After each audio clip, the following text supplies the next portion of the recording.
Make or Break, or The Rich Man's Daughter. By Optic. Chapter. Mr. Whitworth Gets Shaved. Next, gentlemen, said Andre Magamore, one of the journeyman barbers in the extensive shaving saloon of Cuts and Stropmore, which was situated near the Plutonian temples of State Street, in the city of Boston. Next, gentlemen, repeated Andre, in tones as soft and feminine as those of a woman, when no one responded to his summons. My turn?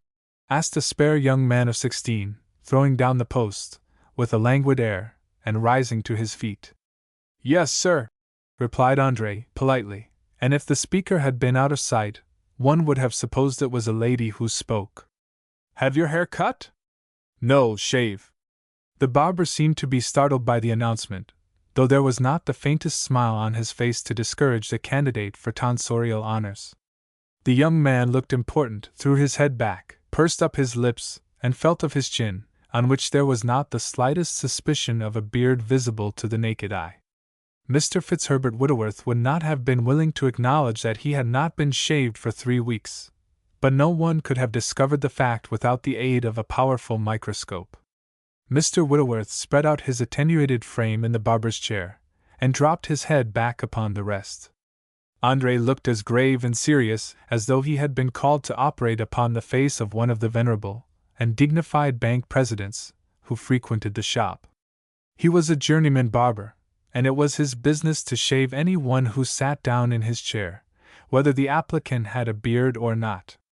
If Andre's voice was soft and musical, his resemblance to the gentler sex did not end there, for his hand was as silky and delicate, and his touch as velvety, as though he had been bred in a boudoir.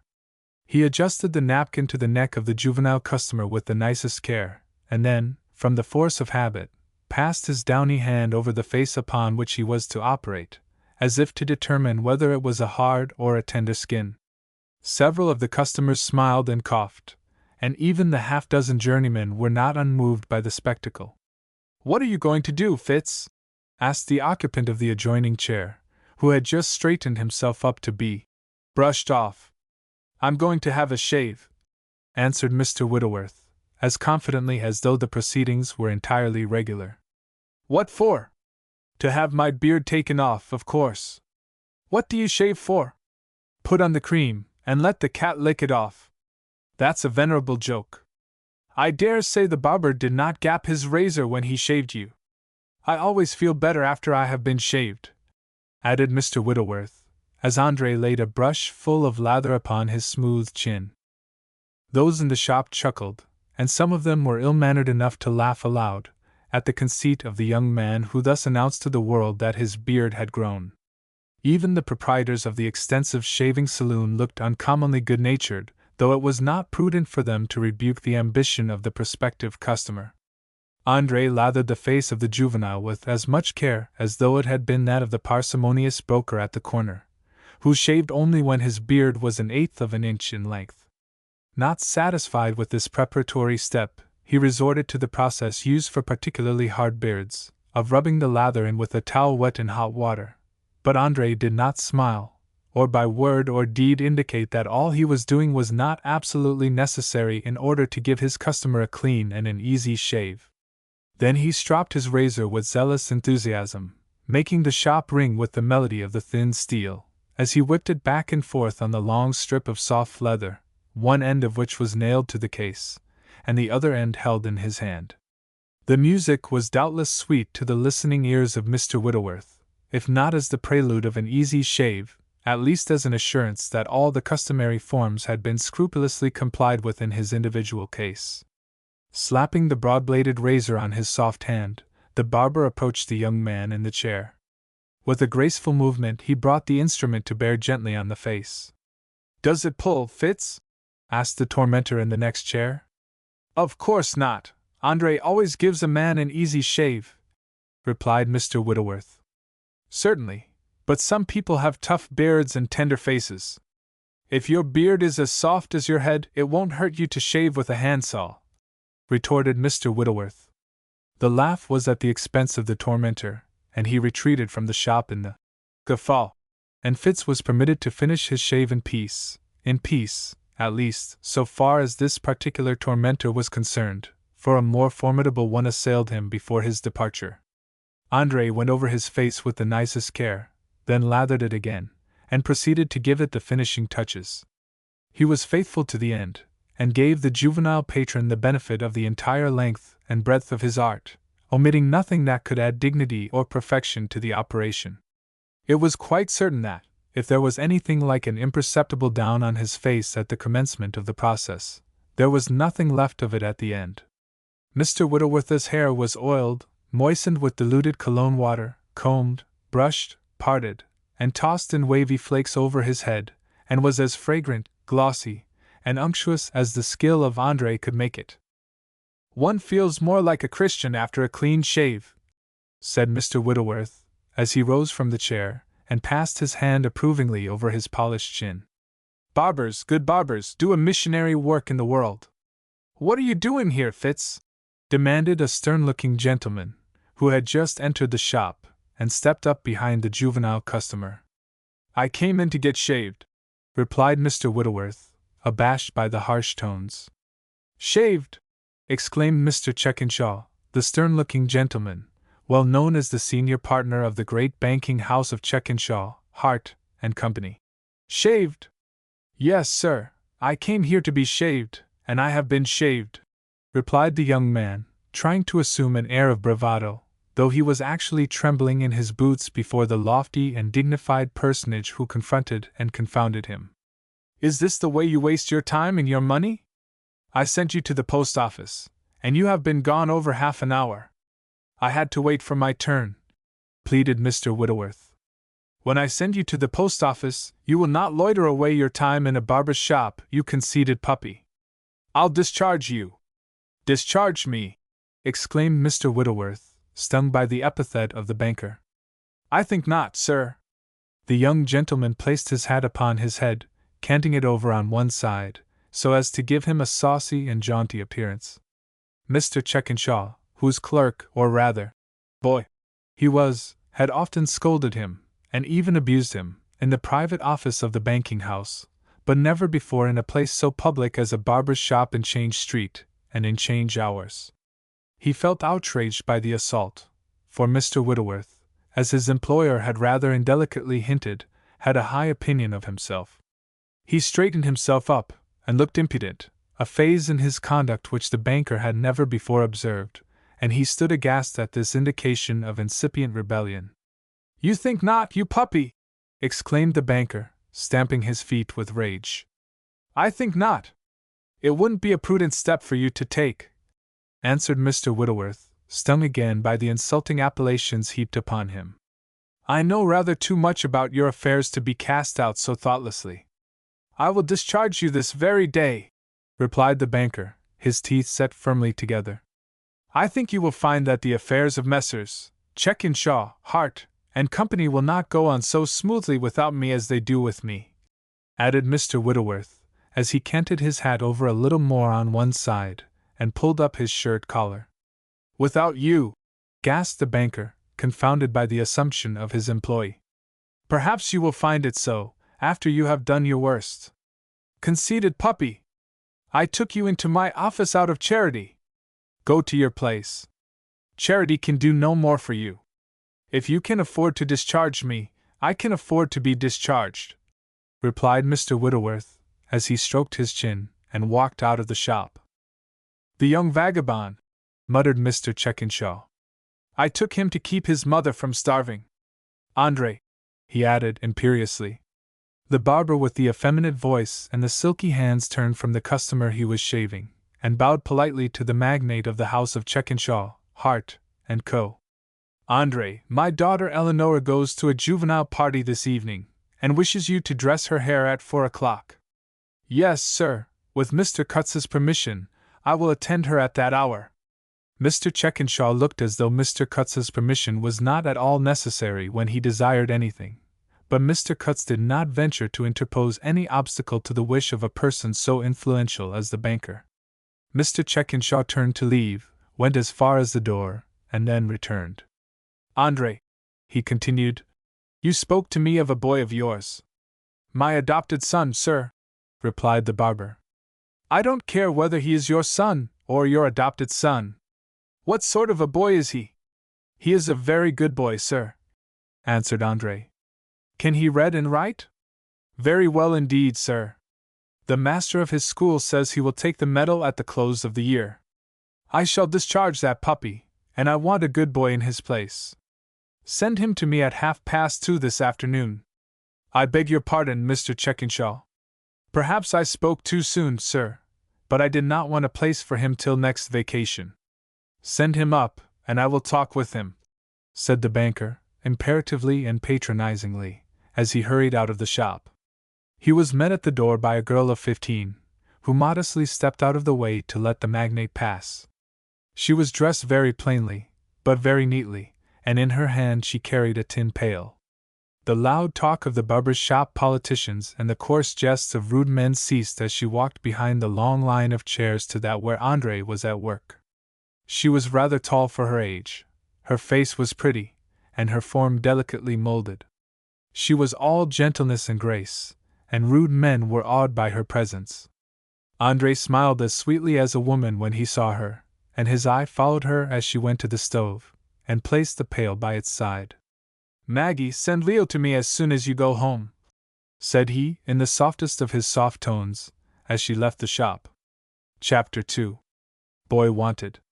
From the tin kettle, which Maggie had placed by the stove, there arose an odor of fried sausages, a savory mess to a hungry man, possessed of a reasonable amount of confidence in the integrity and conscientiousness of sausage-makers in general. Andre made himself as useful as possible to his employers, and they could not well spare him in the middle of the day to go home to his dinner, for during change hours the shop was full of customers. If there was a lull any time before 3 o'clock, he ate the contents of the tin pail. If not, he dined at a fashionable hour. Andre could not well be spared, because there were certain dignified men, presidents of banks and insurance companies, venerable personages with a hold upon the last generation, who came from their homes in the middle of the day to read the newspapers at the China or the Fireman, staid old merchants, who had retired from active life, and went to the counting room only to look after the junior partners, men who always shaved downtown, and would not let any barber but Andre touch their faces. His hand was so soft and silky, his touch so tender and delicate, and his razors were so keen and skillfully handled, that he was a favorite in the shop.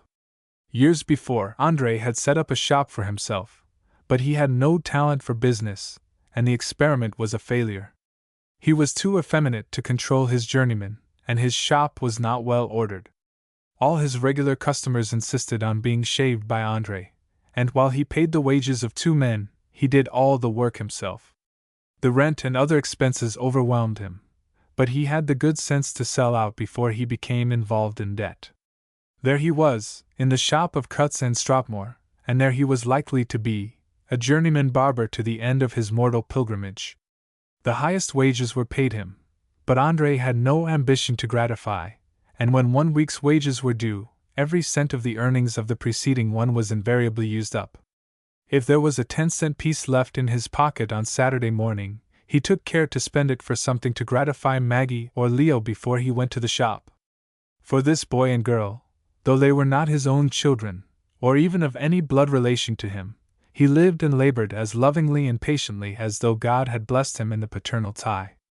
Half an hour after Maggie left the shop there was a brief lull in the business, and Andre seized his kettle, and bore it to a kind of closet, where hair oils, hair washes, and the celebrated capillary compound were concocted.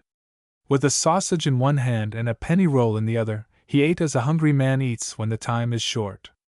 Andre's appetite was good, and thus pleasantly was he employed when Leo, the barber's adopted son, entered the laboratory of odoriferous compounds. "Maggie says you want to see me," said Leo. The boy was dressed as neatly as the barber himself, but in other respects he was totally unlike him. He had a sharp, bright eye, and his voice was heavy and rather guttural, being in the process of changing, for he was 15 years old. On the books of the grammar school, where he was a candidate for the highest honors of the institution, his name was recorded as Leopold Magamore. If Leo was his pet name, It was not because he bore any resemblance to the lion, though he was a bold fellow, with no little dignity in his expression. "I sent for you, Leo," replied Andre, when he had waited long enough after the entrance of the boy to enable us to describe the youth, and himself to dispose of the overplus of fried sausage in his mouth, so that he could utter the words. "Mr. Checkenshaw spoke to me about you. He wishes to see you at 2:30. "Mr. Checkenshaw!" exclaimed Leo, wondering what the head of the well-known banking house could want with an individual so insignificant as himself. "He wants a boy." "Does he want me?" "I suppose he does." "But, father, I shall lose my medal if I leave school now," added Leo. "You must not leave now, but you can see Mr. Checkenshaw, and explain the matter to him. He is a great man, and when you want a place, he may be able to help you. The cat may look at the king, and I will go and see him, but I don't see what good it will do. Fitz Whittleworth is there. He is to be discharged," quietly added Andre, as he deposited half a sausage in his mouth. "Fitz discharged!" exclaimed Leo, opening his eyes. "Yes, he has been, or will be today. But what will the firm of Checkenshaw, Hart, and Company do without him? Fitz tells me that he carries on the concern himself. Fitz is conceited, and I think the concern will be able to get along without him. But he is some relation to Mr. Checkenshaw." "I think not. The banker says he took him into his office to keep him from starving. Fitz says Mr. Checkenshaw's first wife was his mother's sister. That is not a very near relation, and the banker will not tolerate his impudence on that account. No matter about that. Mr. Checkenshaw wishes to see you at 2:30. You can tell him about your medal, and tell him, very respectfully and politely, that you can't leave school. He may like the looks of you, and help you to a place when you do want one." Andre did not think it would be possible for anyone to see Leo without liking the looks of him, and he was quite sure that he would make a favorable impression upon even the cold, stern banker. A call bell on the case of Mr. Cutts sounded, and Andre hastened back to the shop, having only half satisfied the cravings of his hunger. A customer was already seated in his chair, and he went to work upon him, with his thoughts still following Leo to the banker's private office. He had high hopes for that boy. Mr. Cutts had proposed to take him as an apprentice to the barber's business, but while Andre had no ambition for himself, he had for Leo, and he would not think of such a thing as permitting him to follow his trade, which, however honorable and useful, did not open to the youth the avenues of fame and fortune. On this important subject Leo had some views of his own. He certainly did not wish to be a barber, and he was almost as much opposed to being a banker or a merchant. He wished to be a carpenter or a machinist. He was born to be a mechanic, and all his thoughts were in this direction, though he had not yet decided whether he preferred to work in wood or in iron. But his foster father had higher aspirations for him, and Leo had not the heart to disappoint him, though he continued to hope that, before the time came for him to commence in earnest the business of life, he should be able to convince him that the path to fame and fortune lay in the mechanic arts as well as in commerce and finance. Leo walked out into State Street, and by the clock on the old State House, saw that it was too early to call upon the banker. Mr. Fitzherbert Whittleworth did not go to the banker's office when ordered to do so. He went to his mother's house, to tell her that Mr. Checkenshaw had threatened to discharge him. He had a long talk with her. She was a sensible woman, and reproved his self-conceit, and insisted that he should make peace with the powerful man by a humble apology. "Mother, you may eat humble pie at the feet of Mr. Checkenshaw, if you like. I shall not," replied Fitz, as he was familiarly called, though the brief appellative always galled him, and the way to reach his heart was to call him Mr. Whittleworth. "If you get turned off, what will become of us? Your father isn't good for anything, and what both of us can earn is hardly enough to keep us from starving," answered the poor woman, whose spirit had long before been broken by poverty, disappointment, and sorrow. "I would rather starve than have the heel of that man on my neck. I have done everything I could for the concern. I have worked early and late, and kept everything up square in the private office, but there is no more gratitude in that man than there is in a truck horse. He don't even thank me for it. But he pays you wages, and that's enough," replied his more practical mother. That is not enough, especially when he pays me but $5 a week. I am worth $1,000 a year, at least, to the concern. Checkenshaw will find that out after he has discharged me," added Mr. Whittleworth, pulling up his collar, as was his wont when his dignity was damaged. "Go back to him, tell him you are sorry for what you said, and ask him to forgive you," persisted Mrs. Whittleworth. "This is no time for poor people to be proud. The times are so hard that I made only $1 last week, and if you lose your place, we must go to the almshouse." "What's the use of saying that, Mother?" continued the son. "It seems to me you take pride in talking about our poverty." "It's nothing but the truth," added Mrs. Whittleworth, wiping the tears from her pale, thin face, which was becoming paler and thinner every day, for she toiled far into the night, making shirts at 8 cents apiece. "I have only 50 cents in money left to buy provisions for the rest of the week." "Folks will trust you," said Fitz, impatiently. "I don't want them to trust me, if I am not to have the means of paying them. It was wrong for you to pay 6 cents to be shaved, it's silly and ridiculous, to say nothing of leaving the office for half an hour. You did wrong, and you ought to acknowledge it. Mother, I'm tired of this kind of a life." "So am I, but we cannot starve," replied the poor woman bitterly. "It is harder for me than for you, for I was brought up in plenty and luxury, and never knew what it was to want for anything till your father spent all my property, and then became a burden upon me. You have been a good boy, Fitzherbert, and I hope you will not disappoint me now. I shall do everything I can for you, Mother, of course, but it is hard to be ground down by that man as I am." The young gentleman said that man with an emphasis which meant something. "I cannot help it," sighed the mother. "Yes, you can. In my opinion, and I think I understand the matter as well as any other man, in my opinion, Mr. Checkenshaw owes you $50,000, and is keeping you out of your just due. That's what galls me," added Fitz, rapping the table violently with his fist. "It may be and it may not be. I don't know. I know! That man is not an honest man.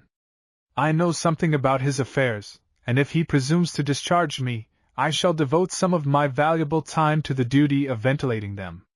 Don't you do any such thing, Fitz." "I will, Mother. I will find out whether the money belongs to you or not," added the young man, decidedly. "I have my private opinion about the matter. I know enough about Checkenshaw to feel certain that he wouldn't let $50,000 slip through his fingers, if by any trickery he could hold on to it. If he has a daughter in France, 15 years old, as she must be, wouldn't she write to him? Wouldn't he write to her? Wouldn't he go and see her? Wouldn't he send her money? She don't do it, he don't do it. I do all the post office business for the firm, and no such letters go or come."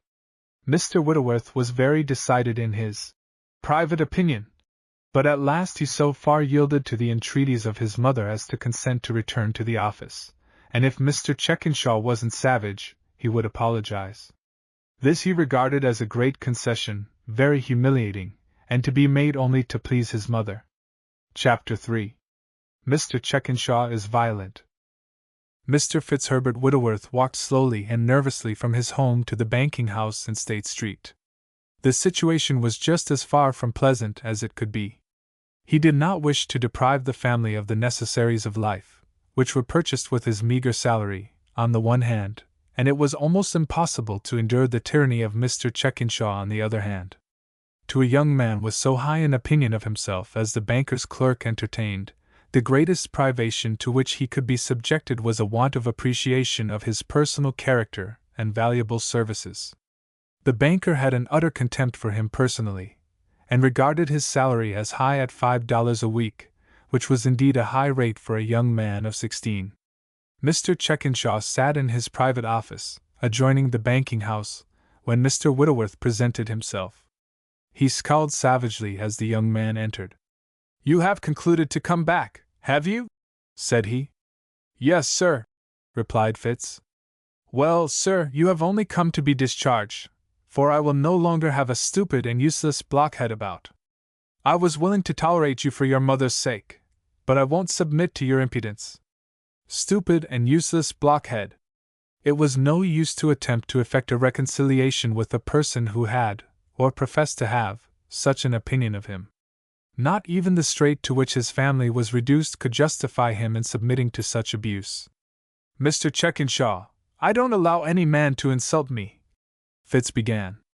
"I have treated you like a gentleman, and I demand as much in return." "Insult you? Impudent puppy!" gasped Mr. Checkenshaw. "What are we coming to? You insulted me in a public barber's shop. Not content with that, you call me a stupid and useless blockhead, me, sir. No more of this. Take your pay, and be gone.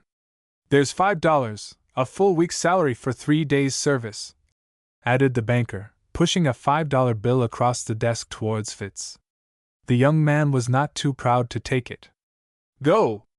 Don't stop here another minute," said the wrathy banker, glancing at the clock, which now indicated the time he had appointed for the coming of Leo Magamore.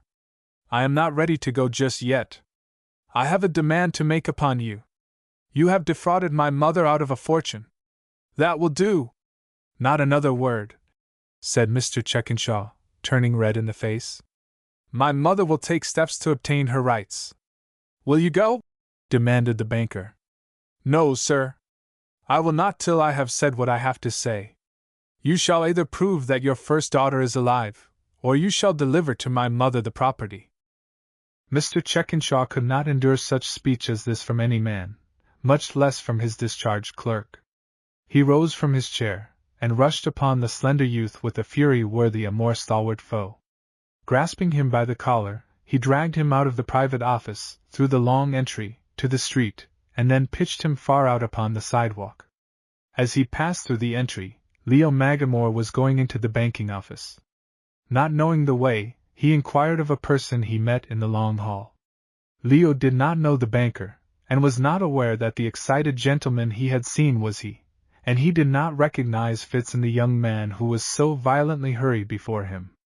He followed the direction given him, and reached the private office of the banker.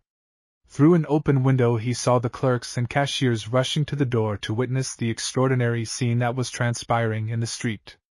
Taking off his cap, he waited for the appearance of Mr. Checkenshaw, who, he supposed, had also gone to see the fun. As he stood there, a jaunty-looking individual hastily entered the office. "What do you want?" asked this person. "I want to see Mr. Checkenshaw," replied Leo. "Go through that door, and you will find him," added the jaunty-looking man, in hurried tones. Leo, supposing the man belonged there, did as he was directed, and inquired of an elderly clerk, who had not left his desk, for the banker. He was told to wait in the private office, and he returned, as he was bidden. He found the jaunty-looking person taking some papers from the safe. He put a quantity of them into the pockets of his overcoat, locked the heavy iron door, and took out the key. "Mr. Checkenshaw won't be here again today. You will have to call tomorrow," said the man, in sharp and decided business tones. "He sent for me to come today at 2:30, replied Leo. "He was unexpectedly called away. Come again tomorrow at this time," added the jaunty person, briskly. "I can't come tomorrow at this hour, school keeps." "Come at 1 then," replied the businessman, who did not seem to care whether school kept or not. "Will you tell him, sir, that I came as he wished, and will call again at 1 tomorrow?" "Yes, yes. I will tell him all about it," answered the brisk personage, as he took a small carpet bag in his hand, and led the way out through the banking room. The clerks had returned to their desks, and were again busy over their books and papers, for the excitement had subsided, and people went their way as though nothing had happened. The unwonted scene of a man in Mr. Checkenshaw's position putting a clerk out of his office excited a little comment, and the banker had stopped in the long hall to explain to a bank president the occasion of his prompt and decisive action. Leo and the jaunty man passed him as they left the building, but the boy did not know him from Adam. "Where do you live, my boy?" asked the jaunty man, coming up to him when he had crossed State and entered Congress Street. "Number 3 Phillimore Court," replied Leo. He had before lost sight of the man, who, he had already concluded, from finding him in the private office and at the safe, was one of the partners in the house of Checkenshaw, Hart, and company, he could not imagine what a person of so much importance could want of him, or how it concerned him to know where he lived. Is it far from here? Not very far. I want the use of a room for 5 minutes, to change my clothes. I live out of town, and am going to New York tonight. Perhaps your mother would let me have a room for a short time, added the person. I haven't any mother, but you can have my room as long as you like, answered Leo, glad to accommodate so important a person. It isn't a very nice one. Nice enough for me. How far is it? Close by High Street, but it's right on your way to the cars. Very well, thank you. I'm much obliged to you. If it's far off, I can run up to a hotel, for I'm in a hurry. I have no time to spare. The jaunty man walked at a rapid pace, and seemed to be greatly excited, which Leo attributed to his proposed journey, or to the pressure of his business. Do you know Mr. Checkenshaw? Asked the man of business. No, sir, I never saw him in my life, that I know of, replied Leo. You are one of the partners, are you not? Yes, replied the jaunty man, promptly. Are you Mr. Hart, sir? That is my name. How did you know me? I didn't know you, but I guessed it was Mr. Hart. They hurried along in silence for a few moments more. Leo was thinking, just then, how it would be possible for Mr. Hart to tell Mr. Checkenshaw that he had called that day, and that he would call at 1 the next day, if he was going to New York by the afternoon train. He was quite sure Mr. Hart could not get back in time to tell the banker that he had obeyed his mandate. He was a little perplexed, and he was afraid the mighty man would be angry with him for not keeping the appointment, and perhaps visit the neglect upon his foster father. Being unable to solve the problem himself, he ventured to ask Mr. Hart for a solution. It won't make any difference. Mr. Checkenshaw will not think of the matter again till he sees you tomorrow, replied Mr. Hart. He will have enough to think of when he gets to the office tomorrow without troubling his head about you. Perhaps, as you are his partner, Mr. Hart, you can do the business just as well, said Leo. Very likely I can. What did Mr. Checkenshaw want of you? Asked the partner. He is going to discharge Fitz and... Discharge Fitz? What is that for? Demanded Mr. Hart, as if very much astonished at the intelligence. I don't exactly understand what for, but he wants me to come in his place, or at least he wants to see me about coming. Well, you seem to be a very likely young fellow, and I have no doubt you will suit us. I am willing to engage you, even after what little I have seen of you. But I can't go yet, Mr. Hart, interposed Leo. Why not? When can you come? I can't go till the 1st of August. That's what I wanted to tell Mr. Checkenshaw. He was so kind as to think of me when he wanted a boy, and I want to have it made all right with him. I expect to take one of the Franklin medals at the next exhibition, and if I leave now I shall lose it. That's right, my boy, stick to your school, and I will see that you have a first-rate place when you have taken the medal. Haven't we got most to your house? Just round the corner, sir. I'm afraid Mr. Checkenshaw will not like it because he did not see me this afternoon. He was out, and it isn't your fault, but I will tell him all about it when I come back, and he will not think of it again. But he wants a boy. Well, he can find 100 of them in an hour's time, and, as you can't take the place, it will make no difference to you.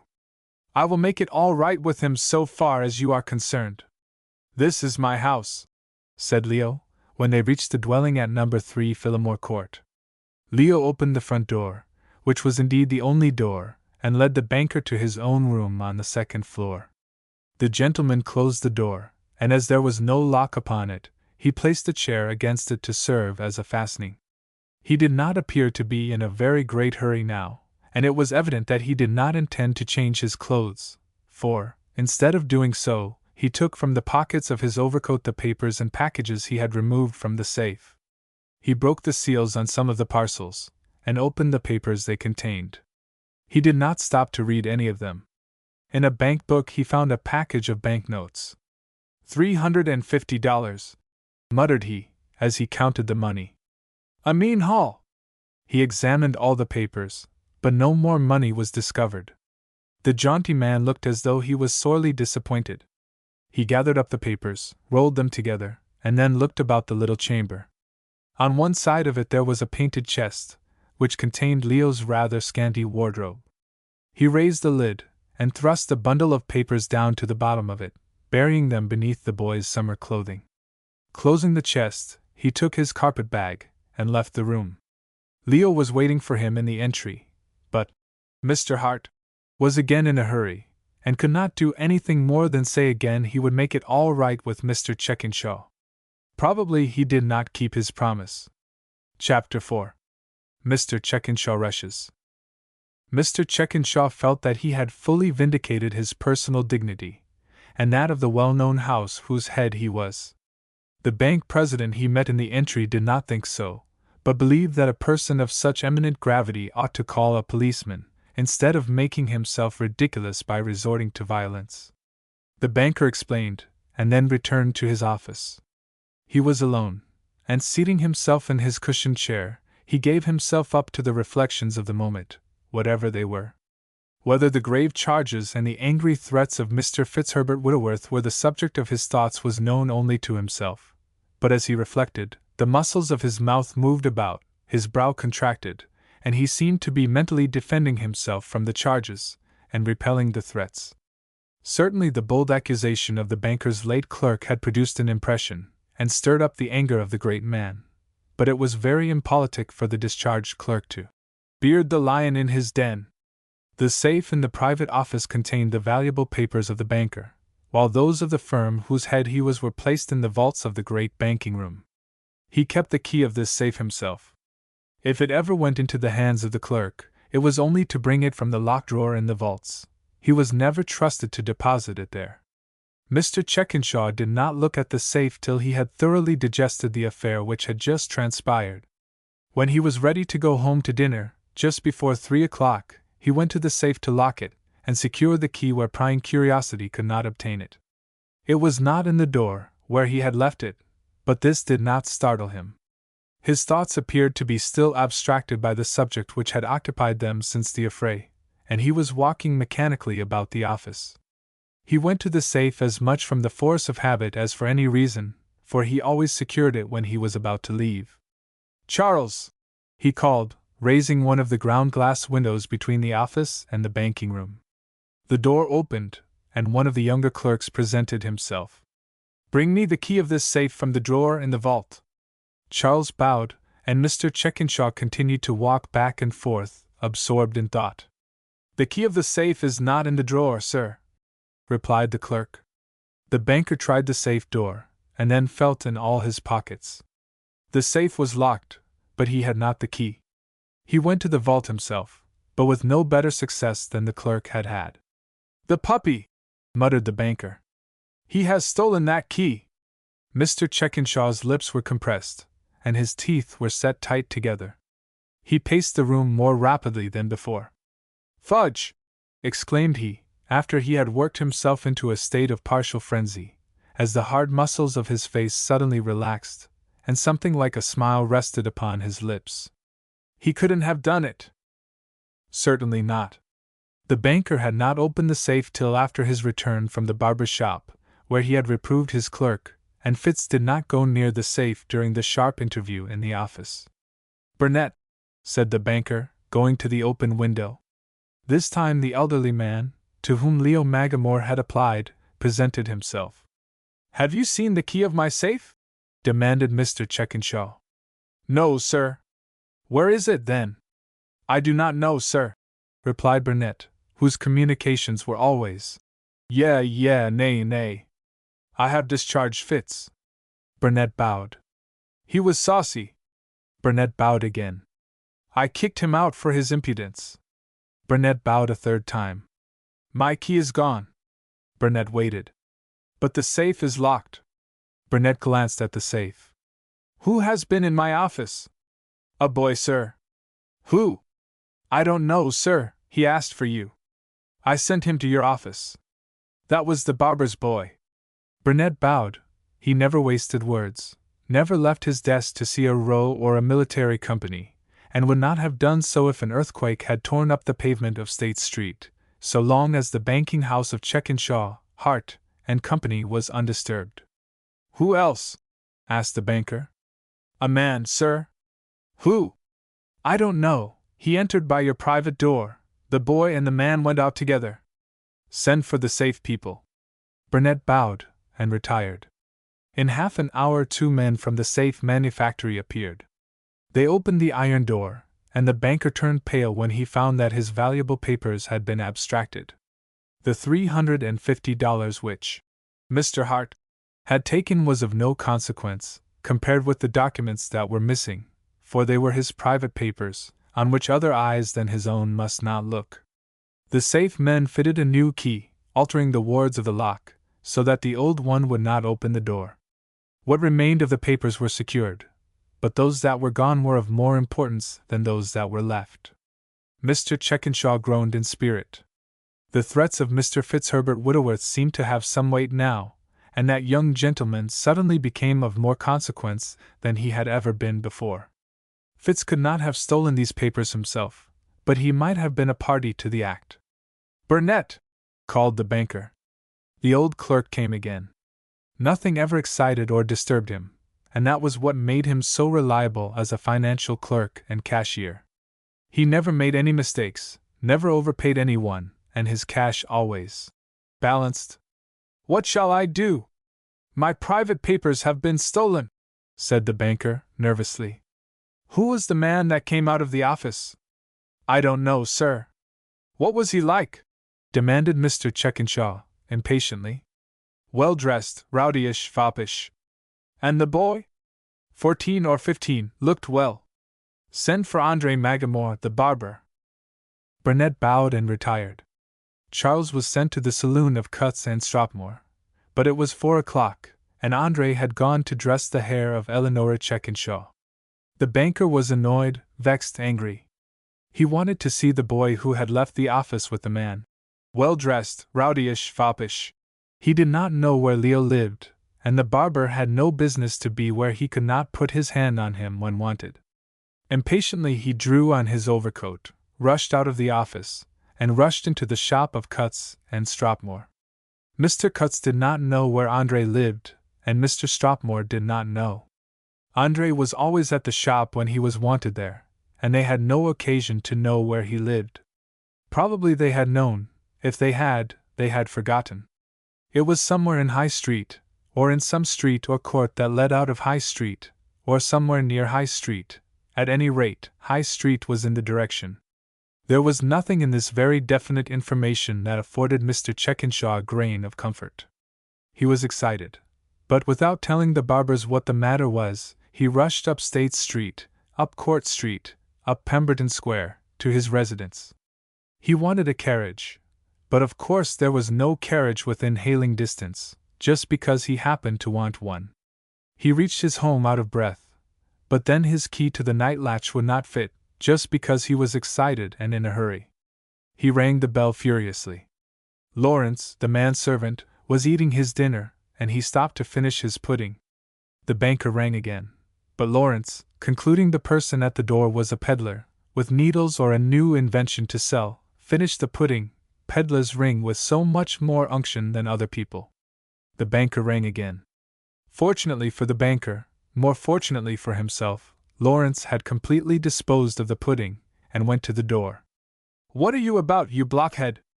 Why don't you open the door when I ring?" stormed the banker. "I think the bell must be out of order, sir," pleaded Lawrence, who had heard it every time it rang. "Go and get a carriage, quick! If you are gone 5 minutes I'll discharge you," added the great man, fiercely, as he rushed into the parlor. "You are late to dinner," said Mrs. Checkenshaw. "Don't talk to me about dinner! Where is Eleanora?" "Why, what is the matter?" asked the lady, not a little alarmed by the violent manner of the husband. "Matter enough! Where is Eleanora? Answer me, and don't be all day about it." "In her dressing room. Andre, the hairdresser, is with her." Mr. Checkenshaw rushed upstairs, and rushed into the apartment where Andre was curling the hair of a pale, but rather pretty young lady of 12. His abrupt appearance and his violent movements startled the nervous miss, so that, in turning her head suddenly, she brought one of her ears into contact with the hot curling tongs with which the barber was operating upon her flowing locks. "Oh dear! Mercy! You have killed me, Andre!" screamed Eleonora, as her father bolted into the room. "I beg your pardon, Miss Checkenshaw," pleaded Andre. "You have burned me to death." "How you frightened me, Pa!" gasped the young lady. "Mind what you are about, Andre!" exclaimed the banker, sternly, as he examined the ear, which was not badly damaged. The young lady moved her head suddenly. "It was really not my fault, sir," added Andre. "Yes, it was your fault, Andre," replied Eleonora, petulantly. "You mean to burn me to death. I assure you, mademoiselle." "Where do you live, Andre?" demanded the banker, interrupting him. "Phillimore Court, number 3, replied the barber. "I want you to go there with me at once," bustled the banker. "Is your boy, what's his name?" "Leo, sir." "Leo. Is he at home?" "I think he is." "Do you wish to see him, sir?" "I do." "Come with me, and be quick." "Leo would not be able to serve you, sir. He cannot leave his school." "I want to see him. My safe has been robbed, and your boy was with the man who did it." "Leo!" gasped the barber, dropping his hot iron upon the floor, and starting back, as though a bolt of lightning had blasted him. "Yes, but come along!" "I tell you I'm in a hurry!" snapped Mr. Checkenshaw. "He can't go now, Pa," interposed the daughter. "He must finish dressing my hair." "He shall return in a short time, Eleonora," replied the banker. "He shall not go," added she, decidedly, and with an emphasis worthy of an only daughter. "Leo!" murmured the poor barber, apparently crushed by the terrible charge against the boy. "Number 3 Phillimore Court, you say?" continued the banker, as he moved towards the door, yielding to the whim of the spoiled child. The barber did not answer. His eyes rolled up in his head, he staggered and fell upon the floor. Eleonora shrieked in terror, and was hurried from the room by her father. Chapter 5. Leo Magamore. Andre Magamore had an apoplectic fit. Perhaps the immense dinner he had eaten in the shop had some connection with his malady, but the shock he received when the banker told him that Leo was implicated in the robbery of the safe was the immediate exciting cause. Andre was a great eater, and took but little exercise in the open air, and was probably predisposed to the disease. The dark shadow of trouble which the banker's words foreboded disturbed the circulation, and hastened what might otherwise have been longer retarded. Doubtless Mr. Checkenshaw thought it was very inconsiderate in Andre Magamore to have an attack of apoplexy in his house, in the presence of his nervous daughter, and especially when he was in such a hurry to ascertain what had become of his valuable private papers. If the banker was excited before, he was desperate now. He rang the bells furiously, and used some strong expressions because the servants did not appear as soon as they were summoned. Lawrence had gone for the carriage, and one of the female servants was sent for the doctor.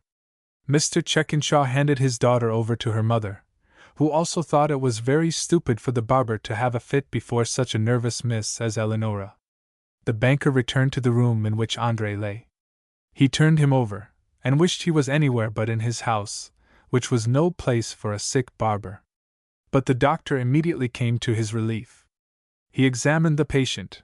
Andre might live, and might die, a valuable opinion, but the wisest man could have said no more. Mr. Checkenshaw could not afford to be bothered by the affair any longer. He had pressing business on his hands. He directed the doctor to do all that was necessary, and to have his patient removed to his own residence as soon as practicable. After assuring himself that Eleonora had neither been burned to death nor frightened to death, he stepped into the carriage, and ordered the driver to take him to number 3 Phillimore Court. The banker was very much annoyed by the awkwardness of the circumstances. He judged from what Andre had said that he was much attached to his foster son, and he concluded that Leo was equally interested in his foster father. It was not pleasant to tell the boy that the barber had fallen in a fit, and might die from the effects of it, and if he did, Leo might not be able to give him the information he needed. It would confuse his mind, and overwhelm him with grief. Mr. Checkenshaw could not see why poor people should grieve at the sickness or death of their friends, though it was a fact they did so, just like rich people of sensibility and cultivation. He thought of this matter as the driver, in obedience to his mandate, hurried him to Phillimore Court. If he told Leo, there would be an awkward scene, and he would be expected to comfort the poor boy, instead of worming out of him the dry facts of the robbery. If he had ever heard of Maggie, he had forgotten all about her. Had he thought of her, the circumstances would have appeared still more awkward. He had already decided not to inform Leo of the sudden illness of his father. When he reached the humble abode of the barber, and his summons at the door was answered by the fair Maggie, he was the more determined not to speak of the calamity which had befallen them. Leo was at home, but it would be disagreeable to examine him in his own house, and in the presence of Maggie. He changed his tactics at once, and desired the boy to ride up to his office with him. Leo wondered what Mr. Chekinshaw could want of him at that time of day. It was strange that a person of his consequence had thought of him at all, and even Mr. Hart had proved to be a false prophet. He concluded that the banker had discharged Fitz, and needed a boy at once. But the gentleman was too imperative to be denied, and Leo did not venture to object to anything he proposed. He followed the great man into the carriage, and regarded it as a piece of condescension on his part to permit a poor boy like him to ride in the same vehicle with him. Mr. Chekinshaw did not speak till the carriage stopped before the banking house in State Street, and Leo was too much abashed by the lofty presence of the great man to ask any question, or to open the subject which he supposed was to be discussed in the private office. He followed the banker into that apartment, thinking only of the manner in which he should decline to enter the service of his intended employer before the completion of his school year. "Burnett," said Mr. Chekinshaw, opening the window of the banking room. The old cashier entered, and bowed deferentially to the head of the house. "Send for Mr. Clapp," added the banker, and Burnett bowed and retired, like an approved courtier. Leo was not at all familiar with the police records, and had not learned that Mr. Clapp was the well-known constable, the old Reed, or the old Hayes, of his day and generation, and the name had no terrors to him. "Boy, what is your name?" demanded Mr. Chekinshaw, when the door had closed behind the cashier. "Leopold Magamore, sir," replied he. "Leopold," repeated the banker. "I am generally called Leo, sir. Did the barber, your father, if he is your father, send you to my office today?" "Yes, sir, he sent me, and I came, but you were not in. Why didn't you wait for me?" "I was told you would not be back again today, sir." "What time were you here?" "At 2:30, sir. There was some trouble in the entry at the time. A gentleman had a young fellow by the collar, and was putting him out of the building." "Just so. Who was the gentleman?" "I don't know, sir. I didn't see his face." "I was that gentleman." "I didn't know it, sir. It was just 2:30, and I wanted to be on time." "Who told you I should not be back again?" demanded the banker more sternly than he had before spoken. "Mr. Hart," replied Leo, who regarded his informant as excellent authority. "Mr. Hart!" exclaimed Mr. Chekinshaw, staring into the bright eyes of Leo to detect any appearance of deception. The banker prided himself upon his shrewdness. He believed that, if there was any person in the world who was peculiarly qualified to expose the roguery of a suspected individual, he was that person. In conducting the present examination he only wanted Erastus Clapp for the terror of his name, rather than his professional skill as a detective. Mr. Chekinshaw believed that he had entrapped his victim. Mr. Hart could not have told Leo that the head of the house would not return to the office that day, for the very simple reason that Mr. Hart was dead and gone. The old style of the firm was retained, but the heart was gone out of it. The boy was telling a wrong story, and the banker laid his toils for unveiling the details of a gigantic conspiracy. Fitz lived somewhere in the vicinity of High Street, Mr. Chekinshaw did not know where, for it would not be dignified for a great man like him to know where his clerk resided, and it was more than possible that Leo and he were acquainted. Very likely the innocent-looking youth before him was an accomplice of Fitz, who, since the disappearance of the papers, had really become a terrible character. "Yes, sir, Mr. Hart told me," repeated Leo, who could not see anything so very strange in the circumstance. Mr. Hart told you, said the banker, again, endeavoring to overwhelm the boy by the intensity of his gaze. Yes, sir, Mr. Hart. Was Mr. Hart in this office? Yes, sir. What was Mr. Hart doing? He wasn't doing anything. I was standing here waiting for you when he came in. Which way did he come in? Interrupted the banker. The same way we did just now, added Leo, pointing to the door which opened into the long entry. Very well, go on. He told me to go into the big room, continued Leo, pointing to the banking room. I went in there, and asked the man that just came in here for you. You asked Burnett for me? I didn't know what his name was, but it was the man you just called in here. Burnett, go on. He told me to come in here and wait for you. Burnett told you so? Yes, sir, and when I came back, Mr. Hart was taking some papers and things from that safe, and putting them in the pocket of his overcoat. Then he locked the safe, and put the key in his pocket. Go on, said Mr. Checkenshaw, excited by these details. Then Mr. Hart told me Mr. Checkenshaw would not be in again today, and I must come again tomorrow. What then? I went out through the big room, and he came right after me. Leo, without knowing why he was required to do so, described in full all that had taken place after he left the banking room till Mr. Hart had changed his clothes and left the house of Andre. How did you know this person was Mr. Hart? Asked the banker. He told me so, sir. I asked him before we got to my house if he was Mr. Hart, and he said he was. When he told me Mr. Checkenshaw was not in, and I saw him take the things out of the safe, and put the key in his pocket, I knew he belonged here, and being in this office, I guessed it was Mr. Hart. He promised to get me a good place when I leave school, and to explain the matter to you, and make it all right, when he came back from New York. Perhaps he will do so, added Mr. Checkenshaw, with a sneer. But the banker was completely nonplussed. He found it difficult to believe that this boy had anything to do with the robbery of his safe. At this point in the investigation, Mr. Clapp arrived. It was now quite dark. Most of the clerks in the banking room had left, but Burnett was called, and instructed to remain with Leo, while the banker and the detective held a conference in the next room. Leo could not tell what it was all about. Not a word had been said about a boy to fill Fitz's place.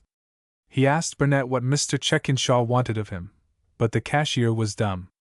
After the banker had told the officer all about the affair, they went into the private office, and Leo was subjected to a long and severe questioning.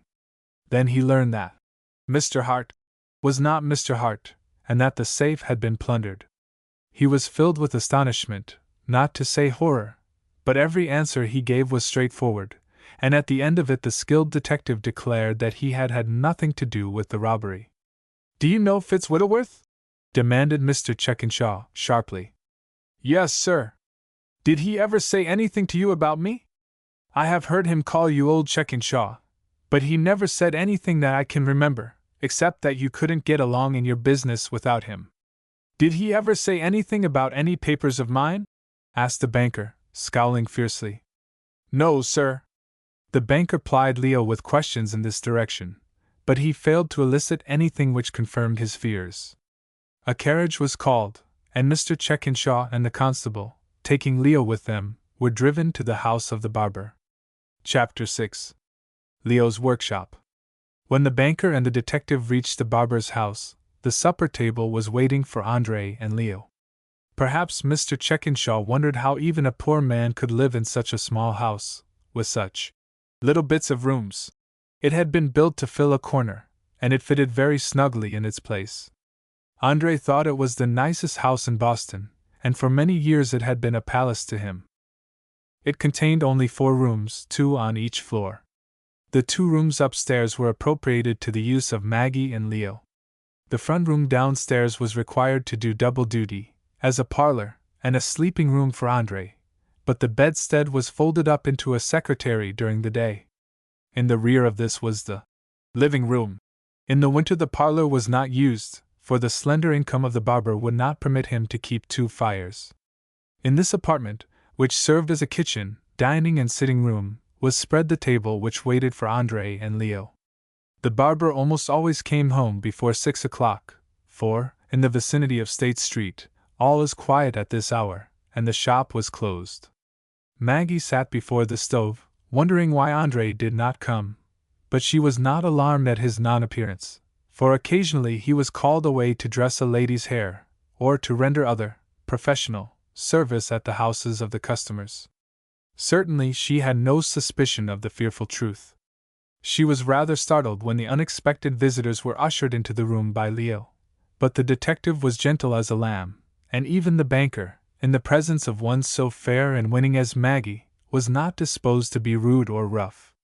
Mr. Clapp asked some questions about the man who had come to the house that afternoon, and gone up to Leo's room. She had seen him, and her description of his appearance and his movements did not differ from that of her brother. No new light was obtained, but Mr. Clapp desired to visit the apartment which Mr. Hart had used. Leo conducted the visitors to this room. It was possible, if the robber had changed his clothes there, that he had left something which might afford some clue to his identity. The detective searched the chamber, but not very carefully. As he did so, he told Leo that he desired to clear him from any connection with the crime. "I hadn't anything to do with it, and I don't know anything about the man," replied Leo, blushing deeply. "I don't think you had, my boy," added the officer, candidly. "But this man may have hidden something in the house, without your knowledge. I hope you will find it if he did. You may search the house from cellar to garret if you like, but he didn't go into any room but this one." "How long was he in this room?" "Not more than 20 minutes, I guess. I don't know." "Where were you while he was here?" "I was down cellar." "Down cellar!" exclaimed Mr. Checkenshaw. "All the time he was in the room?" "Yes, sir." "What were you doing there?" "I was at work there. When I heard Mr. Hart, or the man, whatever his name is, coming downstairs, I went up and met him in the entry." "You can go down cellar, if you like." "I think we will," said Mr. Checkenshaw. The detective looked into the bed, under it, in the closets, drawers, and into the seaman's chest which contained Leo's wardrobe. He did not expect to find anything, and his search was not very thorough. He examined the till, and felt in the clothing, but he did not put his hand down deep enough to find the papers the robber had deposited there. If the rogue had left anything, he had no object in concealing it, and Mr. Clapp reasoned that he would be more likely to leave it in sight than to hide it. When the search had been finished in the room, and the result was as the detective anticipated, Leo led the way to the cellar. Here was presented to the visitors a complete revelation of the boy's character and tastes, a revelation which assured the skillful detective, deeply versed as he was in a knowledge of human nature, that Leo was not a boy to be in league with bad men, or knowingly to assist a robber in disposing of his ill-gotten booty. The cellar or basement was only partly underground, and there was room enough for 2 pretty large windows at each end, the front and rear of the house, and in the daytime the apartment was as light and cheerful as the rooms upstairs. Across the end, under the front windows, was a workbench, with a variety of carpenter's tools, few in number, and of the most useful kind. On the bench was an unfinished piece of work, whose intended use would have puzzled a philosopher, if several similar specimens of mechanism, completed and practically applied, had not appeared in the cellar to explain the problem. On the wall of the basement, and on a post in the center of it, supported by brackets, were half a dozen queer little structures, something like miniature houses, all of them occupied by, and some of them swarming with, white mice. In the construction of these houses, or, as Andre facetiously called them, les pilettes de mice, Leo displayed a great deal of skill and ingenuity. He was a natural-born carpenter, with inventive powers of a high order. He not only made them neatly and nicely, but he designed them, making regular working plans for their construction. The largest of them was about 3 feet long. At each end of a board of this length, and 15 inches in width, was a box or house, 7 inches deep, to contain the retiring rooms and nests of the occupants of the establishment. Each of these houses was 3 stories high, and each story contained 4 apartments, or 24 in the whole palace. The space between the 2 houses was open in front, leaving an area of 22 by 15 inches for a playground, or grand parade, for the mice. The three sides of this middle space were filled with shelves or galleries, from which opened the doors leading into the private apartments. The galleries were reached by inclined planes, cut like steps. Monsieur Cyrus Blanc passed from the gallery into one room, and from this apartment to another, which had no exterior door, thus securing greater privacy, though on the outside was a slide by which the curious proprietor of the palace could investigate the affairs of the family.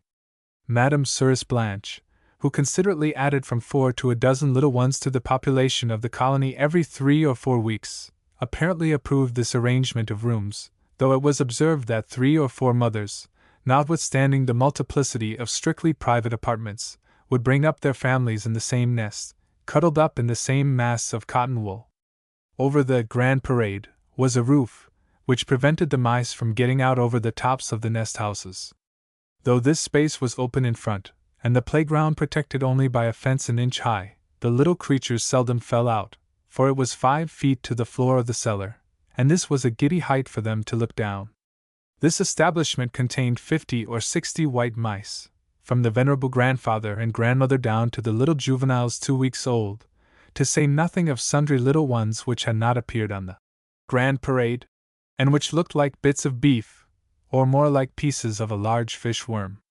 Other establishments on the wall contained smaller numbers, and though it was impossible to count them, there were not less than 150 white mice in the basement. When Leo conducted the visitors to the cellar, all the tribes of mice were in the highest enjoyment of colonial and domestic bliss. Though most of them scampered to their lairs when the gentleman appeared, they returned in a moment, looked at the strangers, snuffed and stared, and then went to work upon the buckwheat and canary seed, which Leo gave them as a special treat. Squatting on their hind legs, they picked up grains or seeds, and holding them in their 4 paws, like squirrels, picked out the kernels.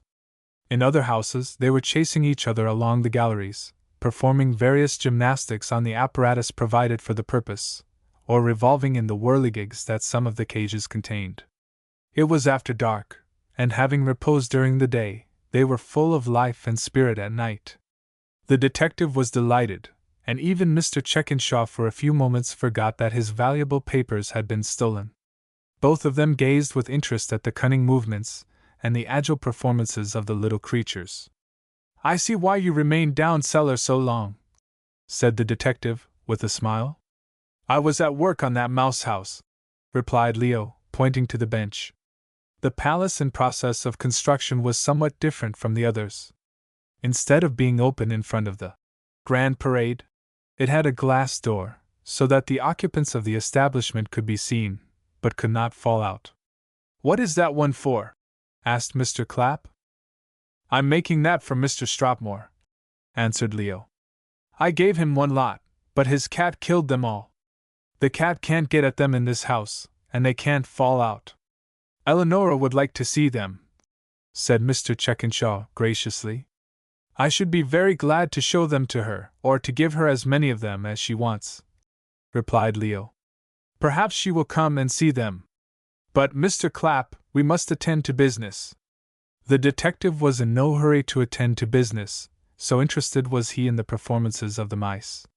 He was quite satisfied that a boy whose thoughts were occupied as Leo's were could not be implicated in the robbery. The banker led the way upstairs, and Leo was questioned again. He described the rogue once more, and was sure he should know him if he saw him again. The banker said he would call and see Mrs. Whittleworth and her son, while the detective was to take the night train for New York, where Mr. Hart was supposed to have gone. The officer, who knew all the rogues, was confident, from the description, that the thief was Pilky Wayne, a noted confidence man. The theft was according to his method of operation. "Where do you suppose father is?" asked Maggie, as Leo was about to leave the house to show Mr. Checkenshaw where Mrs. Whittleworth lived. "It is after 7 o'clock, and he is never so late as this." "I don't know," replied Leo. "I haven't seen him since 1 o'clock." The banker was disturbed by the question. It would be annoying to tell such a pretty and interesting young lady, poor girl though she was, that her father was very ill. It would make a scene, and he would be expected to comfort her in her great grief. "Your father, is he your father, miss?" asked he, doubtfully. "He is just the same. He adopted both Leo and me," replied Maggie. "He went to my house, this afternoon, to dress my daughter's hair," added Mr. Chekinshaw, and there was something in his manner which disturbed the fair girl. "Is he there now?" "Yes, I think he is. My people will take good care of him." "Why, what do you mean, sir?" demanded Maggie. "Take good care of him? He had an ill turn this afternoon." "My father!" exclaimed Maggie. "I sent for the doctor, and he has had good care," added the banker, as soothingly as he could speak, which, however, was not saying much. "What ails him?" "Well, it was an attack of apoplexy, paralysis, or something of that kind." "My poor father!" ejaculated Maggie, her eyes filling with tears. "I must go to him at once." Maggie took down her cloak and hood, and put them on. Chapter 7. Mon Père. Maggie's ideas of apoplexy or paralysis were not very definite, and she only understood that something very terrible had happened to her foster father, whom she loved as though he had been her real parent. Leo was hardly less affected, though, being a boy, his susceptibility was not so keen. His first feeling was one of indignation that the banker had not told him before of the misfortune which had overtaken the family. It was cruel to have kept Maggie from her father a single moment longer than was necessary. "Where is poor father now?" asked Maggie, as she adjusted her hood and wiped the tears from her eyes. "He is at my house, but you need not worry about him," replied Mr. Chekinshaw. "The doctor has attended to his case, and he shall have everything he needs." "Where do you live, sir?" asked Leo. "No. Pemberton Square." "Come, Maggie, we will go to him," added the boy. "I want you to go with me, and show me where Fitz lives," interposed the banker. "He lives at No. Atkinson Street, up the court," answered Leo, rather coolly, as he picked up his cap and comforter. "I want you to show me the house." "I must go with Maggie." Mr. Chekinshaw looked as though the barber's serious illness was of no consequence, compared with his affairs. "We can go that way, Leo, and you can show him the house as we pass through Atkinson Street," said Maggie, leading the way to the door. This arrangement was satisfactory to the banker. The house was locked, and Leo led the way out of the court. The humble abode of Mrs. Whittleworth was pointed out to Mr. Chekinshaw, and after he had been admitted, Leo and Maggie hastened to Pemberton Square, so sad and sorrowful that hardly a word was spoken till they reached the lofty mansion of the great man. With trembling hand Leo rang the bell, and Maggie's slender frame quivered with apprehension while they waited for a reply to the summons. Lawrence answered the bell more promptly than when its call had disturbed him at his dinner. "Is Andre Magamore here?" asked Leo timidly. "Who?" demanded Lawrence. "Andre Magamore, the barber, the hairdresser," replied Leo. "You mean the man that had the fit?" added the servant. "Indade, he's here, thin." "How is he?" asked Maggie, her heart bounding with fear lest she should be told that her poor father was no more. "He's a little better, but the doctor says it'll be a long day till he is able to handle his razors again." "What's this he called the disease?" "The paralysis. That's just what it is." "Pour mon père," sighed Maggie. "We would like to see him, if you please," added Leo. "And who be you? Are you his children?" asked Lawrence. "We are." "I'm sorry for you, but he's very bad," added Lawrence, who had an Irish heart under his vest, as he closed the front door. "Is he, will he?" Poor Maggie could not ask the question she desired to ask, and she covered her face and wept. "No, he won't," replied Lawrence tenderly. "He won't die. The doctor says he's coming out of it, but the paralysis will bother him for a long time." Maggie was comforted by this reply, and she followed Lawrence upstairs to the chamber where Andre lay. He had been conveyed from Eleanor's dressing room to an apartment in the L, over the dining room, where the banker and his friends smoked their cigars after dinner. He was lying on a lounge, covered with blankets, and the housekeeper was attending him. "Pour mon père!" exclaimed Maggie, as she threw herself on her knees on the floor by the side of the sick man's couch, and kissed his pale, thin face. Leo bent over his father's prostrate form, and clasped one of his silky hands, which now felt so cold that the touch chilled his heart. The doctor had just come in to pay his patient a second visit, and stood by the lounge, regarding with interest the devotion of the boy and girl. André had come out of the fit, and recognized his children, as he always called them. He smiled faintly, and tried to return the pressure of Leo's hand, and to kiss the lips of Maggie, pressed to his own, but his strength was not yet equal to his desire. "I think it would be better to remove him to the hospital," said the doctor to the housekeeper. "He will be well nursed there." "No, no, no!" exclaimed Maggie, rising and walking up to the physician. Her idea of the hospital was not a very clear one, and she did not consider it much better than a prison. At least, it was to her a place where sick people who had neither home nor friends were sent, a place where other hands than her own would lave her father's fevered brow, and administer the cooling draught. To her it was sacrilege to permit any but herself to nurse him, and she felt that it was a privilege to stand day and night by his bed, and hold his hand, and anticipate all his wants. Her womanly instincts were strong, and she heard with horror the suggestion to take the sufferer to the hospital. "Your father would be very kindly cared for at the hospital," said the doctor. "But it would not be his own home," pleaded Maggie. "Oh, he so loves his own home. He always stayed there when he was not in the shop. It would break his heart to send him away from his own home when he is sick." "Have you a mother?" asked Dr. Fisher kindly. "I have not, but I will nurse him by day and night. I will be mother, wife, and daughter to him. Do not send him away from me, not from his own home," continued Maggie, so imploringly that the good physician had to take off his spectacles and wipe the moisture from his eyes. "We will take good care of him at home," added Leo. "Very well," replied the doctor. "He shall be removed to his own home, since you desire it so much. Lawrence, will you send for a carriage?" "I will, sir," answered the servant, leaving the room. André had turned his eyes towards the group, and appeared to understand the matter they were discussing.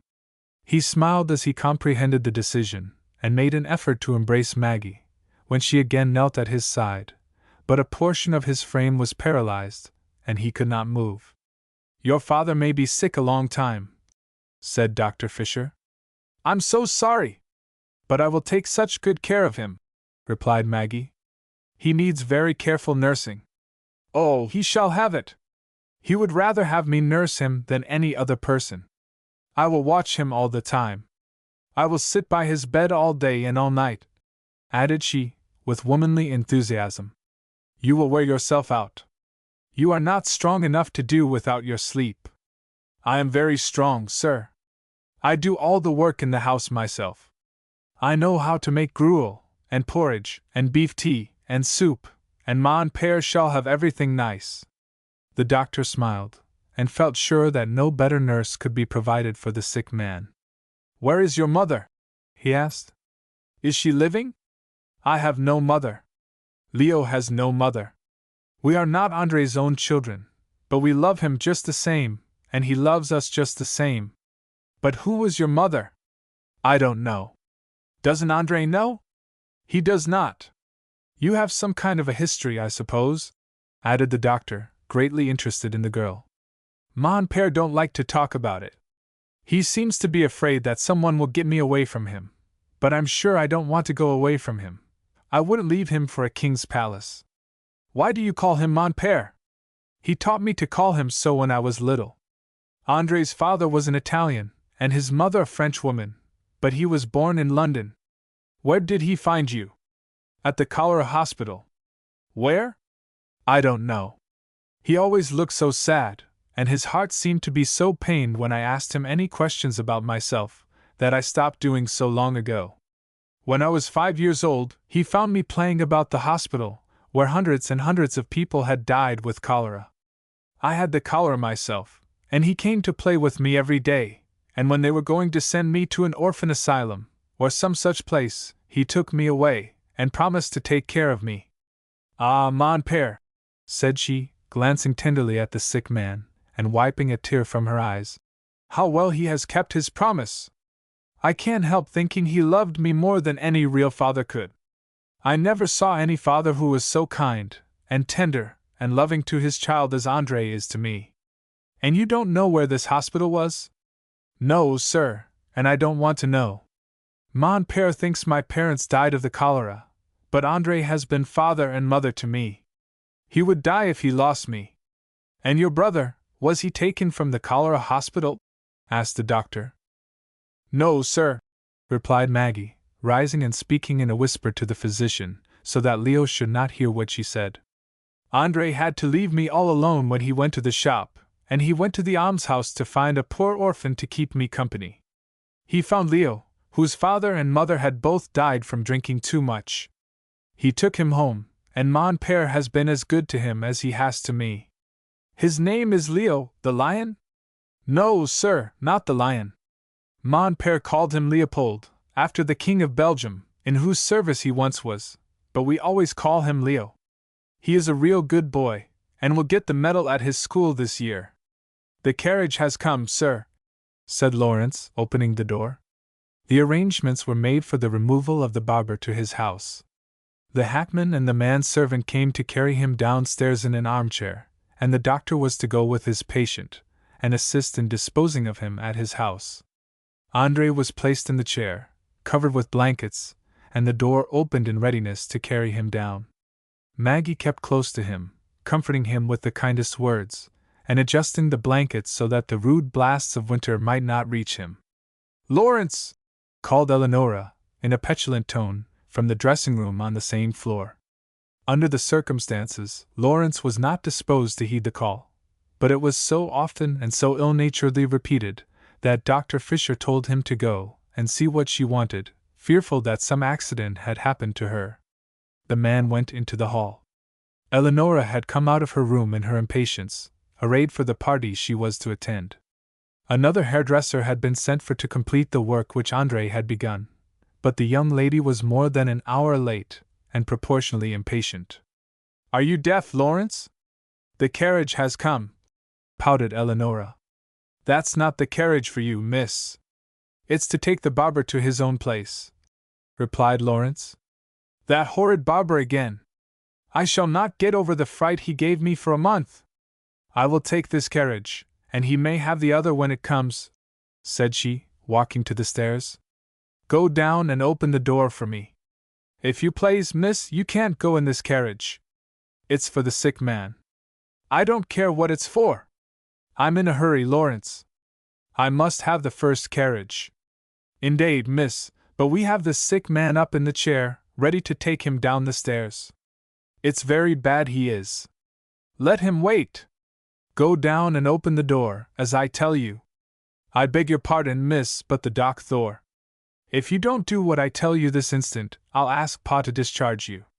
Dr. Fisher came out to ascertain the cause of the delay. He explained that the carriage had been ordered to convey the barber to his home, and he insisted that it should be used for that purpose. Andre was his patient, and he would not permit any further delay. Eleonora pouted and flouted, and hopped back into her chamber. Andre was borne carefully down the stairs, and placed in the carriage. Maggie and the doctor entered the vehicle with him, and they were driven to the barber's own home, where he was placed upon his bed in the front room. Chapter 8. Make or Break. Maggie plied the kind-hearted physician with questions in regard to her father's condition, with questions which no man with merely human knowledge could answer. He thought Andre would be able to talk to her by the next day, but he feared the patient would not be well enough to resume his place in the shop for weeks, and perhaps months. Andre appeared to be quite comfortable, and did not seem to be suffering very severely. The doctor had given him some medicine before he was removed from the banker's house, and the sick man went to sleep soon after he was put to bed in his own room. Dr. Fisher then went out into the rear room, and told Maggie that her father would probably sleep for several hours. "I will come again in the morning, Maggie," said he. "Is there anything I can do for you?" "Nothing more, I thank you, sir," replied she. "I am very grateful to you for what you have done. I know nothing about your father's circumstances, but if you need any assistance, I hope you will make it known, Thank you, sir. I don't think we need anything, replied Maggie, a slight blush mantling her pretty face, for the idea of asking or accepting charity was painful to her. I fear it will be a long time before your father will be able to work again, continued Dr. Fisher, glancing around the room to ascertain, if possible, whether the singular family were in poverty or in plenty. I will take good care of him, whether it be for weeks or for months, or even for years. You don't know how sorry I am to have poor Mon Pere sick, but you can't think what a pleasure it is to me to have an opportunity to do something for him. I wish I could tell you how good and kind he has always been to me, how tenderly he watched over me when I was sick, how lovingly he prayed for me. But I cannot, though it makes me happy to think I can now do something for him. You are a good girl, Maggie, and I don't see how Andre could have done any less for you, replied the doctor. Who keeps house here? Oh, I do that, sir. Then you must have to work very hard. Indeed, I don't. I have to keep busy almost all day, but it is such a pleasure to me to know that I am doing something for Mon Pere, that I never think it is hard at all. Everything looked so neat and nice in the house that the doctor could not decide whether any assistance was required or not. He was one of those good physicians who felt for the poor and the humble. Though he practiced in some of the richest and most aristocratic families in the city, his mission was not to them alone. He visited the haunts of poverty, and not only contributed his professional services in their aid, but he gave with no stinted hand from his own purse to relieve their wants.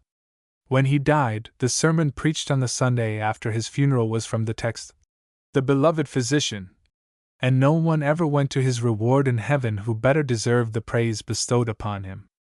In the present instance, he felt that his work was not alone to heal the sick. His patient was a journeyman barber, with only a boy, and a girl of 15, to depend upon. This same doctor often went among his friends in State Street, in change hours, to preach the gospel of charity in his own unostentatious way. All gave when he asked, and it was not a very difficult matter for him to raise $50 or $100 for a deserving family. He purposed to do this for those under the barber's humble roof, who, without being connected by the remotest tie of blood, were more loving and devoted towards each other than many whom God had joined by the ties of kindred. The doctor never told anybody of his good deeds. Hardly did his left hand know what his right hand did, and one of his eyes, which followed not the other's apparent line of vision, seemed to be looking out all the time for some hidden source of human suffering. He was as tender of the feelings of others as he was of the visible wounds of his patients. He saw the blush upon the cheeks of Maggie, and he interpreted it as readily as though the sentiment had been expressed in words. He forbore to make any further inquiries in regard to the pecuniary condition of the strange family, but he was determined that all their wants should be supplied, without injury to their laudable pride. He went away, and Maggie and Leo were left to themselves. "You haven't been to supper, Leo," said Maggie, when Dr. Fisher had gone. "I don't seem to care about any supper," replied Leo gloomily. "You must eat your supper, Leo," added Maggie, as she placed the teapot on the table. "There are some cold sausages I saved from Mon Pere. Sit down, Leo. We must work now, and we need all the strength we can get." Then she crept on tiptoe into the front room, and looked into the face of the sleeper.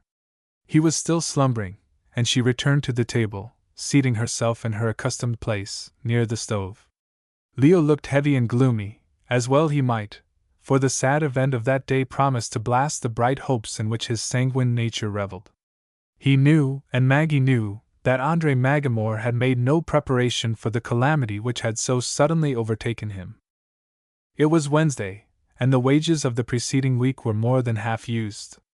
He had no money, no resources, no friends upon whom he could depend, to fall back on in the day of his weakness. The barber was faithful and affectionate as a woman, but he had no business calculation, and his forethought rarely extended beyond the duration of a single week. While he owed no man anything, and never contracted any debts, he had never saved $1 beyond what he had invested in furnishing the small house. The dark day had come, and Leo was the first to see it. In another week, or at most in 2 weeks, every dollar the barber had would have been spent. It was plain enough to him that he could not continue to attend school till exhibition day came, and he would lose the medal he coveted, and for which he had worked most diligently. Maggie poured out his cup of tea, and handed it to him. He was eating his supper, but his head was bowed down. "Leo," said she. He looked up with a start, took his tea, and immediately lost himself again. "Leo," added Maggie, in her peculiarly tender tones. He looked up again. "What are you thinking about, Leo?" she continued, gazing earnestly at him. "I need not ask you, Leo. You are thinking of poor mon père. I was thinking of him. I was thinking, too, that I should lose my medal now," replied Leo gloomily. "Fie on your medal! Don't think of such a trifle as that," she added, gently rebuking the selfish thought of her brother. "You don't quite understand me, Maggie. I hope you are not thinking of yourself, Leo, only of mon père. I was thinking that he has worked for me, and now I must work for him. I must give up my school now." "You must, indeed, Leo. We can't stay in this house unless we pay the rent. Father made $10 a week, and it took every cent of it to pay the expenses. What shall we do now? We must both work. We can't make $10 a week if both of us work. But you can't do anything more than take care of Father. I don't see how we are going to get along. Fitzwittleworth has only $5 a week at Mr. Checkinshaw's. If he gave me the same wages, it wouldn't more than half pay our expenses." Maggie looked puzzled and perplexed at this plain statement. It was a view of the situation she had not before taken, and she could not suggest any method of solving the difficult problem. "We can reduce our expenses," said she, at last, a cheerful glow lighting up her face as she seemed to have found the remedy. "You can't reduce them. The doctor's bill and the medicines will more than make up for anything we can save in things to eat and drink." "That's very true, Leo. What shall we do?" inquired Maggie, sorrowfully, as her ingenious argument was overthrown. "I don't know what we can do. They say doctors charge $1 a visit, and that will make $7 a week. The medicines will cost another $1, at least, perhaps $2 or $3. That makes $8. Even if we save $3 a week in provisions and such things, it will cost $15 a week. I might as well try to fly as to make that. I couldn't do it. It's half as much again as Father could make." "Oh dear!" sighed Maggie, appalled by this array of financial demands. "I suppose the doctor won't bring in his bill yet awhile," added Leo. "But we must pay him. Mon père would worry himself to death in a short time if he knew he was getting in debt. I don't see how we can do it." Leo relapsed into silence again, and finished his supper. The problem troubled him. He sat down by the stove, and did not move for half an hour. Maggie cleared off the table, washed the dishes and put them away, creeping stealthily into the front room every few moments to assure herself that all was well with her father. "Leo, don't worry any more. We shall be cared for somehow. Our good Father in heaven will watch over us in the future, as he has in the past. Trust in God, Leo," said Maggie impressively. "I will not worry any more, and you must not. I will trust in God, but God expects me to do something more than that. He helps those who help themselves. I am going to do something," exclaimed he, springing to his feet. "Make or break, I'm going to do my duty. I'm going to do my whole duty. Make or break. What are you going to do, Leo?" "I don't know yet, but make or break, I'm going to do something. It's no use for me to work for Mr. Checkinshaw at $5 a week, when it will cost us $15 a week to get along. I'm going to do something," continued Leo, as he took a lamp from the shelf and lighted it. Then he stopped before Maggie, and looked her full in the face, his eyes lighting up with unusual luster. "Why, what's the matter, Leo? What makes you look at me so?" "Maggie, Andre is not our own father, but he has done all that an own father could do for us. Maggie, let me take your hand." She gave him her hand, and was awed by the impressive earnestness of his manner. "Maggie, I'm going to do my duty now. I want to promise you that poor Father shall never want for anything. I want to promise you that I will do all for him that a real son could do. Good, kind Leo. We will both do our whole duty." Leo dropped her hand and went downstairs into his workshop.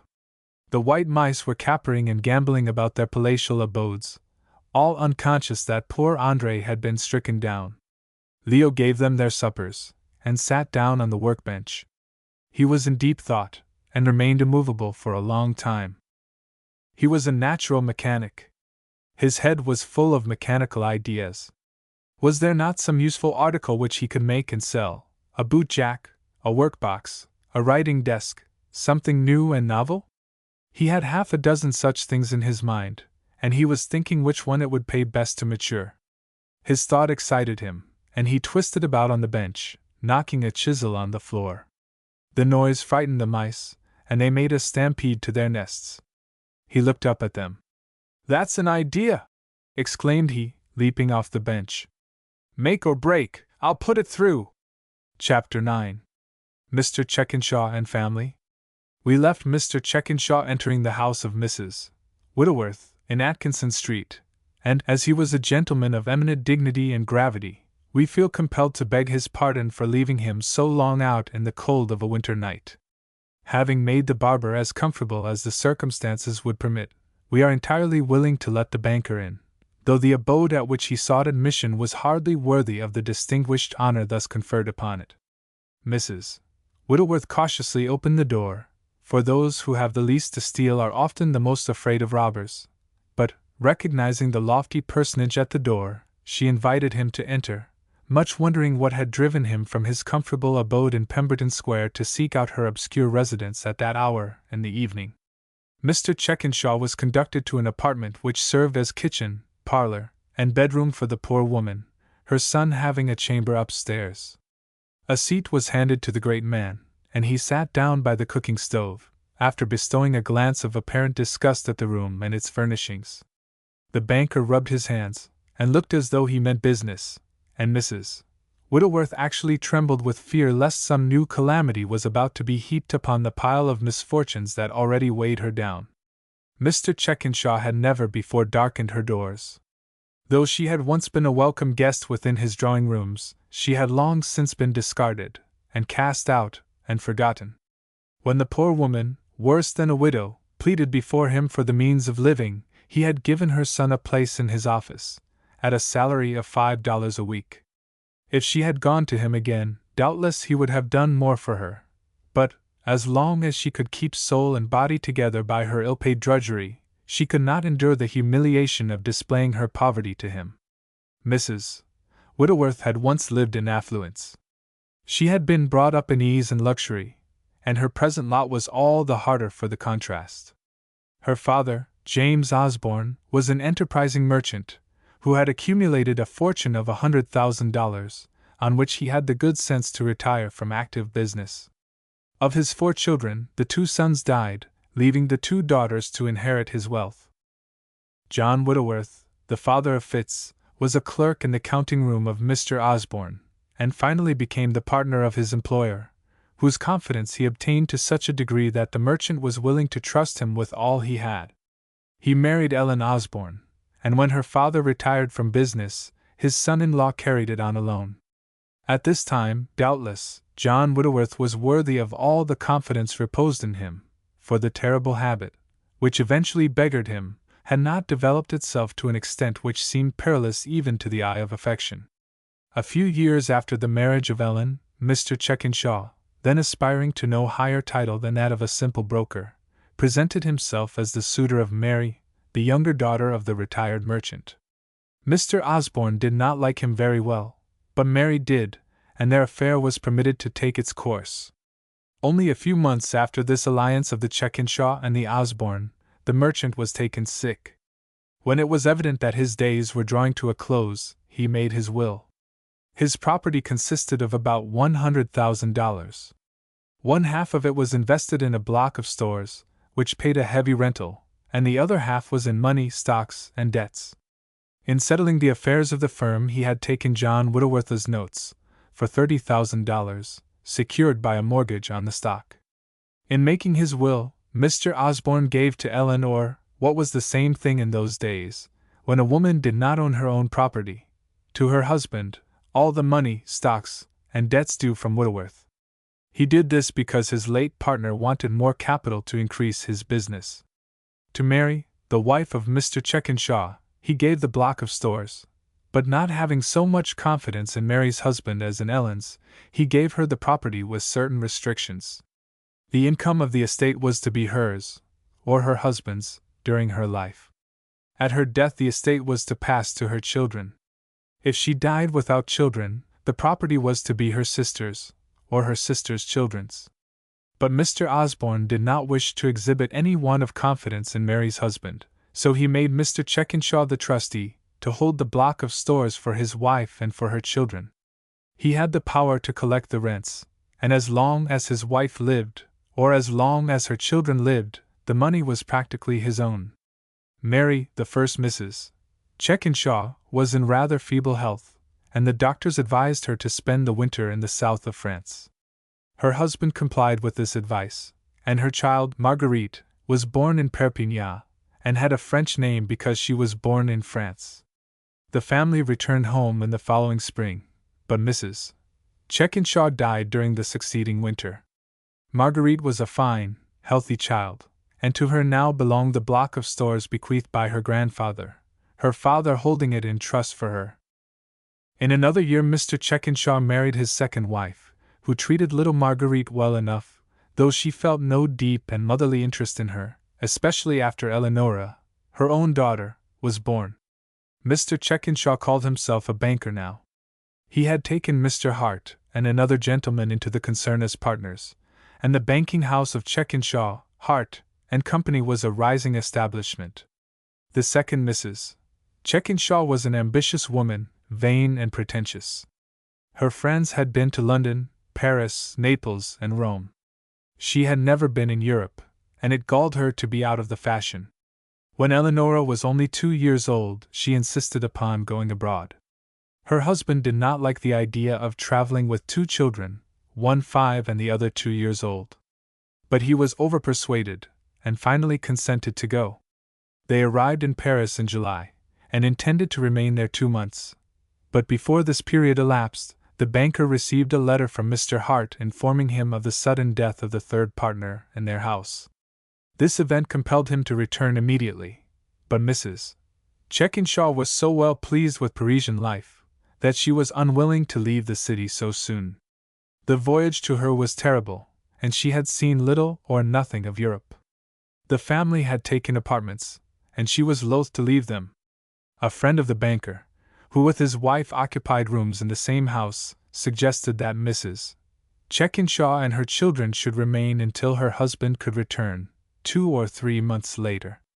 An arrangement to this effect was made, and the banker hastened home to settle his business affairs.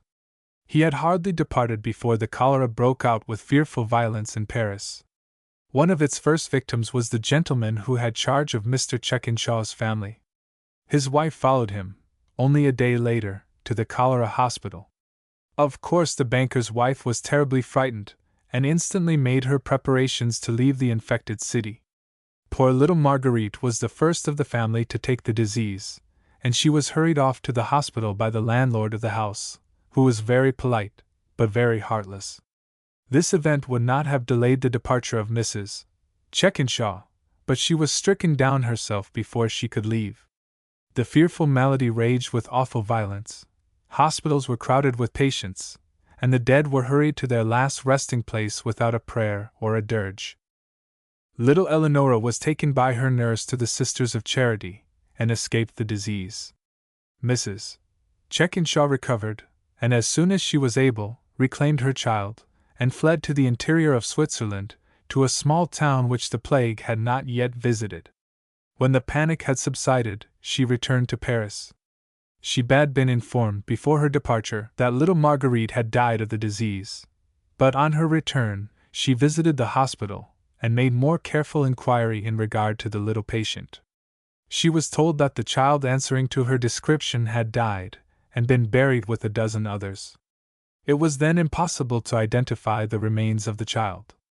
Mr. Checkenshaw returned to Paris in September. His wife had written to him and to Mrs. Whitworth as soon as she was able, and her husband had received her letter before his departure from Boston. Poor little Marguerite! She was his own child, and he was sorely grieved at her death. He was not quite satisfied with his wife's investigations, and he determined to inquire further. With Mrs. Checkinshaw he went to the hospital. "The child died the day after it was brought here," replied the director. "Here is the name," and he pointed to the record. The name indicated certainly was not Checkinshaw, though it was as near it as a Frenchman could be expected to write it. The letters spelled Chuckingham. "Allow me to look at the book," said Mr. Checkinshaw. "Certainly, sir, but I remember the case well. She was a little English girl," added the director. "This child was American," interposed the anxious father. "We cannot tell the difference. She spoke only English." "What is this?" asked Mr. Checkinshaw, pointing to another name. "Marguerite Paleba. That patient was discharged, cured. Do you translate English proper names?" "Never." "What became of this patient?" asked Mr. Checkinshaw, deeply interested. "I don't know." The banker was satisfied that Marguerite Paleba was his daughter, that the persons who had brought her to the hospital understood a little English, and had translated his surname literally from chicken and Shaw. He investigated the matter for a week. The concierge of the lodgings where he had resided assured him he had not given the name as Paleba. At the end of the week he informed his wife that he had obtained a clue to the child. She had been taken from the hospital by the Sisters of Charity, and sent to Strasbourg, that she might not have a relapse. Mr. Checkinshaw went to Strasbourg alone. On his return he assured his wife that he had found Marguerite, that she was happy with the sisters, and cried when he spoke of taking her away. The devoted ladies were very much attached to her, he said, and he had concluded that it would be best to leave her there, at least until they were ready to embark for home. Mrs. Checkinshaw did not object. She had no love for the child, and though she had treated her well from a sense of duty, was rather glad to get rid of her. The family remained in Europe till the next spring. Mr. Checkinshaw went to see his daughter again. The sisters were educating her, and he declared that Marguerite was so very happy with them, and begged so hard not to be taken from them, that he had consented to let her remain at their school. Mrs. Checkinshaw did not care. She thought it was strange, but if the child's father deemed it best for her to remain with the sisters, it was not for her to say anything. She did not say anything. Marguerite was not her own child. When they returned to Boston, the friends of the Osbornes wished to know what had become of the child. Mr. Checkinshaw had not informed any one of the death of Marguerite when the intelligence came to him in his wife's letter, though Mrs. Whittleworth had received it direct from the same source. He had grieved deeply at the loss of the child. Yet his sorrow was not alone for poor Marguerite. The block of stores, every year increasing in value, must not pass out of his hands. The poor child had the cholera in Paris, and was sent to the hospital, was his reply. When she recovered, Mrs. Checkinshaw was down with the disease, and the Sisters of Charity took her in charge. They treated her as a mother treats her own child, and Marguerite loves them better than she does my wife. I don't like to say anything about it, and will not, except to most intimate friends, but Marguerite was not Mrs. Checkinshaw's own daughter. They were not very fond of each other, and well, I think you ought to be able to understand the matter without my saying anything more. The poor child is very happy where she is, and I had not the heart to separate her from such dear friends. Everybody inferred that Mrs.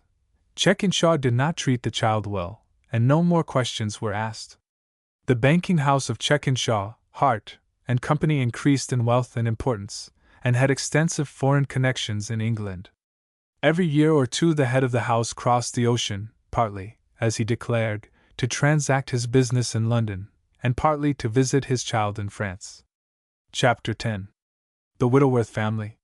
While everything appeared to be well with the banker, into whose exchequer the revenues of the block of stores flowed with unintermitting regularity, the affairs of the other branch of the Osborne family were in a far less hopeful condition. John Whittleworth drank to excess, and did not attend to his business. It was said that he gambled largely, but it was not necessary to add this vice to the other in order to rob him of his property, and filch from him his good name.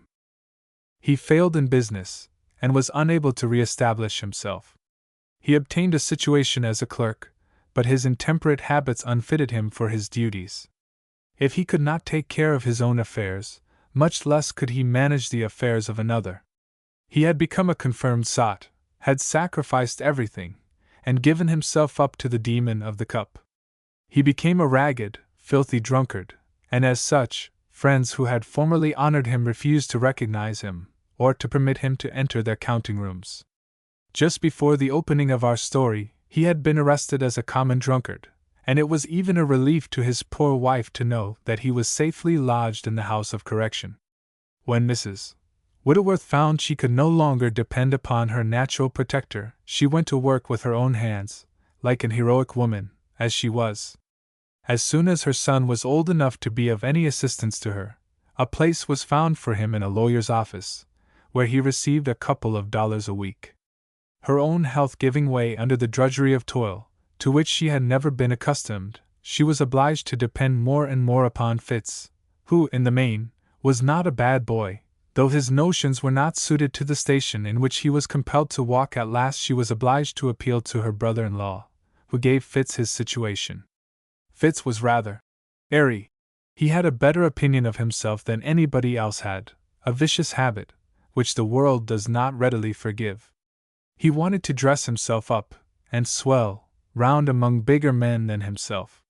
His mother was disappointed in him, and tried to teach him better things, but he believed that his mother was only a woman, and that he was wiser, and more skillful in worldly affairs, than she was. He paid her $3 a week out of his salary of $5, and in doing this he believed that he discharged his whole duty to her. Perhaps we ought again to apologize to Mr. Checkenshaw for leaving him so long in such a disagreeable place as the poor home of his first wife's sister, but he was seated before the cooking stove, and the contemplation of poverty would do him no harm, so we shall not beg his pardon. The banker looked around the room, at the meager and mean furniture, and then at the woman herself, her who had once been the belle of the circle in which she moved, now clothed in the cheapest calico, her face pale and hollow from hard work and ceaseless anxiety. Perhaps he found it difficult to believe that she was the sister of his first wife. "Where is Fitz?" asked he, in gruff accents. "He has gone up in Summer Street. He will be back in a few minutes," replied Mrs. Whitworth, as she seated herself opposite the banker, still fearing that some new calamity was about to overtake her.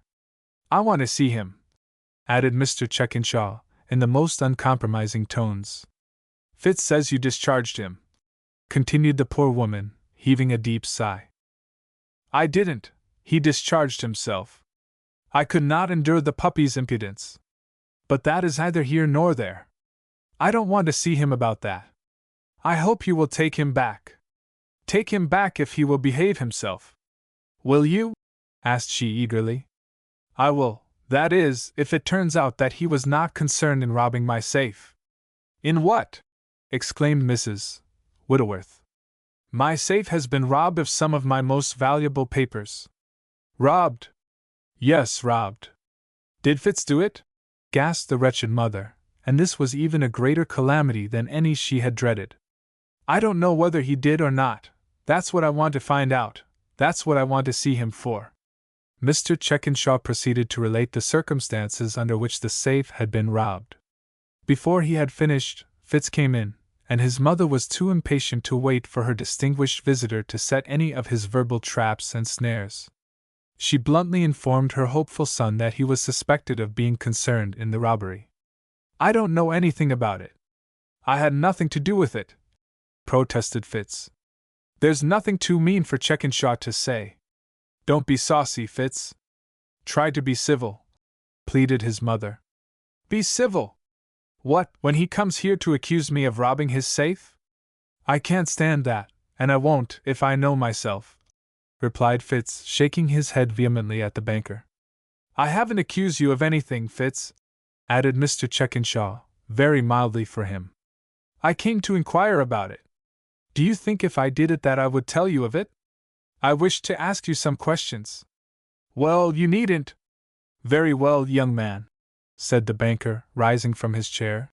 "If you don't choose to answer me, You can answer somebody else.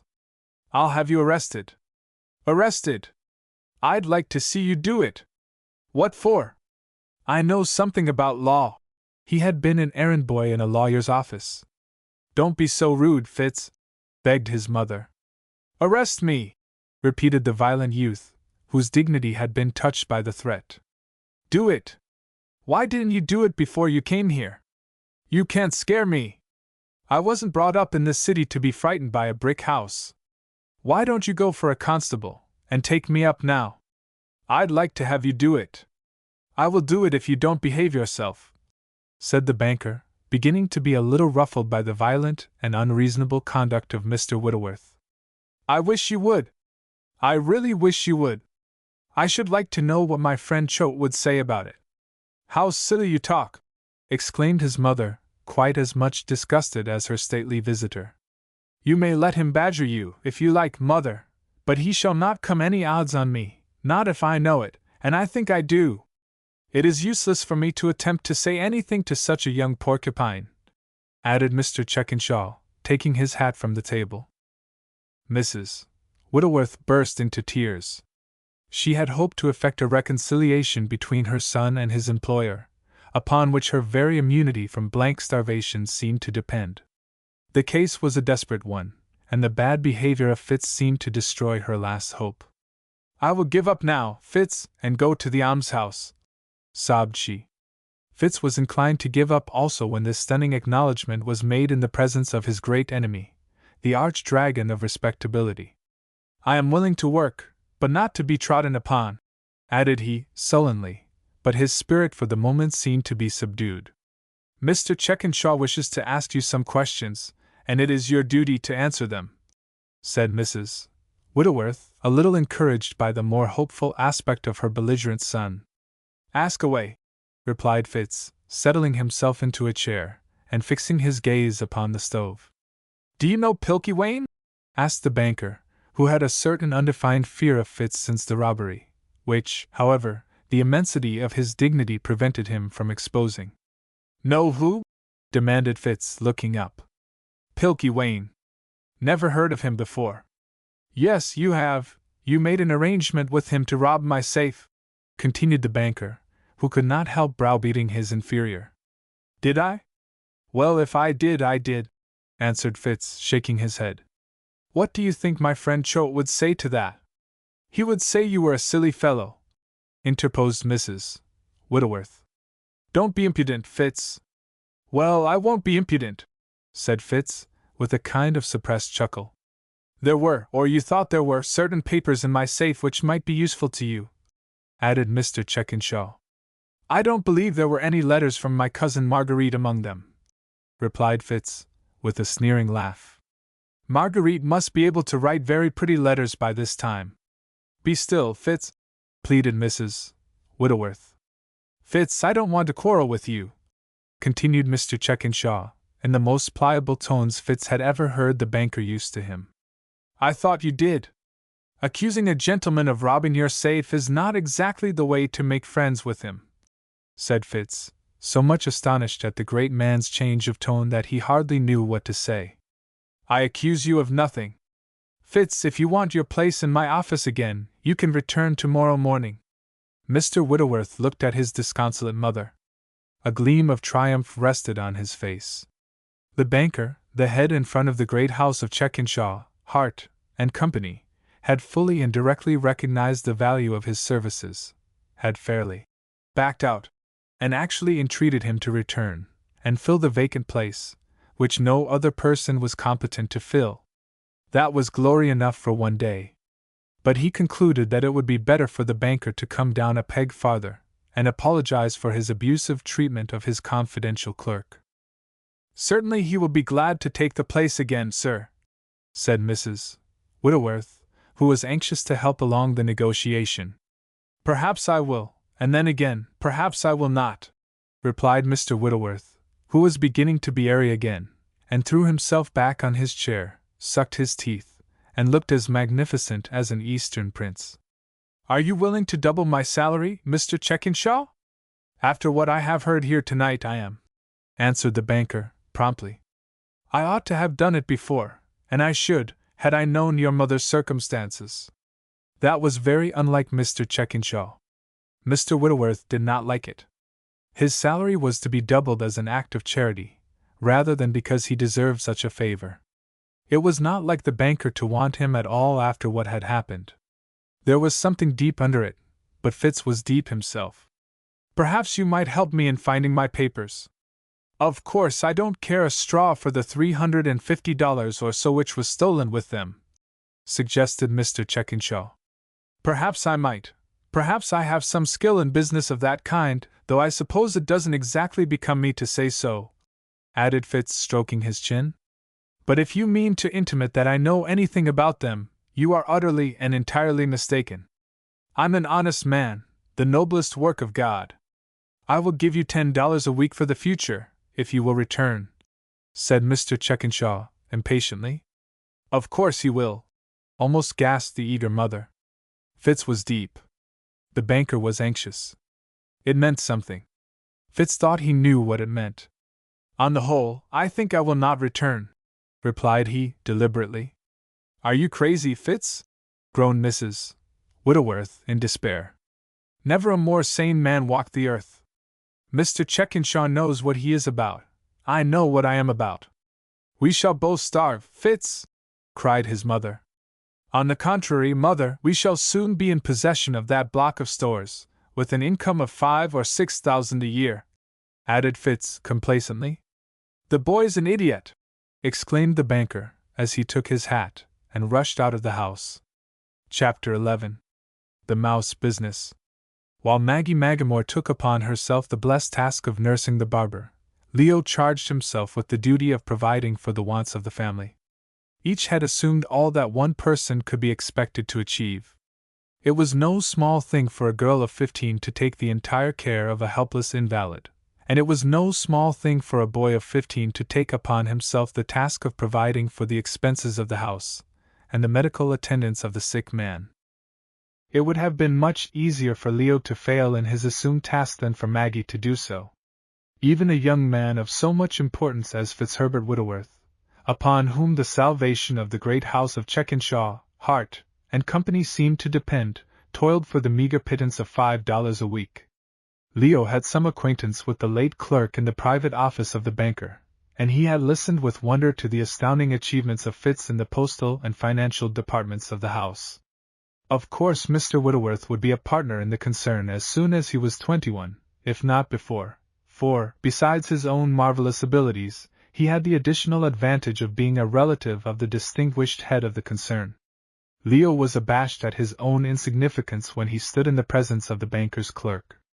If such an astonishing combination of talent as Mr. Whitworth possessed could be purchased for $5 a week, what could he, who was only a mere tinker, expect to obtain? Half that sum would have been an extravagant valuation of his own services, under ordinary circumstances. But beneath the burden which now rested upon him, he felt an inspiration which had never before fired his soul. He felt called upon to perform a miracle. He was born with a mechanical genius, and he felt it working within him. There was no end of wooden trip hammers, sawmills, and other working machines he had invented and constructed. Under the pressure of the present necessity, he felt able to accomplish better things. Something must be done which would produce $15, or at least $10, a week. It was no use to think it couldn't be done. It must be done. It looked like a species of lunacy on his part to flatter himself that it was possible to make even more than a journeyman mechanic's wages. Leo had in his busy brain half a dozen crude plans of simple machines. Often, when he saw people at work, he tried to think how the labor might be done by machinery. As he sat in the kitchen, where Maggie was sewing or preparing the dinner, he was devising a way to perform the task with wood and iron. Only a few days before the illness of the barber, he had seen her slicing potatoes to fry, and the operation had suggested a potato slicer, which would answer equally well for cucumbers, onions, and apples. Sitting on the bench, he was thinking of this apparatus, when $15 a week became a necessity. But the machine required more iron than would work, and he had not the means to do the former, and no capital to invest in other people's labor. Then he turned his attention to a new kind of bootjack he had in his mind, an improvement on one he had seen, which could be folded up and put in a traveler's carpet bag. As this implement was all wood except the hinges and screws, it looked more hopeful. He could make half a dozen of them in a day, and they would sell for $50 apiece. He was thinking of an improvement on the improvement, when the stampede of the mice deranged his ideas, but they gave him a new one. White mice were beautiful little creatures. Their fur was so very white, their eyes so very pink, and their paws so very cunning, that everybody liked to see them. Even the magnificent Mr. Checkenshaw had deigned to regard them with some attention, and had condescended to say that his daughter Eleonora would be delighted to see them. Then the houses, and the gymnastic apparatus which Leo attached to them, rendered them tenfold more interesting. At a store in Court Street the enterprising young man had seen them sold for $50 a pair. Indeed, he had paid this sum for the ancestral couple from which had descended, in the brief space of a year and a half, the numerous tribes and families that peopled the miniature palaces on the basement walls.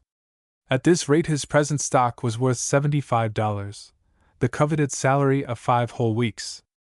In another month, at least 50 more little downy pink eyes would emerge from their nests, adding $25 more to his capital stock in trade. Leo had already decided to go into the mouse business. He was counting his chickens before they were hatched, and building magnificent castles in the air. But even the most brilliant success, as well as the most decided failure, is generally preceded by a vast amount of ground and lofty tumbling in the imagination. If the man in Court Street could sell a pair of white mice for 50 cents, and a beggarly tin box with a whirligig for $1, making the establishment and its occupants cost $1.50, why would not one of his splendid palaces, with 2 or 3 pairs of mice in it, bring $3, or even $5? That was the point, and there was the argument all lying in a nutshell. Leo had faith. What would a rich man care for $5 when he wanted to please his children? He had watched his mice day after day, and week after week, by the hour at a time, and had never failed to be amused at their gambols. Everybody that came to the house was delighted with them. If the man in Court Street could sell them, he could. There was money in the speculation, Leo reasoned, and it should not fail for the want of a fair trial. He could make houses of various sizes, styles, and prices, and thus suit all tastes. He could stock each one with as many mice as the customer desired.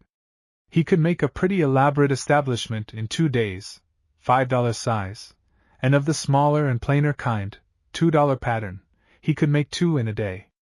The palace on the bench was nearly completed, and he went to work at once and finished it. It had a glass front, so that the dainty little occupants of the institution could not get out, and the foe of white mice, the terrible cat, could not get in. This establishment had been intended for Mr. Strathmore, but as that gentleman had not been informed of his purpose to present it, Leo decided that it should be used to initiate the experiment on whose success so much depended. It was 10 o'clock at night when the grand palace on the bench was finished. Leo put some cotton wool into the sleeping apartments, and then transferred 3 pairs of mice from the most densely populated house to the new one. He watched them for a while, as they explored their elegant hotel, going upstairs and down, snuffing in every corner, standing upon their hind legs, and taking the most minute observations of the surroundings. Leo was entirely satisfied with the work of his hands, and with the conduct of the mice who had been promoted to a residence in its elegant and spacious quarters. If there was not $5 in that establishment, then the rich men of Boston were stingy and ungrateful. If they could not appreciate that superb palace, and those supple little beauties who held court within its ample walls, why, they were not worthy to be citizens of the Athens of America. Leo went upstairs. André still slept, and Maggie sat by the bedside, patiently watching him in his slumbers. He crept softly into the front room, and looked at the pale face of his father. His heart was lighter than it had been before since the news of the calamity was told to him. He was full of hope, and almost believed that he had solved the problem of supplying all the wants of the family. "You must sleep yourself, Maggie," said he in a whisper. "Hush!" said she, fearful that the sleeper might be disturbed, as she led the way into the rear room. "I will sit up half the night, Maggie." "No, Leo, there is no need of that. I wake very easily, and I can sleep enough in the rocking chair. You seem to be quite cheerful now, Leo," added she, noticing the change which had come over him. "I feel so, Maggie. You say we shall want $15 a week." "No, you said so, Leo. I might take in sewing, but I don't think both of us can make anything like that sum. I am very much worried. I don't know what will become of us." "Don't be worried any more. I'm going to make that money myself. You needn't do anything but take care of Father, and I'll help you do the housework," added Leo, cheerfully. "What are you going to do?" "I'm going into the mouse business." "Into what?" "The mouse business," replied Leo gravely. "What do you mean by that?" asked Maggie, puzzled as much by his gravity as by the unintelligible phrase he had used. Leo explained what he meant, and argued the case with much skill and enthusiasm. Maggie would have laughed if she had not been solemnly impressed by the condition of her father, and by the burden of responsibility that rested upon her as his nurse. She went into the basement, and looked at the house which Leo had just finished. It was certainly very pretty, and the mice in it were very cunning. "You don't think anyone will give you $5 for that house, do you?" said she, as she joined him in the back room again. "I mean to ask 6 for it, and if folks won't give it, they are mean. That is all I've got to say about it," replied Leo. "But they won't. Why, the mice alone are worth $1.50, and there is 2 days' work in the house, besides the stock and the glass. I certainly expect to get $6 for the concern, though I shall not complain if I don't get but 5. I can make from 3 to a dozen of them in a week, and if I don't make at least $15 a week out of the mouse business, I shall be disappointed, that's all." "I am afraid you will be disappointed, Leo," replied Maggie, with a sigh, as she thought what a sad thing it would be when the brilliant air castle tumbled to the ground. "Perhaps I shall. If I do, I can't help it. But if this fails, I have got another string to my bow." "What's that?" "I shall go into the bootjack business next, and I hope to get up my machine for slicing potatoes, and such things, soon." "Oh dear, Leo! You are full of strange ideas. I only hope that some of them will work well," added Maggie. "I'm going to be reasonable, sis. I'm not going to give up if a thing fails once, twice, or 19 times. I'm going to keep pulling. I've got half a dozen things in my head. If 5 of them fail, I shall make a big thing out of the 6th. I hope you will. You are so patient and persevering that you ought to succeed in something." "Oh, I shall, you may depend upon that. Make or break, I'm bound to succeed in something." "What do you mean by make or break, Leo? It sounds just as though you meant to make money if you sacrificed everything." "I don't mean that. I would rather go to the almshouse than be dishonest. I can't think of anything more horrid than being wicked." "Nor I either. I don't mean to be dishonest, Maggie. I would rather be a good man than a rich one, any day, but I think a man can be both.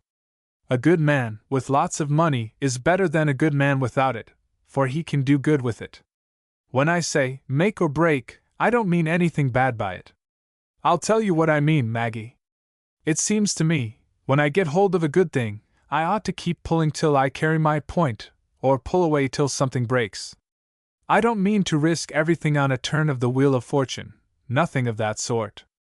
I mean to persevere and stick to anything so long as there's any chance of success, till the strings break, and the whole thing tumbles down. That's my idea."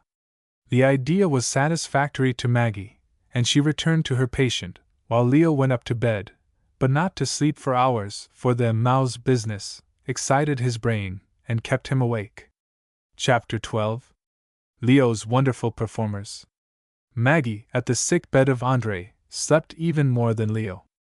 She had a lounge in the room, placed near her charge, on which she rested comfortably, though she rose several times in the night to assure herself that all was well with her father. In the morning Andre seemed to be in the entire possession of his faculties. He had slumbered quietly all night, hardly opening his eyes after he took the doctor's prescription. He awoke before his attentive nurse.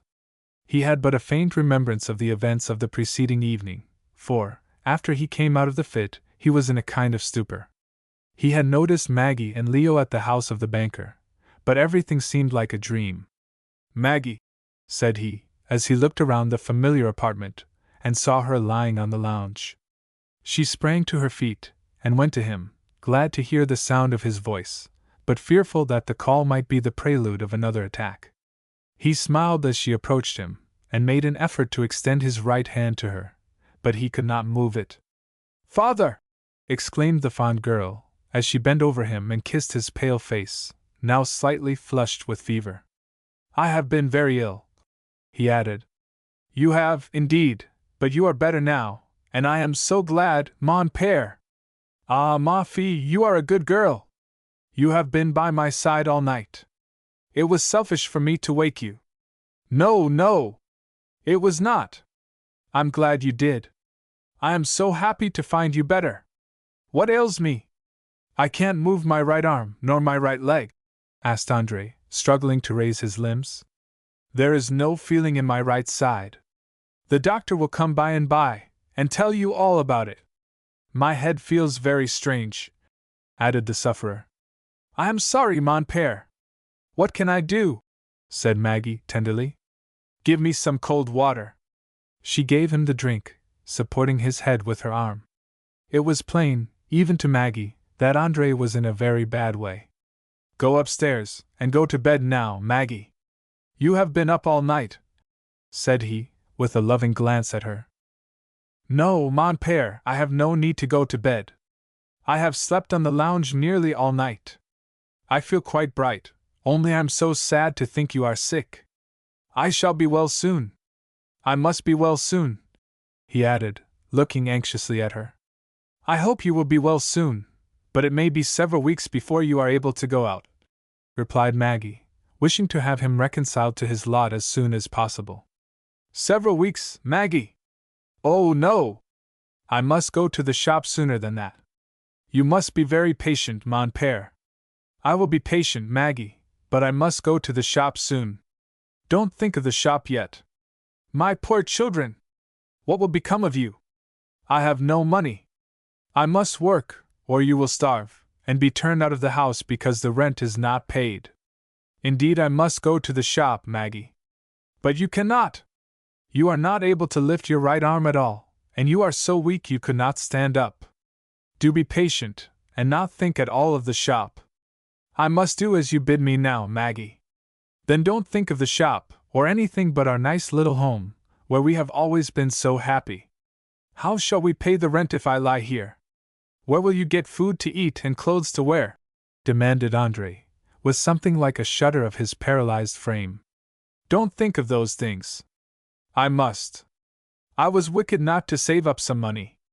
"No, you were not wicked, you were always as good as you could be. The good God will take care of us. They will send us all to the almshouse." "No, no, Leo is going to make heaps of money," replied Maggie, though she had not much confidence in her brother's brilliant scheme, or even in the inventions that reposed in his active brain. "Can't you go to sleep again, mon père?" "I will try," replied he meekly. "I will if you go to bed and sleep. What should I do if you were sick?" "I shall not be sick. I have slept enough. I will go and make you some beef tea, and get breakfast for Leo. I shall hear you if you call." Leo had made the fire in the cooking stove, and in a short time the odor of fried sausages pervaded the house. The beef tea was in course of preparation, and the coffee was boiling on the stove. Maggie was as busy as a bee, but every 5 minutes she ran into the front room, and asked Andre if he wanted anything. She went to the front door, where the baker had deposited half a dozen 2-cent rolls, each of which was nearly as big as one sold for 5 cents now. For a girl of 15, Maggie was an excellent cook. Indeed, she would have been regarded as a prodigy in this respect in our day and generation. She had acquired all her skill from Andre, whose accomplishments were almost unlimited. When he first came to Boston, he had boarded out, but when Maggie was 8 years old, he had taken this house. At first he had done the housework himself, with what little help she could give him, till now she had entirely relieved him from any care of this kind. At this time he had taken Leo from the almshouse, to be her companion in his absence. Breakfast was soon ready, and Leo was called up from the workshop, where he had already got out a portion of the stock for 4 small mouse houses, each intended to accommodate a single pair of mice. He was still cheerful and hopeful, and went in to see André before he sat down at the table. He told his father he was sure he could make $10 a week by his splendid enterprise. He intended to take the palace he had finished up to State Street, for sale, at noon that day. The problem would soon be solved, and he was already nearly as well satisfied as though he had the price of his curious merchandise in his pocket. After breakfast he returned to the shop. He was sad when he thought of staying away from school, and of giving up the medal he had set his heart upon. But then, it was a very great pleasure to do something for his devoted father, who had been so good to him. It was a great sacrifice that he was called upon to make, but there was no help for it, and he tried to yield cheerfully to the necessity of the occasion. Gladly and hopefully he sawed and planed, and squared, and grooved, and mortised his work, and nailed the parts together. At 10 o'clock the doctor came. He was as gentle and kind as he had been the evening before. André was partially paralyzed on one side of his frame, but Dr. Fisher was quite hopeful of his patient, though it was not likely that he could go to work for some months. The physician was much pleased with Maggie, and when he was taking his leave he asked for Leo. "He is in his shop at work," said Maggie. "Everyone that comes here goes down to see his white mice.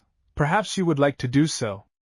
"I would," replied the doctor, with one of those benevolent smiles which all who knew him will remember to the end of their days. Maggie conducted him to the basement, and then returned to André's chamber.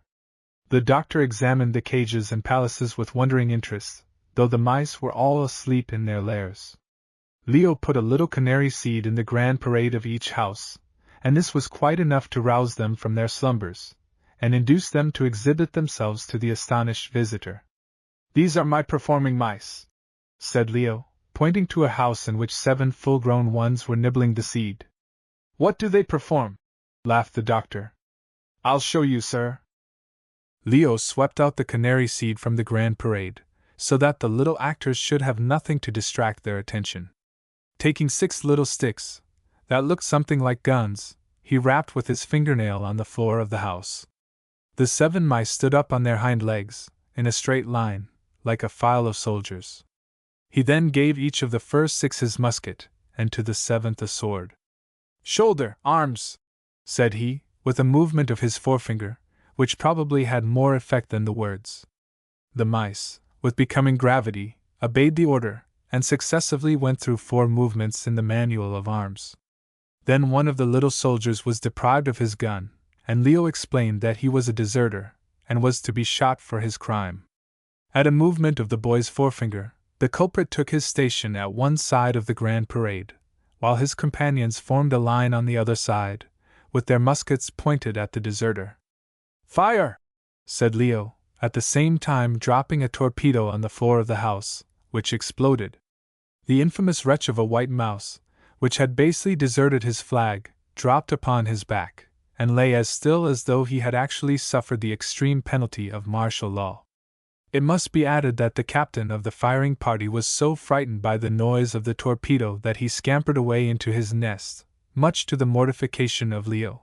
But he was recalled, and compelled to face the music at the head of his squad. Leo rapped again on the floor, and the defunct mouse was suddenly resurrected. The tragedy completed, the squad was dismissed, and immediately became white mice again, snuffing about the parade, doubtless wondering what had become of the canary seed, which was choice food, served out only on extra occasions. "That is really wonderful," said Dr. Fisher. "Did you train them yourself?"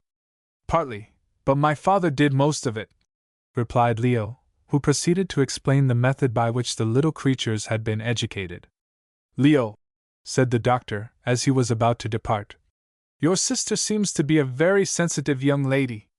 I wanted to ask her some questions, but I did not feel quite equal to it. I will ask them of you, but I wish you to understand that I do so as your friend." The good physician then inquired into the circumstances of the poor barber.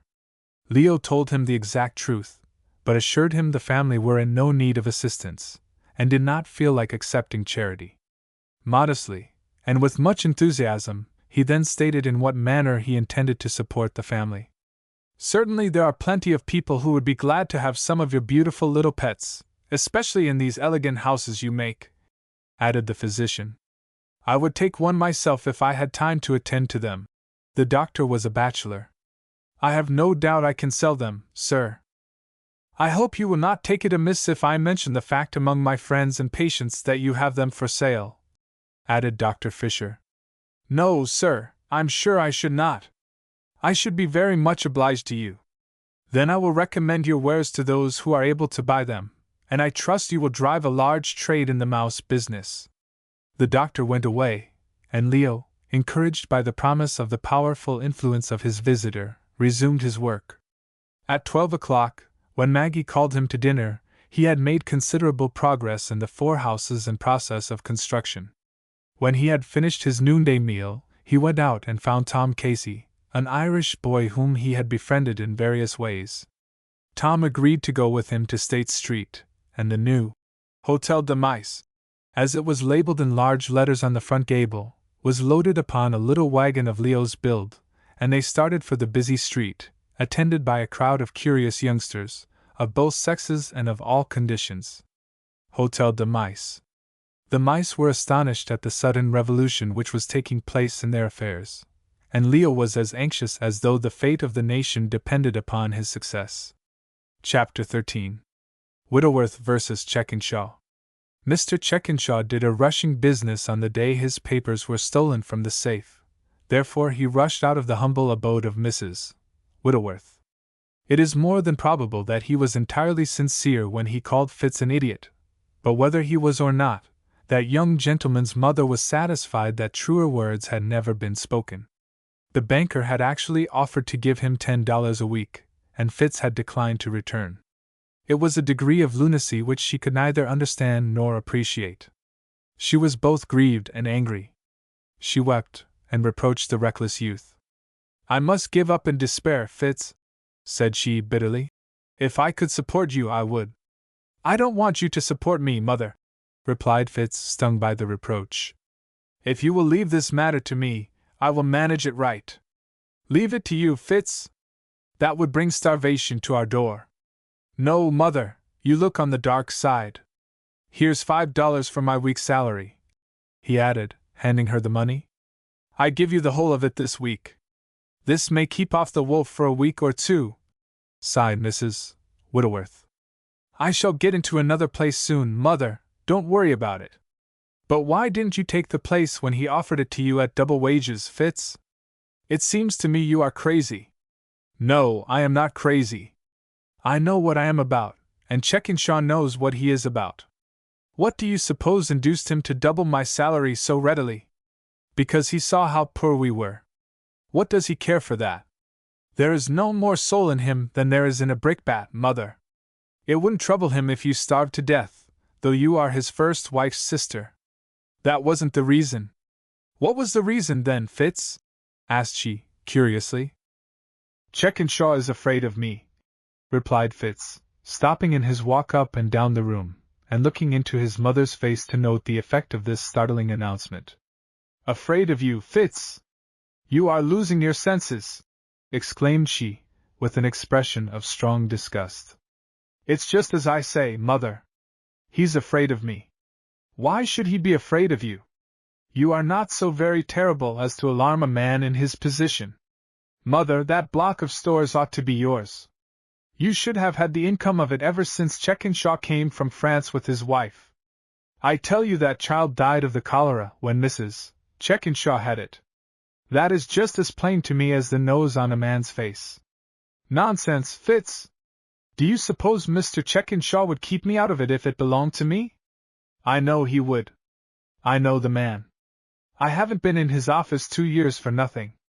I keep my eyes open, I do, answered Fitz, holding up his head till his neck was stretched to its full length. Checkenshaw may be an honest man, as things go, but you can't make me believe he would give up that block of stores while he could hold on to it by hook or by crook. He wants me under his thumb, where he can know what I'm about. He has lost his papers, and he feels nervous about them. In my opinion, There's something or other among those documents which would let the light in upon that block of stores. That's why he is so anxious to find out where they are.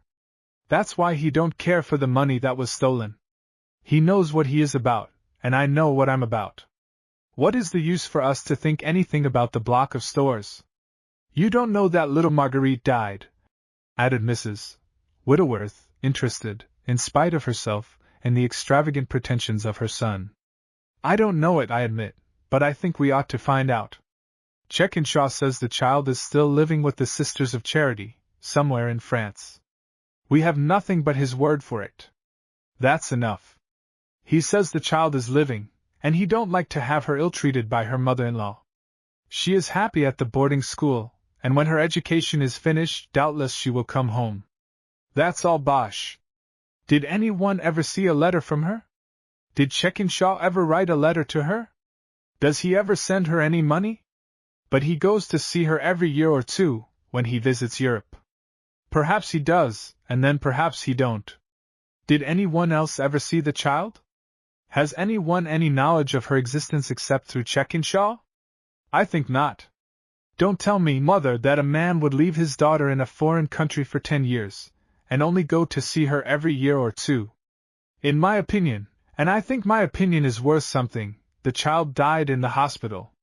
Chekinshaw keeps up this fiction because it puts $5,000 or $6,000 a year into his pocket. No one has ever claimed the block of stores, and of course he will hold on to it till someone does. Mrs. Whitworth could not help thinking, while starvation or the almshouse stared her full in the face, what a blessing that block of stores would be to her. If her sister's child was dead, it rightfully belonged to her. It was certainly proper for Mr. Chekinshaw to prove that Marguerite was still living, or at least to satisfy her privately on the point. "What can we do, Fitz?" she asked. "What can we do, Mother? That's the question. When I was in Summer Street, this evening, I thought I would call upon my friend Choate. Choate is a gentleman and a scholar, he is." "Pshaw, Fitz!" ejaculated the poor woman. "Why will you talk about your friend Choate? He is not your friend. He would not touch you with a 10-foot pole. He looks down upon you from an infinite height. Not he. Choate always treats everybody like a gentleman. He always treated me like a gentleman. I believe in Choate, I do. It is ridiculous for you to talk about his being your friend. He is my friend in very deed. I called upon him at his residence, in Winthrop Place, this evening. He treated me like a gentleman. He was glad to see me. He shook hands with me, and welcomed me to his house, as though I had been the governor of the state. Everett was there, and Winthrop came in before I left. I heard them speak of Webster, and I suppose he was expected. I was introduced to Everett and Winthrop. "You!" exclaimed his mother. "Aye, Mother! Poor child, they were making fun of you," sighed Mrs. Whitworth. "Not they. Everett bowed to me as gracefully as though I had been the president. Winthrop was a little stiff, but what did I care for him, as long as Choate and Everett were on good terms with me? Your head is turned, Fitz. No matter if it is, so long as it is turned in the right direction. Choate told Everett and Winthrop that I had formerly occupied a place in his office, and that he had a high regard for me. He smiled pleasantly, and so did Everett. Winthrop didn't take much notice of me. Choate asked me if I wanted to see him for anything particular. I told him I did. I wanted a little legal advice in the matter of Whitworth versus Chekinshaw. He smiled very kindly upon me. He smiled as only Choate can smile. "What did he say to you?" demanded Mrs. Whitworth, impatiently. "He apologized for his inability to attend to the case at that time, as he was engaged upon a matter of politics with Everett and Winthrop, but he hoped he should find time to see me in the course of a week. Of course I didn't care about breaking up his conference with Everett and Winthrop, so I apologized for the interruption, and promised him I would call upon him at his office the next day. I suppose he was very sorry he could not attend to the case," added Mrs. Whitworth. "He appeared to be. He expressed his regrets, and, as he was attending to the affairs of the nation, I could not be hard on him, you know." "Certainly not," said his mother, amused in spite of the weakness of her son. Choate is a good fellow, Choate is, added Fitz, rubbing his chin and puffing out his lips. When he gets hold of this case, he will make things fly, mother. What are you going to do, Fitz? Asked Mrs. Whitworth seriously. I'm not going to mince the matter any longer. I am going to bring a suit against Checkenshaw for the block of stores, and the income received from them for the last 10 years, replied Fitz magnificently. You are. I am, that is, when I say I am, of course I am going to do it in your name, for I am the next heir to you. That will bring things to a head, and we shall soon find out whether Checkenshaw is ready to stand trial or not. We have no money to go to law with, pleaded the poor woman. We don't want any, mother. I have looked into this business, and what I don't know about it isn't worth knowing. I know something about law, for I used to keep my eyes and ears open when I was in the law business. Mr. Whitworth had been an errand boy in Mr. Choate's office. I don't think you can go to law without money, Fitz. I have always heard it was very expensive, added Mrs. Whitworth. All we want, mother, is a copy of my grandfather's will. We attach the block of stores, if necessary. Under the will it belongs to you, unless Checkenshaw can produce your sister's child. Suppose he should produce her? That's the very thing he can't do. If he does, of course our case falls to the ground, but he can't. But if he does produce the child, where is the money to pay the expenses? The expenses won't be much. I shall say to Choate, Choate, says I, here's a piece of property which belongs to my mother. You can go up to the registry of probate, and read the will yourself. Give my mother legal possession of it, and I will pay you $5,000 or $10,000. I haven't just decided exactly what to offer him. He takes the case, brings the suit, and gets the property for you. Suppose he doesn't get it? Then he will get nothing. When I was in the law business, cases were sometimes taken in this way. Mrs. Whitworth was encouraged by this hopeful statement, and disposed to let Fitz have his own way. Abject poverty was so terrible that she could not afford to lose such a chance.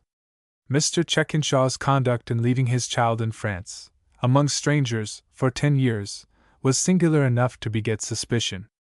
The conversation was continued till the fire went out, and the chill air of the room drove the intended litigants to their chambers.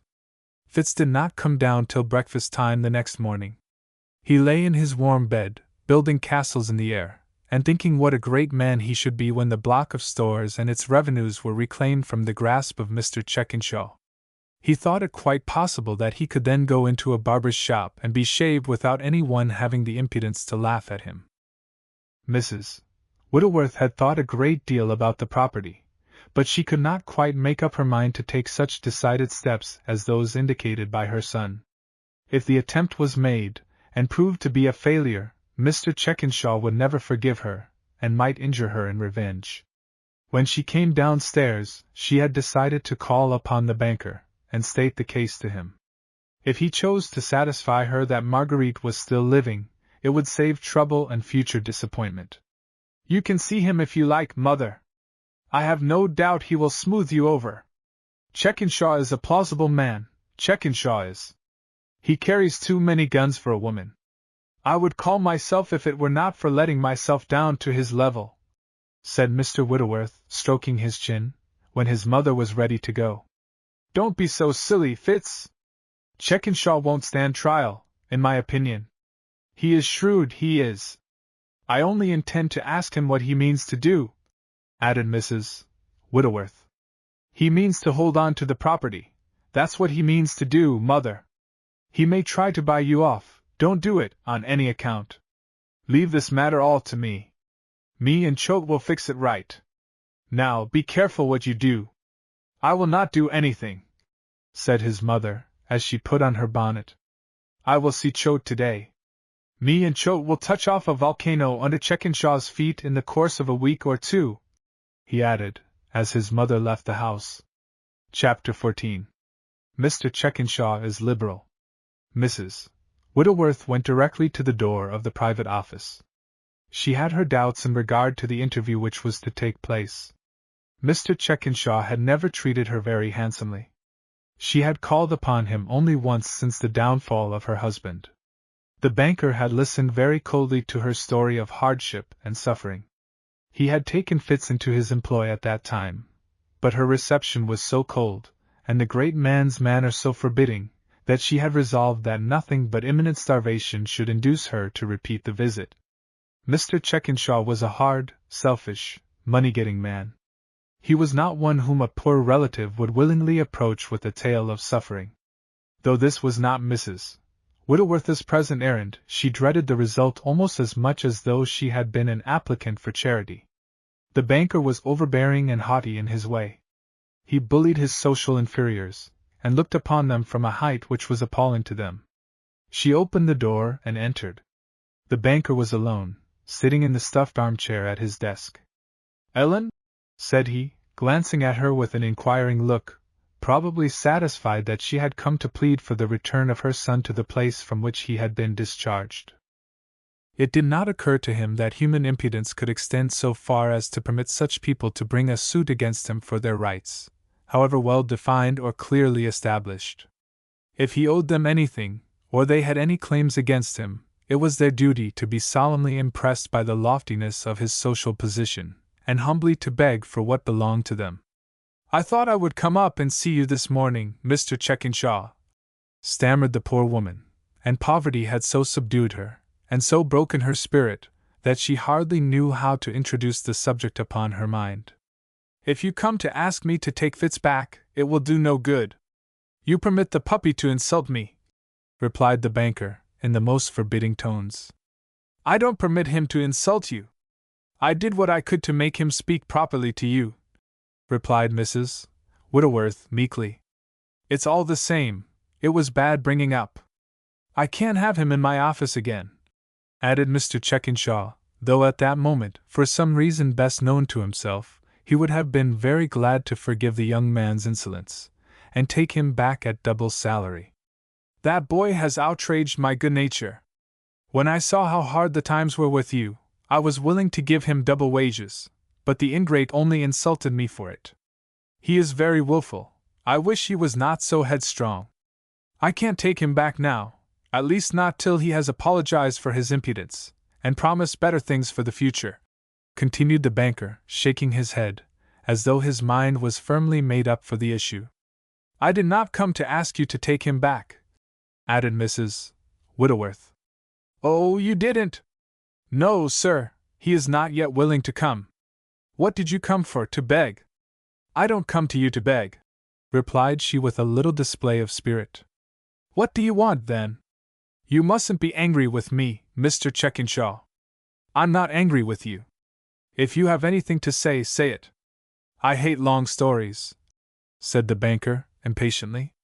"Fitz has taken it into his head that the block of stores which my father gave to Mary belongs to us," continued Mrs. Whittleworth, looking down to the floor, as if fearful that the great man's glance would blast her if she beheld it. "Has he, indeed?" If Mrs. Whittleworth had looked at the banker instead of the floor, she might have seen that his face flushed slightly, that his lip quivered, and his chest heaved. But, as she did not look at him, the banker had time to suppress these telltale emotions. "He thinks so, and he seems to be determined that something shall be done about it," added the poor woman, still gazing intently at the floor. "And you encourage such ridiculous notions, do you, Ellen?" said Mr. Checkenshaw, severely. "I don't know that I encourage them. I can't help his thoughts." "Probably you don't wish to help them. Well, you can do as you please about it.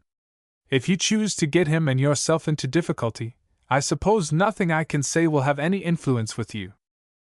"I don't want to get into trouble, or to spend any money in going to law. I should judge, from the appearance of your house, that you hadn't much to spend in that way," sneered the banker. "I have not, indeed. I said all I could to dissuade Fitz from doing anything about the matter, but he is bent upon it. He has been to see Mr. Choate about it." "To see Mr. Choate!" exclaimed the banker, springing out of his chair, and now his face was deadly pale. But in an instant Mr. Checkenshaw was conscious that he was revealing the weakness of his position, and he sat down in his chair again, with a placid smile upon his face.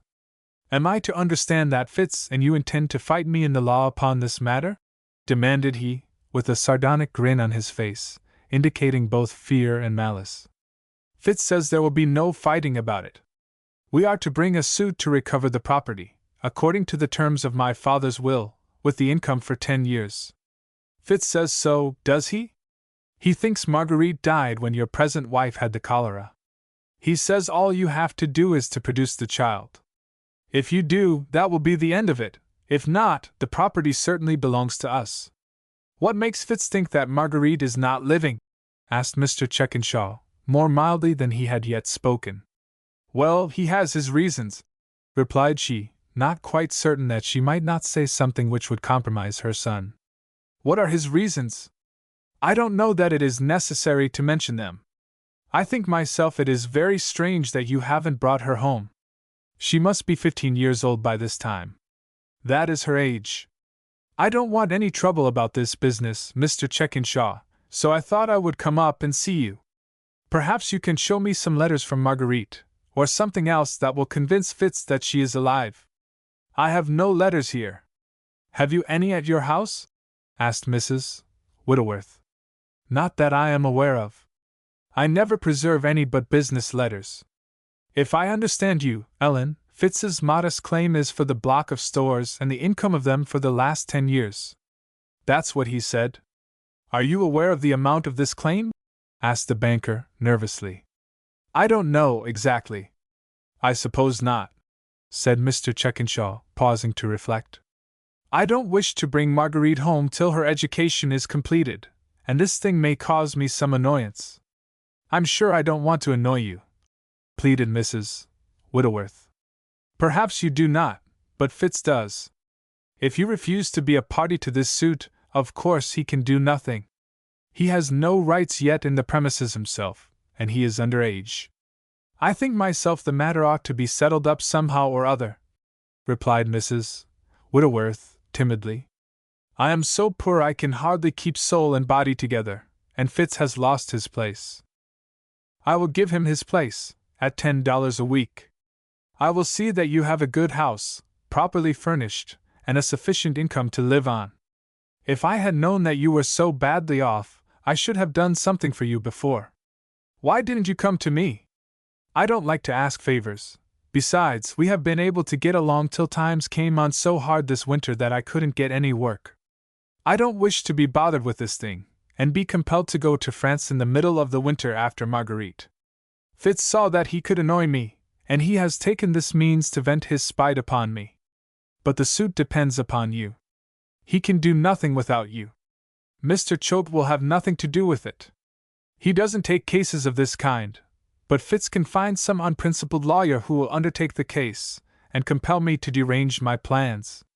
Could you show me some letters from Marguerite, or some bill you have paid for her board or tuition? Perhaps I may be able to find something of the kind at my house. I'll see. But I think we had better settle up this business between ourselves, without Fitz. Mr. Checkenshaw looked troubled, and Mrs. Whitworth could see it now. How can we settle it, if you have nothing to show me to prove that Marguerite is living? Asked the poor woman. Marguerite is living, or was 18 months ago, when I was in France. Haven't you heard from her for 18 months? Of course I have, but that is neither here nor there. I don't wish to be annoyed in this way, or to have your son boasting that he has a claim on me. I don't choose to submit to that sort of thing any longer. Neither is it my intention to bring Marguerite home till she is 18 years old. She is very much attached to the institution in which she spent her childhood. I should think you would wish to see her oftener than once in 2 years, added Mrs. Whitworth, the remark prompted by her woman's heart. So I would. But you know just how it is. I can't bring her home without having trouble in my family, and she is perfectly happy where she is. I ought to have done more for you, Ellen, than I have, but I didn't know the world went so hard with you. I blame myself for not thinking more about it, but I am plunged in business, so that I hardly have time to think of my own family. I don't see how I can do it in any other way than by settling a fixed sum upon you at once. Then I can do all that I have to do at one time, and you will not have to depend upon my bad memory. I'm sure I've no claims on you of that kind, replied Mrs. Whitworth, amazed at this outburst of generosity. "I know you have no legal claims upon me, but you are the sister of my first wife. I have not forgotten her yet, and I never shall," continued Mr. Checkenshaw, with a gush of sentiment such as the poor woman had never before seen proceed from him. "Property from your father's estate came into my family, and it would not be right for me to permit you to want for the comforts of life, to say nothing of the necessities. I'm going to do something for you here and now, something so that you shall not be dependent upon Fitz, whether I forget you for the time or not. Do you think you could live on the income of $10,000 a year? That would be $600, or about $12 a week. That is more than I have had for years," gasped Mrs. Whitworth. "Very well, I will give you a check for that sum, or I will invest it for you in the best paying stocks I can find." "You are too good. I did not expect this," exclaimed the poor woman, wiping the tears from her eyes. "I shall do no more than my duty, what I ought to have done before," replied the banker, magnanimously. "And, by the way, it would be as well for you to sign a paper, so as to set this business at rest, and prevent Fitz from annoying me," said the banker, as he took down his checkbook, and shuffled the papers about the desk with assumed indifference. "What paper am I to sign?" asked Mrs. Whitworth, beginning to open her eyes. "I mean a quitclaim deed on the block of stores, but of course that has nothing to do with the $10,000 I am to pay you." Mrs. Whitworth knew what a quitclaim deed was. It was a deed by which she relinquished all her right, title, and interest in the block of stores. "I think I will not sign it today, Mr. Checkenshaw," said she, rather fearfully. The banker urged her in vain. Fitz had warned her against such a step, and she had more confidence in Fitz's judgment at that moment than ever before. "Very well, I will have the deed drawn, and fill out the check ready for you the next time you call," added the banker, more disappointed than his manner indicated. Mrs. Whitworth went home. Chapter 15. A success in the mouse business. "Now, Tom, if you will draw the wagon, I will steady the house, and see that the mice don't get out and run away," said Leo, when he had drawn the chariot of the beauties a short distance. "Small loss if they do," replied Tom Casey, who had already made up his mind that they were going on a fool's errand. "Not a bit of it, Tom. These mice are worth 50 cents a pair," added Leo, as he placed himself by the house, and his companion took the pole of the wagon. "50 cents, is it? Sure, who'd give 50 cents for those bits o' craters? I wouldn't give 50 cents for a 2 of 'em, let alone a pair of 'em. When I come back with $5 or $6 in my pocket, which I shall get for this establishment, you will change your tune, Tom." "Well, the house is first rate, and you may get $5 for that. Sure, I think it's worth it, but I wouldn't give 2 cents for all the mice that's in it." "Perhaps you wouldn't, Tom. You haven't any taste for white mice." "Taste, is it? Sure, would anyone eat 'em?"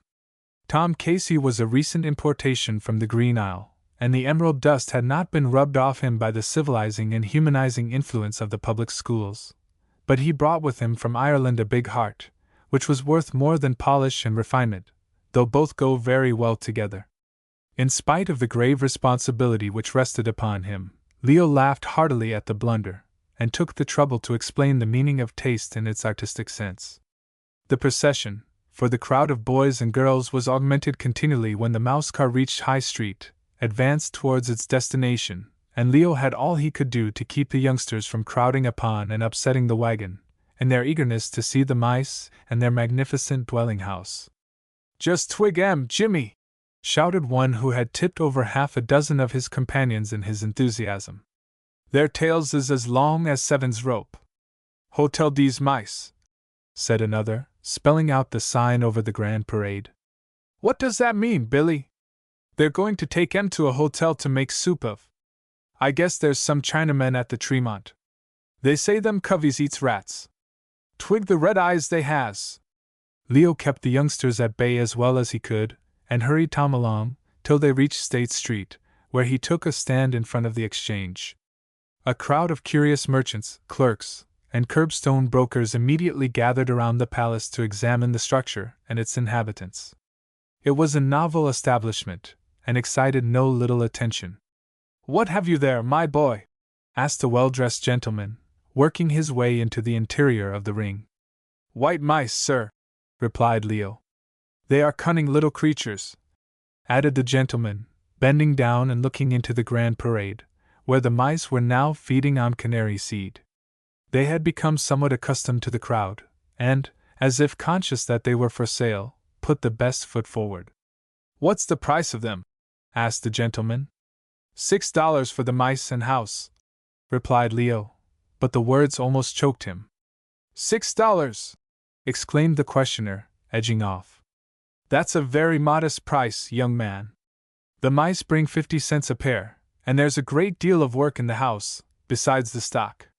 But you don't expect anyone to give you $6 for a trap like that, with half a dozen rats in it, do you? I think it is worth that, sir.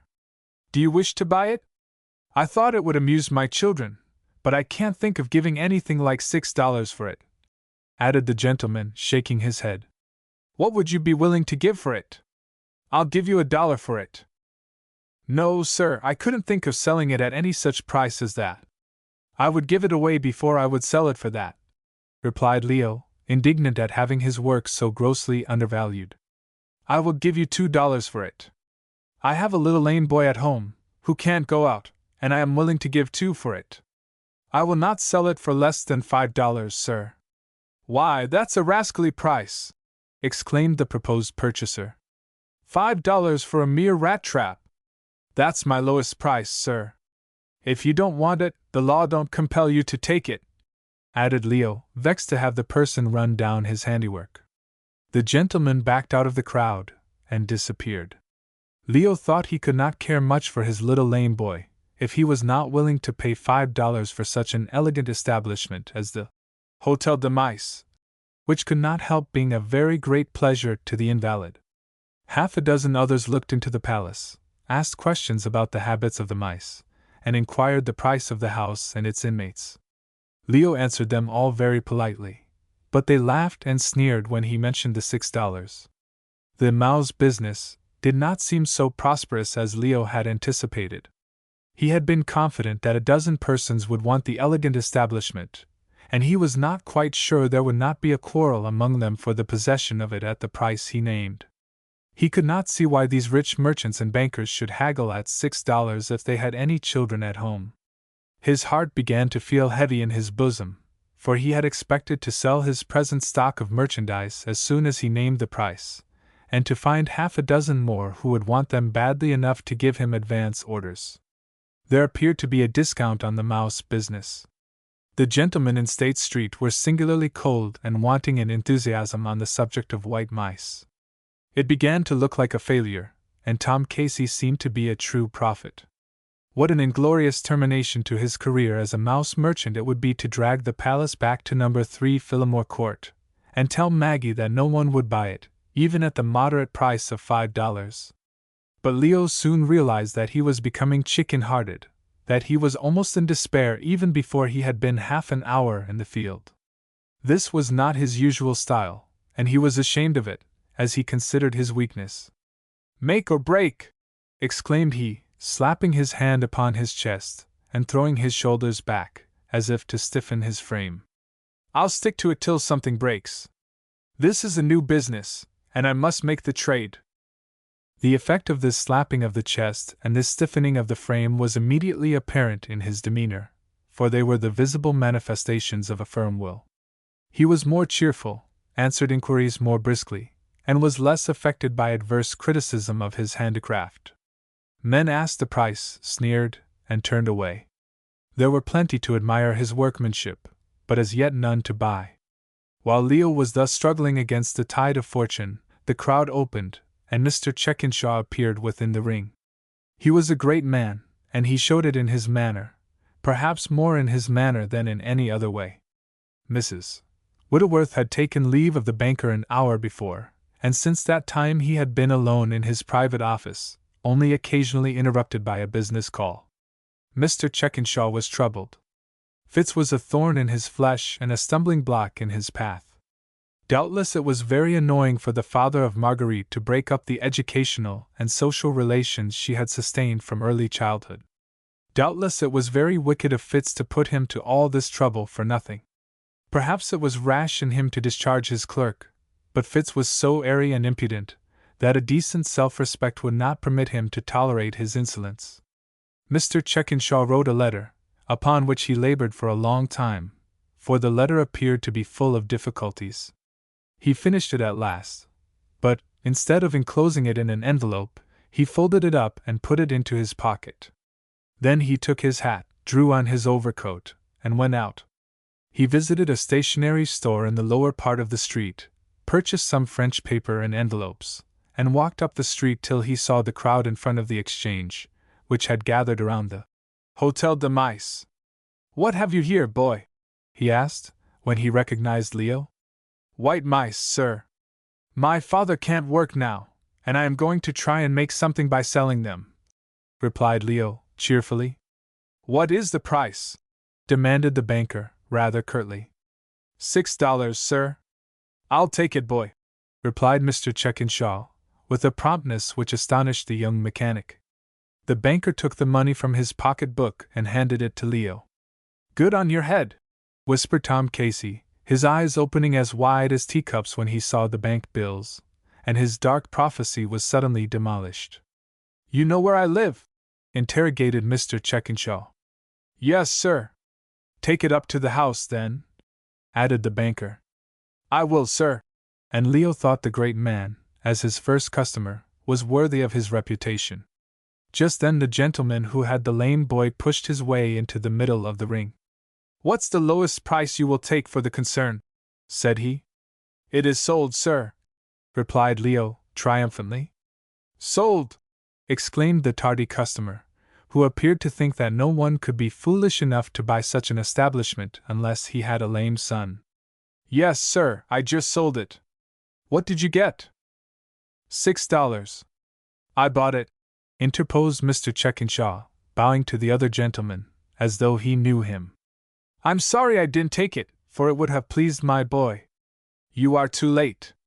But I will get up another for you," said Leo, exhilarated by this sudden improvement of the mouse business. "When can you do it?" asked the gentleman, who was quite disappointed to find he could not purchase the establishment at his own price, as he had expected to do at a later hour in the day, after the young man had had an opportunity to consider the vanity of worldly hopes. "That depends upon what kind of one you want.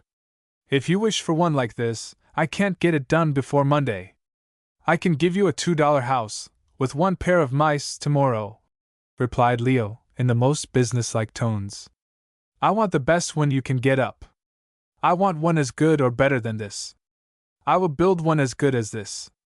I will have it at your house on Monday, but the price will be $6. "Very well. I thought I should be able to buy this one for $2 or $3 before night, for I didn't think any one else would want it." Probably the example of Mr. Checkenshaw had some influence on the customer. If white mice and their habitations were really articles of merchandise, he was willing to pay the market price. Leo wrote down his name and residence, and assured the gentleman that he should have the mice on Monday, or, if he got the house done, on Saturday. "Don't you want an establishment of this kind, Baxter?" asked Mr. Checkenshaw of a busy person who had worked his way through the crowd. "You have 2 or 3 boys." Mr. Baxter examined the palace and its denizens, and answered that he did want one, though not till the banker informed him that he had purchased one. It is wonderful how things sell after a great man has purchased. The new customer did not want any $2 palaces. He desired one as good as any other person had, and he gave his order accordingly. If Mr. Checkenshaw was fool enough to pay $6 for such an establishment, Mr. Baxter could not suffer in reputation by doing the same. Leo was as happy as a lord. It was make, and not break. "Leo," said the banker, "how is your father?" "Better, sir, I thank you. I think I will go down and see him. He has shaved me for years. By the way, is your sister, what's her name?" "Maggie, sir." "Is Maggie at home?" "Yes, sir." "I wish to see her very much," said Mr. Checkenshaw, walking away. What could he want to see Maggie for? Was Leo's thought, as he started his team, Tom Casey, Upstate Street. Chapter 16. The Letter from Marguerite. Mr. Checkenshaw walked down to number 3 Phillimore Court. It was very plain that he had business there, for it was not his style to visit a poor man who was sick. He was admitted by Maggie, who feared that his coming related to the robbery of his safe, and that Leo might be in some manner implicated in that affair. "How is your father, miss?" asked the stately gentleman from State Street, as he entered the house. "He is more comfortable today, sir, but I don't know that he is really any better," answered Maggie. "I am very sorry he is sick. I miss him very much. He has waited upon me at the shop for several years, and I never let any other barber shave me, if I can have him by waiting an hour," added Mr. Checkenshaw, with a degree of condescension which he rarely exhibited. "You are his daughter, I believe?" "Not his own daughter, but it is just the same. I think I have seen you at the shop several times." "Yes, I always carry up Mon Pere's dinner at 12:30. He can't come home at noon." "Mon Pere! You speak French, do you?" "Yes, sir. I speak French and English equally well. Won't you go in and see Mon Pere?" Mr. Checkenshaw would be very glad to see André, and Maggie conducted him to the front room. "I am sorry you are sick, André," said the great man. "Thank you, sir. It is very kind of you to call upon me," replied André, amazed at the gracious mien of one who had rarely spoken to him save in the tones of authority, addressing him as a menial and an inferior. "I always feel an interest in those I see every day, but the fact that you were taken sick at my house probably brought the matter more directly to my attention. Are you comfortably provided for, André?" asked the rich man, glancing around the room. "Yes, sir, thank you, sir. I have everything I need," replied André, faintly, for he was not quite so sure of what he said as he wished to be, though his pride and independence revolted at any suggestion of charity. "I saw Leo up in State Street." "Your boy's name is Leo, isn't it?" asked the banker, just as though it derogated from his dignity to know the name of a poor boy like the barber's son. "Yes, sir, his name is Leo," replied Maggie, taking up the conversation, so that the invalid might not be compelled to talk too much. "He is driving quite a trade in white mice," laughed the great man. "Has he met with any success, sir?" asked Maggie, who felt that everything depended upon Leo's exertions, and she hardly expected him to accomplish anything in the mouse business. "Yes, he has been remarkably successful, I should say." "I am so glad! I bought the house he had with him for $6, and he has orders for 2 more just like it, at the same price. That will give him quite a lift, I hope." "Indeed it will!" exclaimed Maggie, delighted with the good news. $18 for white mice, Mon Pere," she added, turning to André. "That is very good indeed," said the barber. "Leo is a brave boy. Knowing that you had a family, André, and that your wages were not very large, I thought I would inquire into the matter a little. I should be very glad to help you." "Thank you, Mr. Checkenshaw," replied André, in his feminine tones, weakened by his sickness. "I think we do not need any help, do we, Maggie?" "No, Mon Pere, especially as Leo is doing so well. I think we shall get along well enough." "I am afraid you are too proud to be very poor," said the banker, glancing at Maggie. "We have always got along very well, and I think we shall in the future. Leo says he shall do great things, and I hope he will." "Then Leo is to support the family," added Mr. Checkenshaw, fixing his gaze upon the fair girl, who seemed to him altogether too delicate and refined to be a poor man's daughter. "Perhaps I may be able to do something by and by, when Mon Pere gets better." "What can you do?" "I can sew, and do any work that I can take home with me." "Ah, ma fille, you can take in no work." "I shall soon be able to go to the shop again," interposed André. "I have a great deal of spare time, Mon Pere. I am able, and oh, I am so willing to work for you. Perhaps I may be of service to you," suggested Mr. Checkenshaw. "Thank you, sir. You speak French, miss, I think you said?" added the banker, with an assumed indifference. "Yes, sir. Can you write it correctly? Yes, sir, I think I can. Maggie is a very good scholar, and she writes French quite as well as she does English. Perhaps you will be willing to give me a specimen of your skill in translating. Certainly, sir, if you desire it. Mr. Checkenshaw took from his pocket the letter he had written in his private office, and the French note paper he had purchased at the stationery store, and handed them to her. If you will sit down in the other room, and give me a translation into French of this letter, I can at once determine whether you would be of any service to us. If you are, we will pay you very liberally, but most of our work of this kind is translating French into English. I will try, sir, replied Maggie. I will stay here with your father while you do it. Maggie went into the rear room, and in less than half an hour she produced a translation of the letter handed to her. That is excellently well done, miss, said Mr. Checkenshaw, when he had glanced at the translation. You write a beautiful hand. It is even better than my daughter's. You are very kind, sir. I will keep this as a specimen of your work. Here are $2 for the job, added Mr. Checkenshaw, as he gave her the money. Indeed, sir, you are too kind. I don't ask any money for that. Take it, Maggie. I always pay people that work for me, especially when they do their work as well as you have done this. Take it, miss, or I shall be offended. It was not safe to offend such a munificent patron, and Maggie took the money, blushing as she did so. Mr. Checkenshaw folded up the translation, and put it into his pocket, and promising to send her some more letters in a few days, he took his leave. The banker went back to his private office. After ransacking his papers for a long time, he found an old letter directed to him, in the care of the firm, postmarked at Paris, with a French postage stamp upon it. Into the envelope of this letter he thrust the translation which Maggie had made. The banker seated himself in his armchair, put his feet on the desk, and lighted a cigar. Mr. Checkenshaw held to the pernicious belief that smoking soothed the nerves of an excited man. He smoked and thought for a while, till his meditations were disturbed by the entrance of Mrs. Whitworth and Fitz. I hope you will excuse me for coming again so soon, Mr. Checkenshaw, said Mrs. Whitworth, timidly. I hope you'll excuse me too, added Fitz, thrusting his thumbs into the armholes of his vest, and pursing up his underlip, as he had a habit of doing when he particularly realized his own importance.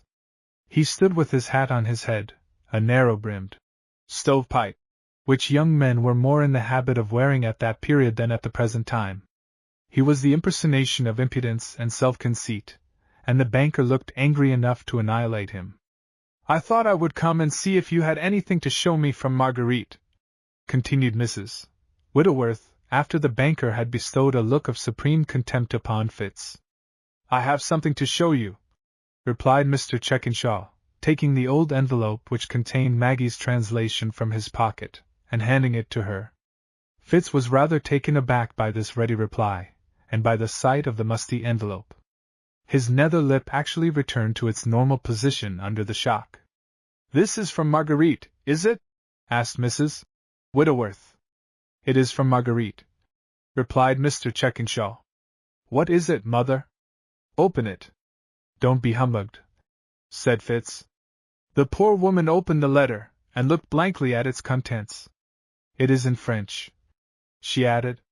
Marguerite always writes her letters in French, added the banker, because she knows you can't read a word of French, sneered Fitz. No impudence, young man. Don't, Fitz, pleaded Mrs. Whitworth. Mr. Checkenshaw, this business must be settled between me and you. You will not be permitted to take advantage of a woman's weakness to impose upon her, added Fitz magnificently. If you use any impudence in this office, young man, I shall kick you out today as I did yesterday. Mr. Checkenshaw, I have my own views and opinions on this subject, and I claim the privilege of expressing them as a gentleman should.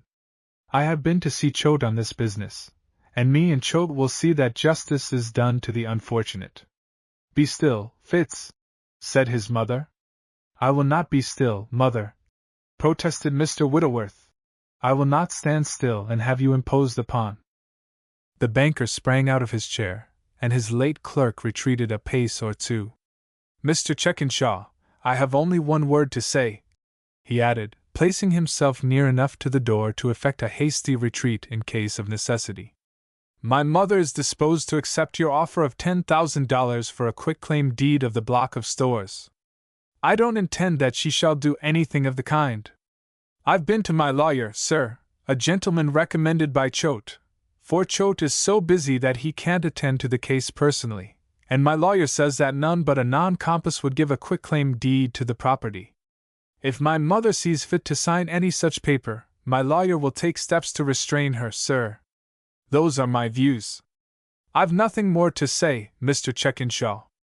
Mr. Whittleworth tipped his hat over on one side, thrust his thumbs into his armholes, and pursed up his lips again, as though he had already set the river on fire. His mother was angry and disgusted with him, as she often had occasion to be. "Is the quitclaim deed ready, Mr. Chekinshaw?" asked the poor woman. "No, but it shall be ready, and the check with it tomorrow." "Mother!" exclaimed Fitz, in warning tones, and he evidently did not place much dependence upon the restraining power of his lawyer. "You promised not to sign any paper today. And you promised to behave yourself, Fitz, if I permitted you to come with me. I can't depend upon you, and I am going to accept Mr. Chekinshaw's offer," retorted his mother sharply. "You are?" gasped Fitz. "I am, and if the paper was ready, I would sign it this moment. Will you let me take this letter home with me, Mr. Chekinshaw?" "Certainly, Ellen," replied the banker, graciously. "I used to read French a little when I was a girl, and I may be able to study out some of it." "As you like, but when you come again, don't bring that boy with you." Mrs. Whittleworth and her son retired. On their way home, an angry discussion ensued. Fitz raved at the weakness of women in general, and of his mother in particular, but she firmly declared, even if she was satisfied that Marguerite was not living, she would sign the deed. In the house, both of them examined the letter. Fitz did not know a word of French, and his mother could only make out "Mon cher père," and an occasional word in the letter. "I will tell you what we can do, mother. André Magamore, round in Phillimore Court, is a Frenchman, and can talk French like a Dutchman. But he is very sick, you said?" "So he is." "Well, his daughter Maggie can read it. I will take it to her this evening." After supper, Fitz, with the letter in his pocket, started for the barber's house. Chapter 17. The Letter from France. Leo conducted his team to Pemberton Square, and knocked at the back door of the rich man's house. One of the kitchen girls answered the summons, and great was her surprise when she saw the Palace of the Mice. It was taken into the kitchen, and Mrs. Chekinshaw was called. She came down, accompanied by Miss Eleonora. Leo explained that the banker had purchased the establishment, and that he had been directed to deliver it. Eleonora, though she had sat up late the night before at the party, and had been very ill-natured all day, was surprised into a smile of pleasure when she saw the cunning little creatures in their curious house. Leo gave them some canary seed, of which he carried a supply in his pocket, in order to induce the pets to exhibit themselves when desired. They had behaved very well thus far, and had produced a favorable impression upon all who had seen them. Eleonora was pleased with the mice because they promised to afford her a new sensation. "I think I'll have them in my chamber, mother, where I can see them," said she, after she had looked at them a while. "I wouldn't have them in my chamber, miss," replied Leo. "Why not? They sleep in the daytime, and train in the night. They would rattle about the house so that you could not sleep." "I will have them in my dressing room, then," added she. "That's not exactly the place for them," continued Leo, who had not a very clear idea of what the dressing room was. "Where would you keep them, then?" asked Eleonora, petulantly. "In the kitchen or the back room." "What, keep such a pretty cage as that in the kitchen?" exclaimed the rich man's daughter. "You can see it just as well in the kitchen as in the parlor, and it is just as handsome in one place as another, miss. White mice are pretty little creatures, miss, but like rabbits, squirrels, and other animals, they have an odor of their own which isn't pleasant, especially when they are shut up in a warm room," Leo explained, with a smile to soften the disparaging remark, for he didn't like to say anything against the pets. "I don't want them, then," said Eleonora, turning up her delicate nose. They won't trouble you if you have them well cared for, and keep them in a proper place. A horse is a very fine animal, but you would not find him agreeable in the parlor, added Leo. There's a nice place for them. And he pointed to the washroom, through which he had entered the kitchen. You can come down and see them when you wish, and they won't trouble anyone out there. Mrs. Chekinshaw decided to have the house put up in the washroom, as Leo suggested, and the young mechanic volunteered to do the work. He had brought with him a couple of wooden brackets and some screws, and with the assistance of Tom Casey, he put them up and placed the palace upon them. Mrs. Chekinshaw and her daughter watched the operation with interest, and asked a great many questions about the mice and their habits. Leo talked and worked, and by the time he had finished the job, he had explained all he knew of the little animals. He told the kitchen girl, who was to take care of them, how to feed them, and how to clean out the cage, admonishing her to do the latter every day. The lady of the house was so well pleased with the zeal and pains displayed by the young mechanic, that she gave him $50 for the extra labor he had performed, and Leo and Tom left the house. It's a good job you've done the day, said Tom, as they walked down the square. I've done first rate, Tom. I've sold my work for a fair price, and got 2 more jobs. I'm lucky, and I'm very grateful, too, for my good fortune. Tom, I'll give you the $50 the lady handed to me for your share of the work. Go away, would you? I won't take it, protested the Irish boy. Yes, you must, Tom. You have helped me. I don't know how I should have got along without you. Neither you mind that. Your old man is sick, and it's great need you'll have of all the money you can lay your hands on. But I have made $6 besides this, and I'm not going to pocket all the plunder.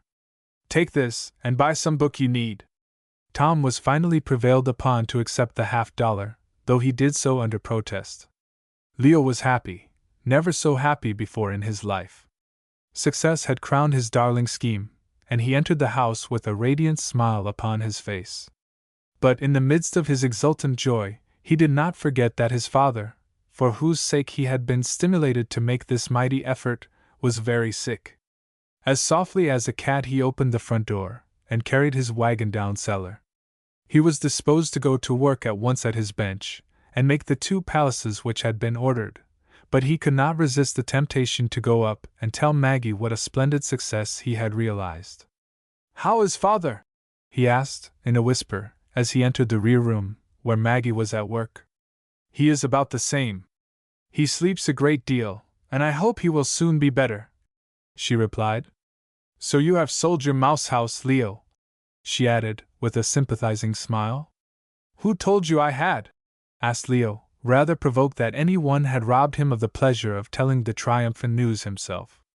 Mr. Chekinshaw has been here, said she, laughing. Did he tell you how much he gave for the mouse house? $6, and he said you had orders for 2 more at the same price. How lucky you are, Leo! So I am, but I was almost discouraged before I found a single purchaser. If it hadn't been make or break with me, I should have given up and come home. I feel good now, Maggie, I can tell you. If the market for white mice holds good, I shall make my fortune. I hope it will hold good, at least till father gets well. He was so delighted when he heard of your success. I shall finish the 2 houses ordered this week, if I can, and that will make $18, not in a week, but in 3 days. 20, Leo, added Maggie, with a smile. 20? 3 times 6 are 18, laughed Leo. I made $2 today by translating a letter for Mr. Chekinshaw, and he has more such work for me to do. How lucky we are! Exclaimed Leo, and he had not lived long enough, or seen enough of the world, to realize that the lucky ones are almost always those who are industrious and energetic, a lesson he was to learn in due time. Leo went in to see Andre, and the barber declared that with 2 such children as he had, he could afford to be sick, and that a terribly heavy load had been removed from his mind. The good God is kind to me, said he, reverently raising his eyes. My children are taking care of me while I am helpless, as I took care of them when they were helpless. Andre was patient and submissive, not as a philosopher, but as a Christian. The great calamity of one had apparently been turned from his door, and he was happy in his heart, even while his frame was suffering. Blessed are they in whom Christian faith and hope have found a resting place. In his care for these two children, André had long before been led to place his trust in things higher than earth, and in striving to guide them in the right path, he had found it himself. Leo remained but a few moments in the sick room, and then hastened down to the workshop to commence the jobs for which he had contracted. Laying aside the 4 houses in which he had made some progress, he proceeded to get out the lumber for the others. On a paper stuck up under the window was the plan of the establishment he had sold to the banker, with all the dimensions written upon it. Under the bench he had several 100 feet of half-inch pine boards, which he had purchased with money earned by shoveling off sidewalks. As the plan was already drawn, and he knew exactly how all the parts were to be put together, there was no delay in the work. He had sought out all the lumber required for the 2 houses, and had nicely planed the boards, when Maggie called him to supper. He had worked very hard, but he did not feel tired. He was never weary of mechanical employment like this, even when doing it with no distinct end in view. But now that he was to keep the wolf from the door, there was an inspiration in the work which lifted him above bodily fatigue. He went to his supper with a keen appetite, but he did not like to spare the time to eat it, and it seemed like a hardship to be compelled to leave the workshop. When he had finished his supper, and was hurrying downstairs, there was a knock at the front door. He hoped it was a customer come to order a mouse house, but he was disappointed, when he went to the door, to find only Fitz Whittleworth there. "Good evening, Leo. Is your sister at home?" asked Fitz, in his usual patronizing tones. "She is," replied Leo, rather coldly, for he could not see what Fitz wanted with his sister. "I should like to see her," added Fitz, loftily, as though his presence at the house of the barber was a condescension which Leo ought to appreciate. "My father is sick, and Maggie is busy taking care of him," replied Leo, who felt that he was now the guardian of his sister, and he did not want any young men hanging round, especially such young men as Mr. Whittleworth.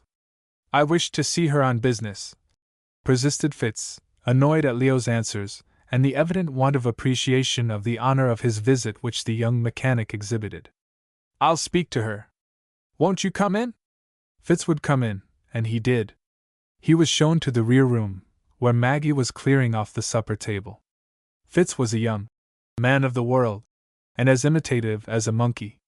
He had once moved in what he called good society, and was familiar with all the little courtesies of life. He expressed his regret at the illness of André in the most courtly terms, and his sympathy with Maggie. Leo wanted to go to work, but he felt obliged to remain, and witness the interview. "You will excuse me for calling at such a time, but I will not detain you long, Miss Magamore. I understand that you are a French scholar. Am I rightly informed?" "Yes, sir, I speak French," replied Maggie, beginning to expect another job in translating. "And I suppose you read French?" "Yes, sir. I have really forgotten all the French I ever knew," continued Mr. Whittleworth, apologetically, and one would have supposed, from his manner, that the French language was the only thing in the world he did not know, and that it was intensely humiliating to acknowledge that he did not know that. "I have a letter from France, written in French, which it is of the utmost importance that I should read. I have taken the liberty to call upon you to beg the favor of a translation of the letter." Mr. Whittleworth took from his pocket the letter which the banker had given to his mother. "I shall be very happy to assist you," added Maggie kindly. "Thank you, Miss Magamore. If you will give me the English of the letter, I will write down the important part of it," continued Fitz, taking a pencil and paper from his pocket, seating himself at the table, and handing her the letter. "It is postmarked Paris," said she, glancing at the envelope. "So I observed." "Why, this is the very letter I translated into French for Mr. Checkenshaw today," exclaimed Maggie, innocently, as she took the paper from the envelope. "Ah, indeed," replied Fitz, thoroughly illuminated by this flood of light. Maggie's fair face was instantly covered with blushes. She was confident, a moment too late, that she had exposed some of Mr. Checkinshaw's business. "You translated this letter into French for Mr. Checkinshaw, did you?" asked Fitz, taking the letter from her, and folding up his paper, as he rose from his chair. "I did," replied Maggie, for now that the mischief, whatever it was, had been done, she could only tremble for the consequences. "If you did, I needn't trouble you to translate it back again," added Fitz, as he took his hat and left the house very abruptly. Chapter 18. The Quitclaim Deed.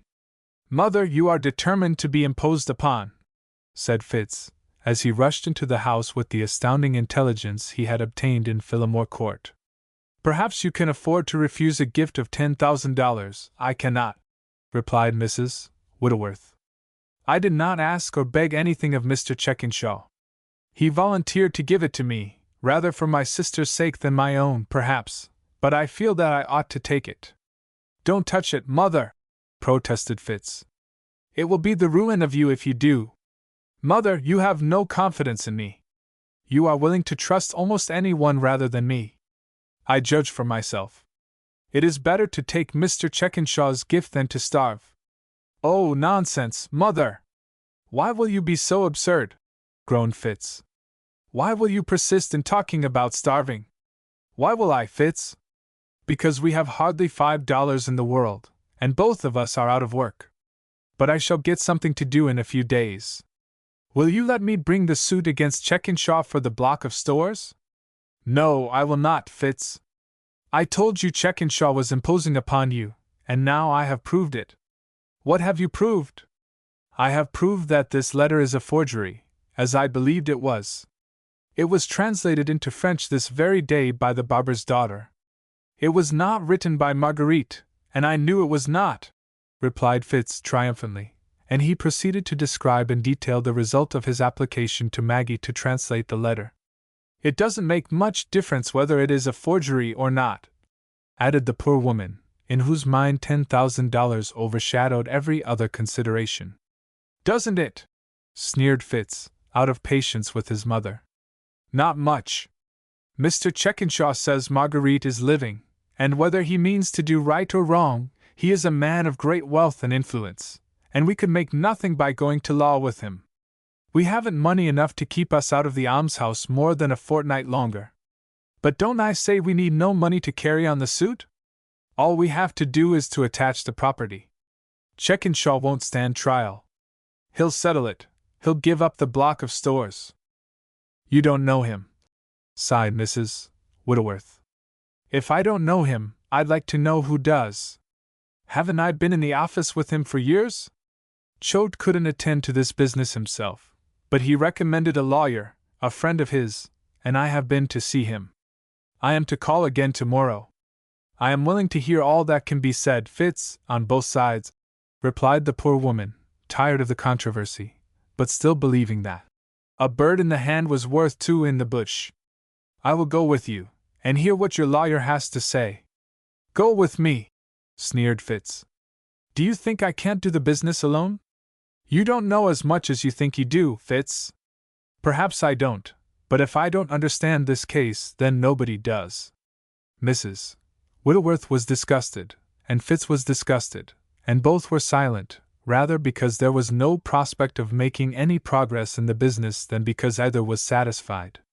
Fitz had been to see the attorney recommended by the distinguished orator, a young fellow, whose practice was mostly confined to the police court, and who was so weak and silly as to be an object of ridicule to his professional brethren. This gentleman was willing to look into the case. He went to the registry of probate, and read the will. So far Fitz was justified. The next morning the lawyer called on Mr. Checkinshaw. It was very unprofessional, but it was very prudent. He did not wish to annoy a gentleman in his position if there were no just grounds for a suit. The banker was much obliged to him for calling. The banker was plausible, and the banker finally gave him a retaining fee of $50 to act for the defense, in case a suit was brought against him. He had discharged Fitz for impudence, and he was merely seeking some way to annoy him. The lawyer was satisfied, and so was the banker. In the course of the forenoon, Fitz, attended by his mother, called upon the attorney. He had looked into the case. He was satisfied there was no ground for an action, and he declined to undertake the suit. Fitz was confounded by this reply. "I hope you are satisfied now, Fitz," said Mrs. Whitworth, when they were in the street. "I am sure I am not. That man has been tampered with. I'll speak to Choate about that." "Does that man mean to tell me that we have no grounds for a suit?" replied Fitz, indignantly. "I shall find another lawyer, who will undertake the case. You needn't do anything more about it. I am going to Mr. Checkinshaw's now." "Are you going to accept his offer?" almost gasped Fitz. "I am. This is madness, Mother. It would be madness not to accept it, and I will not let the sun go down again before I close the business, if Mr. Checkinshaw is still of the same mind." "Will you give up $100,000 for $10,000? groaned Fitz. "We can live in Beacon Street, and ride in our carriage, if you will only take my advice." "I shall be more likely to ride in the Black Maria over to the almshouse, if I take your advice." "My mind is made up, Fitz," replied his mother, very decidedly. "I will go with you, Mother," said Fitz desperately. "You needn't. I must be a witness of the transaction, for, in my opinion, it will be a swindle on the part of Checkinshaw, and if I can pick him up on it I mean to do so. Fitz, if you are impudent to Mr. Checkinshaw, he will put you out of his office.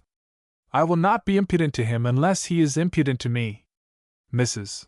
Whitworth led the way now, and Fitz reluctantly followed her. He was in despair. He actually believed his mother was selling out her inheritance, a princely fortune, for a mere song, that she was sacrificing the brightest hopes a person ever had. Indeed, he went a point beyond this, and believed she was selling out his hopes and expectations, that she was wronging him out of a brilliant future. But Fitz might have comforted himself with the reflection that he had vigorously opposed the sacrifice, and that it had been made on account of no want of judgment and forethought on his part. Fitz followed his mother into the banker's private office. Mrs. Whitworth herself was not entirely satisfied with the situation. She was not at all sure that Marguerite had not died of cholera 10 years before. Mr. Checkinshaw's course rather indicated that he was playing a deep game. Why did he want a quitclaim deed, if his rights were clear? Why had he forged a letter from Marguerite, when he must have real ones, if the daughter was still living? And it was not like him to give $10,000 to a person who had no claim upon him. The poor woman's circumstances were desperate. Want or the almshouse stared her in the face.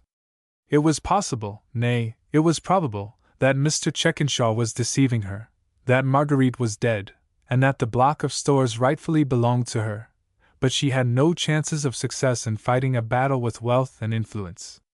If she brought the suit, the $10,000 would certainly be lost, and the chances of obtaining the block of stores were all against her.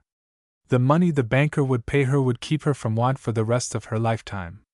The income of it would support her little family comfortably. "I will sign the deed, Mr. Checkinshaw," said she, walking up to the desk where the banker sat. "Why did you bring that boy with you?" asked the great man, with a look of contempt at his late clerk. "He insisted upon coming." "I think I have an interest in this business," replied Fitz loftily. "I will be civil, Mr. Checkinshaw, but I should like to ask you 1 or 2 questions." "You needn't. But I will. Why do you give my mother a letter purporting to come from your daughter Marguerite, which was written by Miss Magamore?" "That's the first question I want to ask," said Fitz, with the air of a conqueror. The banker was a little startled, but he did not lose his self-possession. He seldom did in merely business transactions. "The letter I gave you was a true copy, Ellen," said he. "It makes but little difference to me whether it was a true copy or not," she added. "The originals of Marguerite's letters were in my safe, and were stolen with other papers. If your son knows Pilkey-Wayne, he may be able to recover them." "I scorn the insinuation, Mr. Checkinshaw," replied Fitz, indignantly. "I speak a little French, Ellen, but I do not read it very readily, and I had translations made of Marguerite's letters," continued Mr. Checkinshaw, without noticing the irate young man. "One of these translations I had rendered back into the French rather to give employment to the barber's daughter than for any other reason." Mrs. Whittleworth felt no interest in the translation. Probably the banker was imposing upon her credulity, but she did not care if he was. "Are the papers ready, Mr. Checkenshaw?" she asked timidly, fearful that he had altered his mind in regard to the money. "They are. I am ready to sign the deed." The banker produced the document and the check and laid them upon the desk. "Will you witness your mother's signature, Fitz?" asked Mr. Checkenshaw. "No, sir. I will have no part in this transaction," replied he sourly. "It will become my duty, at no distant day, to rip up the whole thing." "Burnett!" called the banker, opening the window. The taciturn cashier appeared. "Witness this signature," added Mr. Checkenshaw. Mrs. Whittleworth signed the quitclaim deed and took the check. The cashier saw the act and wrote his name in the proper place on the deed. "Take the acknowledgment," said Mr. Checkenshaw to the cashier, who was a justice of the peace. "You acknowledge this to be your free act and deed, Mrs. Whittleworth?" added Burnett. "I do," replied the poor woman, or rather the rich one now, in the most decided manner. "Have it recorded," continued the banker, and the cashier left the room with the deed in his hand. "I am very much obliged to you, Mr. Checkenshaw," said Mrs. Whittleworth. "You have been very kind and very liberal to me." "Liberal!" sneered Fitz. "He has given you $10,000 for $100,000. It's the best trade he ever made. Ellen, I am glad you are satisfied with what you have done. I give you the $10,000 for the reason I stated yesterday, not because you had any claim upon me." "I know you did, sir, and I am very grateful to you," replied Mrs. Whittleworth. "After what I have done, it is not right that I should be annoyed by your son," added the banker. "He shall not annoy you if I can help it." "That's enough, Ellen. I forbid his coming here again on any pretense whatever." "You needn't trouble yourself," replied Fitz. "I shall not come near you again if I can help it. I am rather particular about my associates." Mrs. Whittleworth left the office, followed by Fitz. The fact that his mother had $10,000 in her pocket did not seem to comfort him. He offered to draw the check for her, but his mother preferred to transact her own business. She presented the check at the bank upon which it was drawn, and deposited the money at another. She went home with a light heart, feeling that the wolf was slain, and that she was secured against grim want for the rest of her life. Mr. Checkenshaw smiled when Mrs. Whittleworth had gone. Perhaps, as Fitz suggested, he felt that he had made a good trade. Apparently he had disposed of the only person who had the power to annoy him. No one did annoy him. Constable Clapp came back from New York, but he brought no tidings of Pilkey Wayne. The banker offered a reward of $500 for his valuable papers, but week after week passed away, and nothing was heard of them. The banker concluded that the rogue had burned them, so that no clue should be had to him. Chapter 19. $500 Reward. Leo worked till a late hour in the night, on the day that he received the orders for the 2 mouse houses. At 11 o'clock Maggie went down to the shop, and entreated him not to wear himself out. Very likely he would have worked all night if her friendly warning had not sent him to bed. The next day he stuck to his bench till 9 o'clock in the evening. On Saturday afternoon the 2 houses were finished, and put up at the residences of those who had ordered them. His wildest dream had been more than realized, and there was more money in the house over Sunday than there had ever been before. The prospect was still hopeful for the future. The good physician had kept his promise, and Leo had orders enough to keep him at work for 2 weeks. He finished the 4 small houses, and disposed of them at $2 apiece, and 2 like that sold to the banker at $6 apiece, during the coming week, and this made $20. This extraordinary run of good fortune, however, did not continue long, for, during the 3rd week, he sold but $12 worth of his merchandise, and the stock was accumulating on his hands. At the end of the 4th week he had 6 houses unsold, but the average proceeds of his sales had been over $15 a week. Leo was enterprising, and with some of his funds he purchased half a dozen pairs of rabbits, and enlarged the sphere of his business. He built very tasty houses for each pair of these animals, with wire netting in front, so that they could be seen. They were provided with proper nests, with conveniences for keeping them clean. These establishments found a ready sale, at remunerative prices for the rabbits and the work. Then he enlarged the business still further, adding guinea pigs and doves to his stock, till the basement of the house became a menagerie of pets. The dove houses were made to be placed on sheds, or fastened to the sides of buildings, generally in front of back attic windows, where they could be readily reached.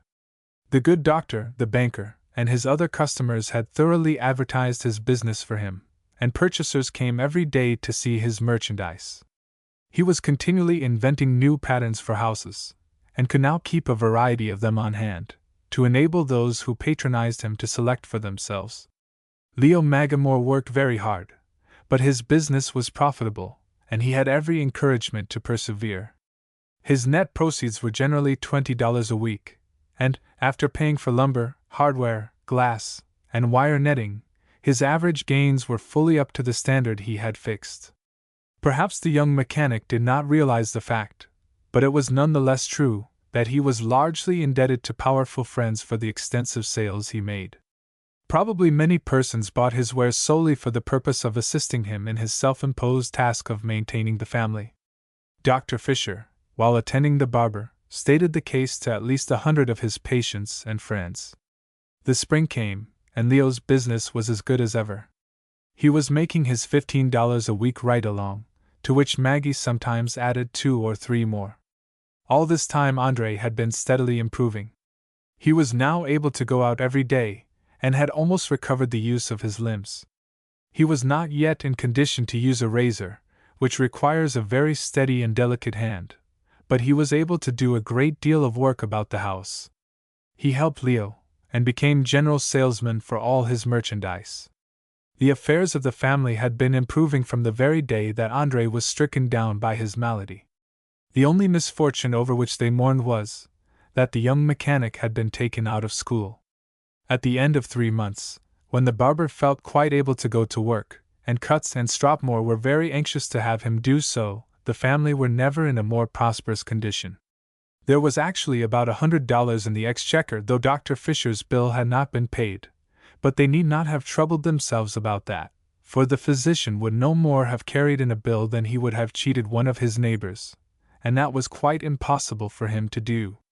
Leo went up to see the master of the school as soon as his father was able to go to work, and it was decided that he should immediately resume his place. The teacher was confident that, with extra study, it was still possible for him to obtain the medal. Leo went to work upon his studies with the same energy and determination he had brought to bear upon the mouse business. "Make or break," said he. "I will catch up with my class." Of course he succeeded, though between the shop and the books he had nearly broken. For there was still a demand for mice, doves, rabbits, and guinea pigs, and he added several dollars a week to the income of his father. He worked too hard, and Maggie, seeing that he was likely to break, took upon herself the care of the menagerie and the sales, in addition to the housework, which was really quite enough for a girl of 15. Maggie was a good housekeeper. Mindful of the traditions of the elders, as the spring came on she commenced the semi-annual operation of house cleaning. She went through the performance in the front room first, and then devoted herself to the chamber over it, which was Leo's room. According to her custom she took everything out of the closets, bureau, chest, and table drawers. In the course of this ceremonial she came to the chest in which Leo kept his clothes. At the bottom she found the papers deposited there by Mr. Hart, or possibly Pilkey Wayne, for it was not certainly known who committed the robbery. There was quite a large bundle of them, and Maggie, inheriting the propensity of Mother Eve, was, of course, anxious to know what they were. She laid them on the table with other articles, and then opened one of them. She saw the name of Mr. Checkinshaw. She was terrified when she remembered that the banker's safe had been robbed, and that Mr. Checkinshaw had come to the house with the detective to see about it. She was not quite sure of the fact, but it seemed to her that Leo had been suspected of being concerned in the robbery. Here were the valuable papers, hidden away very carefully at the bottom of Leo's chest. They must have been there at least 3 months, and of course her brother knew they were there. The longer she considered the matter, the more terrified she became.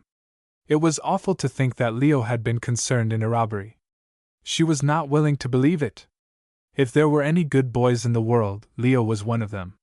He would cut his right hand off before he would do a wicked thing. It was impossible for her to charge the dear fellow with anything that looked like a crime. She turned the papers over again. They were strange documents to her, with great seals on them, and no end of legal phrases. Perhaps, after all, they were not good for anything. They could not be the papers which Mr. Checkenshaw had lost. Probably they were some old and useless documents, which the banker had thrown away when they were of no further consequence. It was quite likely that Leo, who was always studying up methods of doing business, had saved them from the dirt barrels in the streets, so as to learn the forms of making out such papers. This explanation was not quite satisfactory, though it was plausible, to her. It was about 9 o'clock in the morning when she found the papers. Leo had gone to school, and her father would not return till night. She was so impatient to know whether the documents were of any value or not, that she was unwilling to wait till noon. At first she thought she would take them up to Mr. Checkenshaw himself, and ask him if they were good for anything, but she did not exactly like to do that. Then it occurred to her that Fitzwittleworth, who had been a clerk for the banker, could tell her just as well as his late employer, and he lived only a short distance from Phillimore Court. Mrs. Whittleworth, with a portion of the money received from the banker, had purchased a small house near her former residence. Fitz had not yet found another place, and probably both he and his mother would have come to want before this time, if she had taken his advice. Maggie went to the front door, and called Tom Casey, whom she had seen in the court from the window. Tom was one of the gallantiest young Irishmen in the city. He was a fast friend of Leo, and spent much time in the shop with him.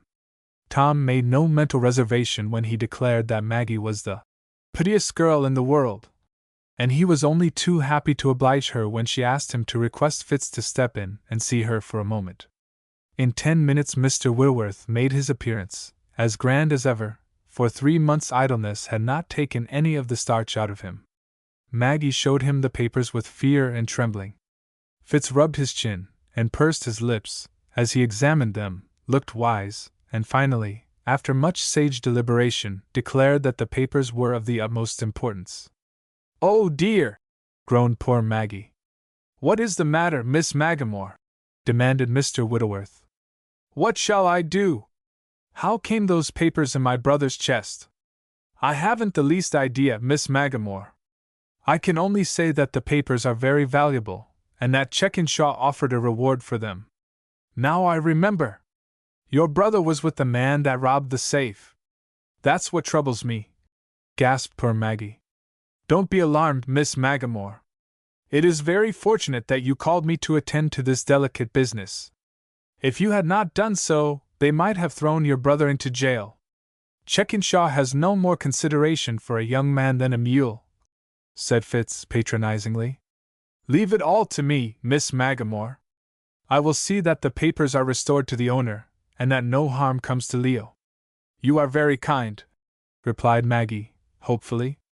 "I am always glad to do what I can for those who are in need of assistance. It is fortunate you called me in. It will be best for you not to mention to anyone that I have taken them." Maggie thought so too, and she was very glad to have her visitor take the papers away from the house. She felt as though a contagious disease had been removed as soon as the door closed behind Fitz. Was it possible that Leo had been concerned in the robbery? If so, sooner or later he would ask what had become of the papers.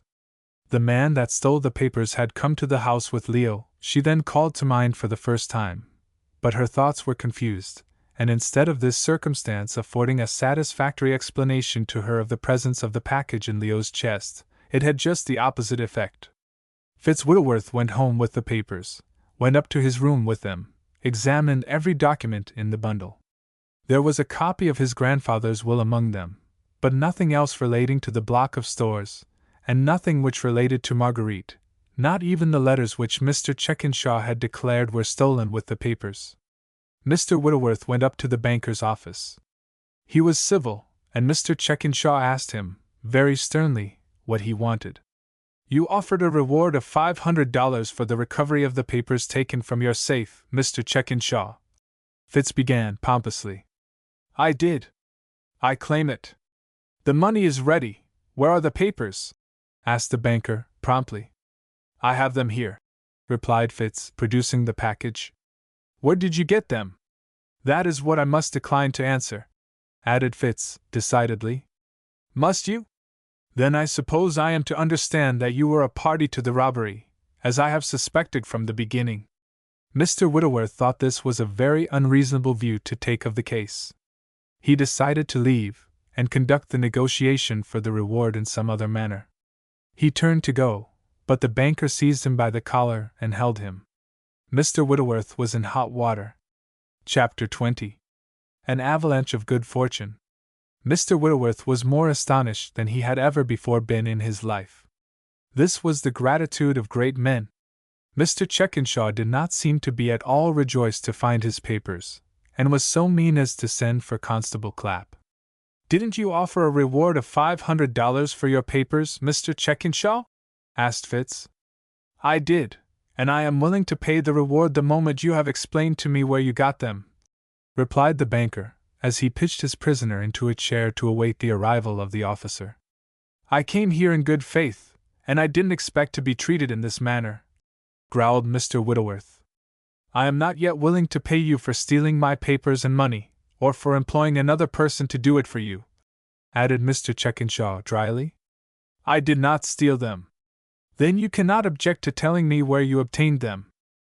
Mr. Whitworth did object. He had undertaken to manage this business, and he expected to make at least a commission out of it. His plan was to pay Maggie $50 or $100 of the reward, and keep the rest himself.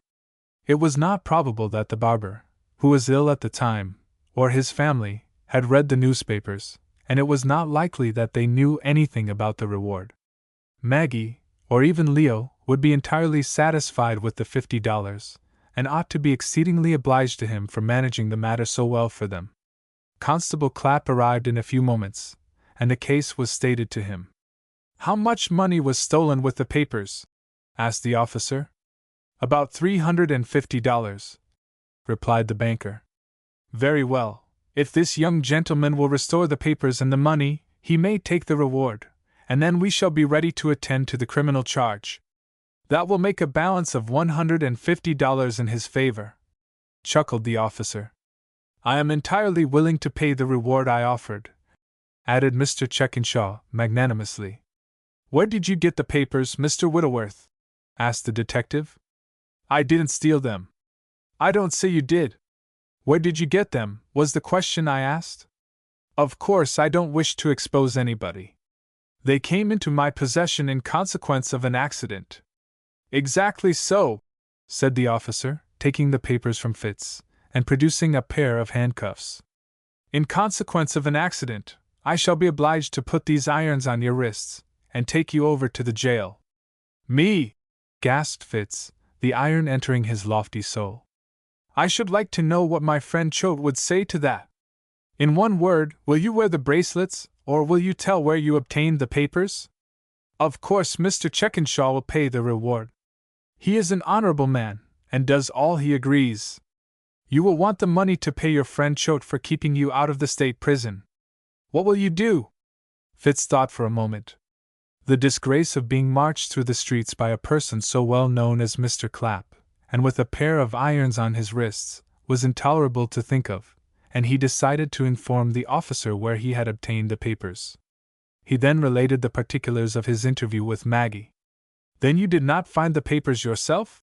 Said Mr. Chekinshaw, with a feeling of relief, for it would have galled him sorely to pay the $500 to one he disliked so much. I did not, replied Fitz. Then the reward does not belong to you. It is hardly necessary for me to say that I was doing the business for Miss Magamore. But it was hardly necessary for you to conceal her name. The banker was really overjoyed to find his papers, and at once drew a check for the amount which he had offered as a reward. We will go down and see Maggie, said the banker, putting the check into his pocket. I think the case is plain enough, added the constable. When I ascertain where the papers were found, I shall be better satisfied. Mr. Checkenshaw called a carriage, and they went to Phillimore Court. No further notice was taken of Mr. Whittleworth. In fact, he was utterly ignored from the moment he had told his story. He was permitted to depart in peace. He did depart, but not in peace, for he was not entirely satisfied. The reward ought to have been paid to him, and he should have had the lion's share of it. This was his feeling as he retired from the office. Maggie was fearfully frightened when she saw the banker and the constable. The roses fled from her cheek, and she was pale and trembling. That awful officer had come to bear Leo away to the jail. She was almost sorry that she had not burned the papers, instead of sending them back to the owner. "You have come for poor Leo!" exclaimed she, in terror, when she opened the door. "Don't be alarmed, Maggie," said Mr. Checkenshaw, in a tone which was gentle for him. "We come to inquire about those papers you found." "I knew you did!" gasped Maggie in despair, as the two gentlemen followed her into the rear room. "Where did you find them?" asked Mr. Clapp, in a gentler tone than the banker could speak. "In Leo's room," stammered she. "I must tell the truth, but I hope you won't harm poor Leo. Will you show us just where you found them?" "I will, if you will come upstairs," she added, leading the way. "You won't put poor Leo in jail, will you? I'm sure he didn't intend to do any wrong." "I don't think he did," replied the officer, moved by the distress of the poor girl. "I found them at the bottom of Leo's chest," said Maggie, as she pointed to the place where she had discovered them. "I was cleaning house, and I cleared out all the closets and drawers. I took all Leo's things out of his chest, and I found those papers under his summer clothes." "Did Leo know they were there?" "I'm sure I don't know whether he did or not. I don't believe he did. He never stays in his room only when he is asleep. All the clothes he wears in the winter are in the top of the chest. I looked into that chest when I searched the room on the day the safe was robbed," added the officer. "I put my hand down into the clothing, but I suppose I didn't reach the bottom. Where is Leo now?" "He is at school. Can you send for him? You won't take him up, will you? It would break his heart," pleaded Maggie.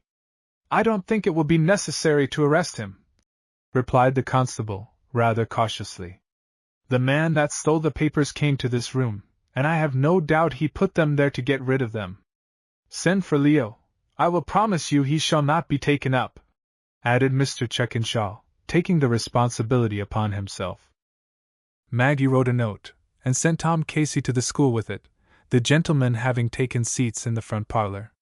In a short time Leo appeared, trembling lest his father had had another attack of paralysis. He was not a little surprised to find the banker and the constable awaiting his arrival. "Leo, what do you keep in that chest of yours up in your room?" asked the officer. "My clothes, sir," replied Leo, astonished at the strange question.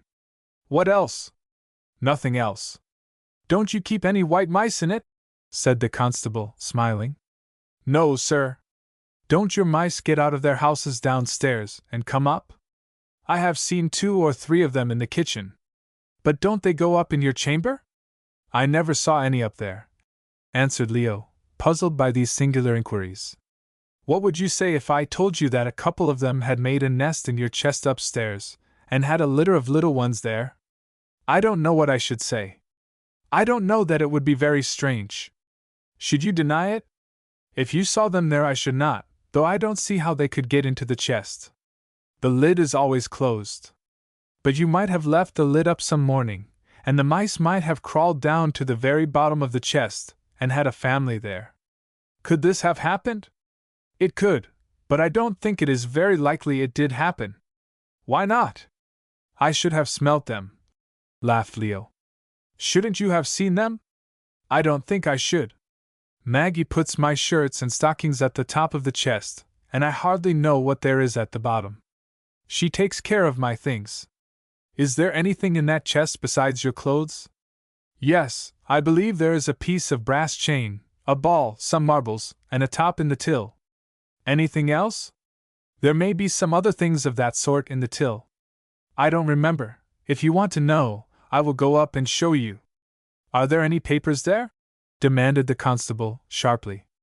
Yes, sir, there are 2 or 3 newspapers. Any written papers? Not a paper. Have you had any papers there at any time? No, sir, I don't remember that I ever did. I keep my papers in the table drawer in the kitchen. Didn't you know there was a package of papers in the chest, such as bonds, deeds, and notes? No, sir, I didn't know it. I never saw anything of the kind there, replied Leo, still puzzled, but satisfied now that something serious had happened. Have you overhauled the contents of your chest lately? No, sir, not since last summer, that I remember. Leo, in your chest were found the papers which Mr. Checkenshaw lost. Then that Mr. Hart, or whatever his name was, put them there, exclaimed Leo, his face turning red. I never saw them, and didn't know they were there. I am satisfied, interposed Mr. Checkenshaw. So am I, added Mr. Clapp. The truth as it was had been correctly discerned. Maggie, I offered a reward of $500 for those papers, continued the banker. I would have given 5,000 rather than not have had them. Then I am very glad you have found them, replied the fair girl, now entirely relieved of all her fears on account of her brother. But you found them, Maggie, and you are entitled to the reward. Here is my check for the amount. Your father can draw the money for you. I don't deserve the reward, exclaimed Maggie, blushing deeply, as she took the check. It is reward enough for me to find that Leo is as good as I always believed him to be. You found the papers, and I am indebted to you for their preservation. Another might have destroyed them, but I only took them out of the chest. I didn't know what they were. I almost made up my mind that they were good for nothing, and that Leo had saved them from the dirt barrels to learn how to write such papers from. I didn't know what to do, and I sent for Mr. Whitworth to tell me whether they were good for anything or not. He said they were very valuable, and told me it was fortunate I sent for him, and then kindly undertook to return them to you. Very kindly, sneered the banker. He claimed this reward. He did? Yes, but I am very glad it goes to you, instead of to him.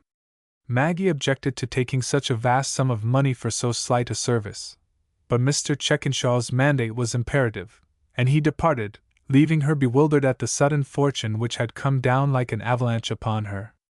Leo went back to school, as delighted at her good luck as his own in finding himself entirely freed from the charge of being concerned in the robbery.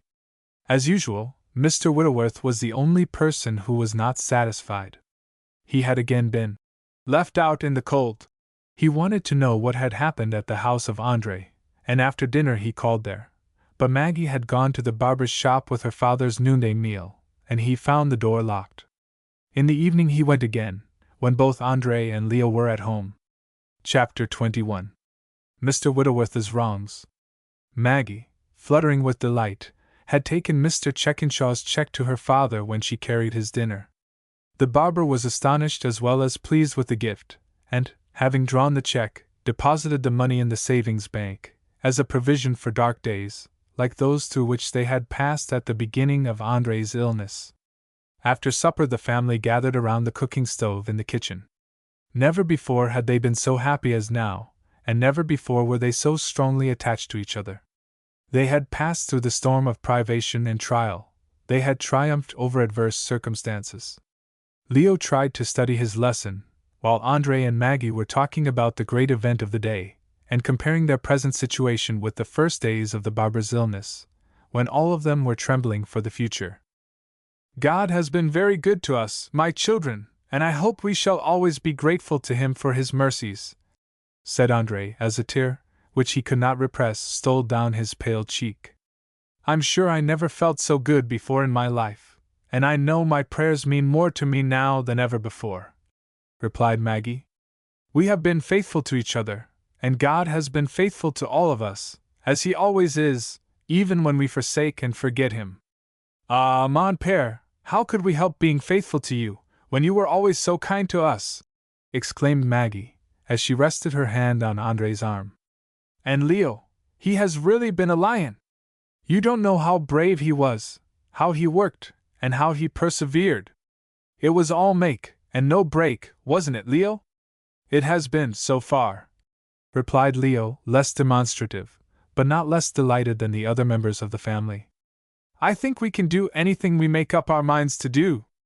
I have made up my mind to take the Franklin medal this year, and make or break, I'm going to do it." Leo bent over his slate again, and seemed to be determined, make or break, that he would attend to his lessons, whatever happened in the room. Unfortunately, in this instance, it was at least a partial break, for a very imperative knock was heard a few moments later at the front door. Andre answered the summons, and admitted Mr. Whittleworth. "I hope I don't intrude," said Fitz, as daintily as Paul Pry himself could have said it. "Take a seat, Mr. Whittleworth," added Maggie, giving him a chair at the stove. "Thank you. I don't often go out evenings, for Mother is alone. My friends groan and complain because I don't visit them, but really this is the first time I have been out of the house of an evening for a month," continued Mr. Whittleworth, as he seated himself in the offered chair, expecting the barber's family to appreciate his condescension in this particular instance. "The last time I went out of an evening," he added, "I called on my friend Choate. You know Choate?" "Of course you do, Mr. Magamore." "I have not that honor," replied the barber, modestly. "Choate's a good fellow, Choate is. He is the most gentlemanly person I ever met, not even excepting Everett, who, by the way, was at Choate's when I called upon him. Winthrop was there, too, but Winthrop is rather stiff, Winthrop is. Of course I haven't anything to say against Winthrop. He is a great man, talented, a good speaker, and all that sort of thing, but you see he hasn't that companionable way with him that Choate has. Of course you will not mention what I say to Winthrop, for I don't want him to know but what I think as much of him as I do of Choate or Everett." Andre very kindly promised not to mention any disparaging allusion he might make in regard to the honorable gentleman. "In a private conversation one does not like to be held responsible for remarks dropped without much reflection," continued Fitz. "I have nothing against Winthrop, only he is not just like Choate. Choate is my idea of a perfect gentleman, Choate is. But perhaps I am prejudiced in Choate's favor. I used to be in the law business myself, in the same office with Choate. Well, really, I didn't come here to talk about Choate, or any of the rest of my friends.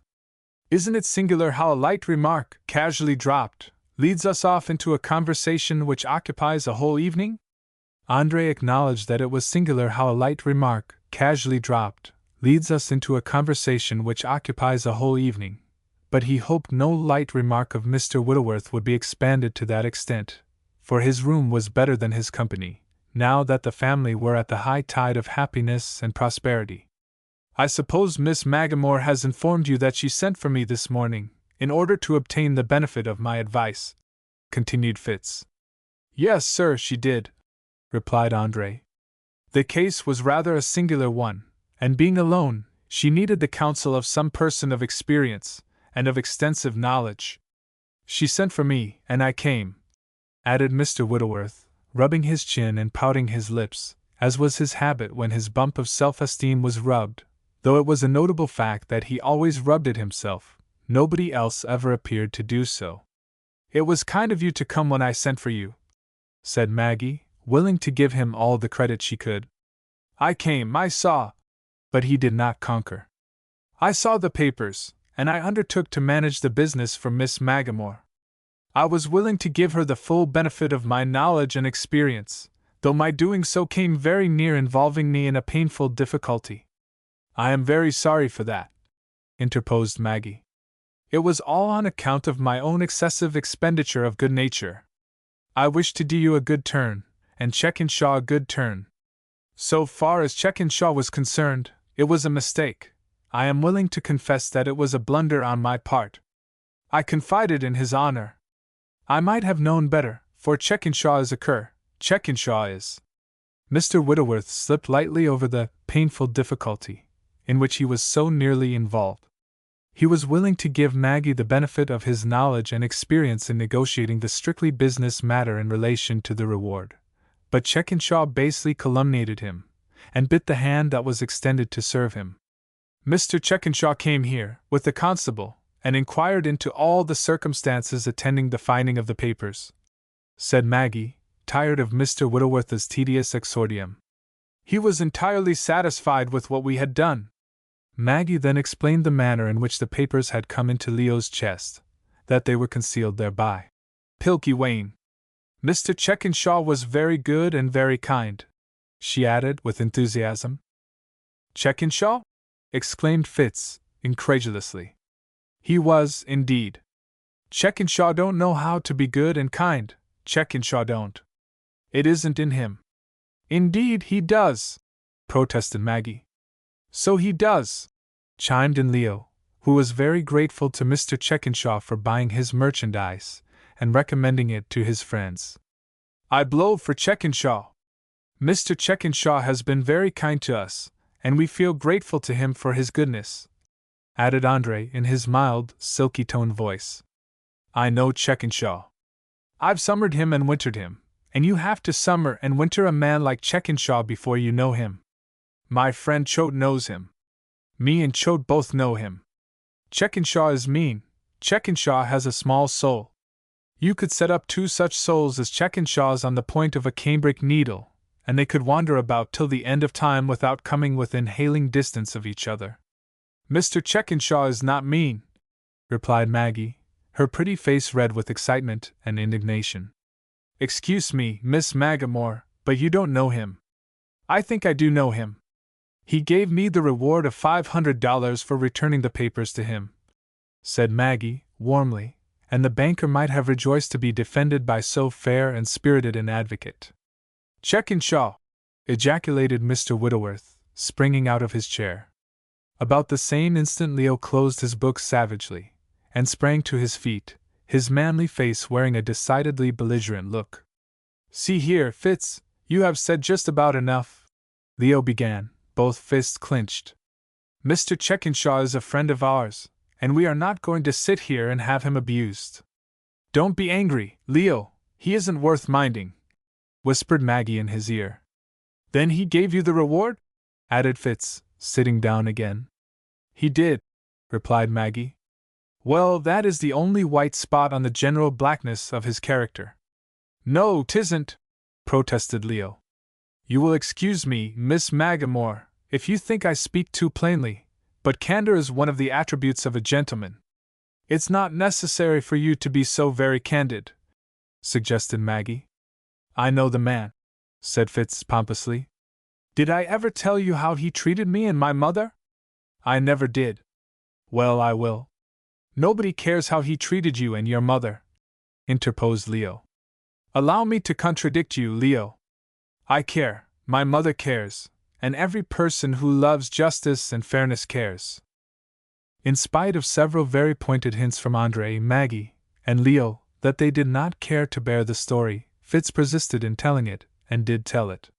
He declared it was his solemn conviction that Mr. Checkenshaw had wronged his mother out of the block of stores, and 10 years' income of the same, for which he had paid her the petty consideration of $10,000. Fitz had heard from his mother the narrative of the second Mrs. Checkenshaw's sickness, and of the sickness of little Marguerite, who had been taken to the cholera hospital, and he related it all in the most painfully minute manner. That child was the heir of my grandfather's property, continued Fitz, eloquently, for he was still burning under the sense of his own wrongs. If that child died, the block of stores, according to my grandfather's will, was to come to my mother. That child did die, in my opinion. What makes you think so? Asked Andre, interested, in spite of himself, in the story. What makes me think so? Repeated Mr. Whittleworth, magnificently. Am I a man of ordinary common sense? Have I lived to attain my present stature without growing wiser with every day of life I lived? Of what avail are my judgment, my knowledge, and my experience if I cannot penetrate a sham so transparent as this? What makes me think so?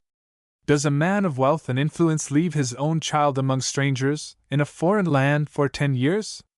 No! I repeat it, no! You say the child was sent to the cholera hospital? Asked Andre, nervously. She was, but in my opinion she died there. Oh, she died there, did she? Said Andre, with apparent relief. Checkenshaw says she did not die. I say she did. Why should he say she didn't die if she did die? Inquired Maggie, very innocently. Why should he? Why, indeed? Repeated Fitz, amazed at her obtuseness. Don't you see that, if the child died, the block of stores belongs to my mother? But it makes no difference now, sighed Mr. Whitworth. For my mother, contrary to my advice, contrary to my solemn protests, sold out all her right in the premises for a mere song. But where is the child now? Dead? Replied Fitz, in a sepulchral tone. Mr. Checkenshaw does not say so, persisted Andre. What does he say about the child? He says the child was taken by the Sisters of Charity, and that he found her in one of their nunneries or schools, but of course that is all bosh. Mr. Whitworth had told his story, and having done so, he tore himself away, leaving Andre very thoughtful. Chapter 22. The Two Marguerites. When Mr. Whitworth passed out into the street, the excitement of the argument subsided. He felt that he had thoroughly and completely demolished Mr. Checkenshaw, and that nothing more could be said in the banker's favor after what he had said against him. The great man need not attempt to hold up his head again, after that. Mr. Checkenshaw had actually paid the reward to Maggie. It was strange, but it was true, and the saddest part of it was Mr. Whitworth had received no share of the money. He had given his valuable advice to the barber's daughter, and his late employer had received the full benefit of it. If he, Mr. Whitworth, had been so vicious and depraved, so lost to the high instincts of a gentleman, as wilfully and maliciously to have given Miss Magamore bad advice not based on his experience and knowledge of the world, in a word, if he had told her that the papers were good for nothing, the young lady would doubtless have destroyed them. Instead of this, he had been upright and conscientious. He had given good, wholesome counsel, worthy of his knowledge and experience. Miss Magamore had actually asked him if the papers were good for anything, and he had actually informed her that they were very valuable, thus saving them from a devastating conflagration in the cooking stove.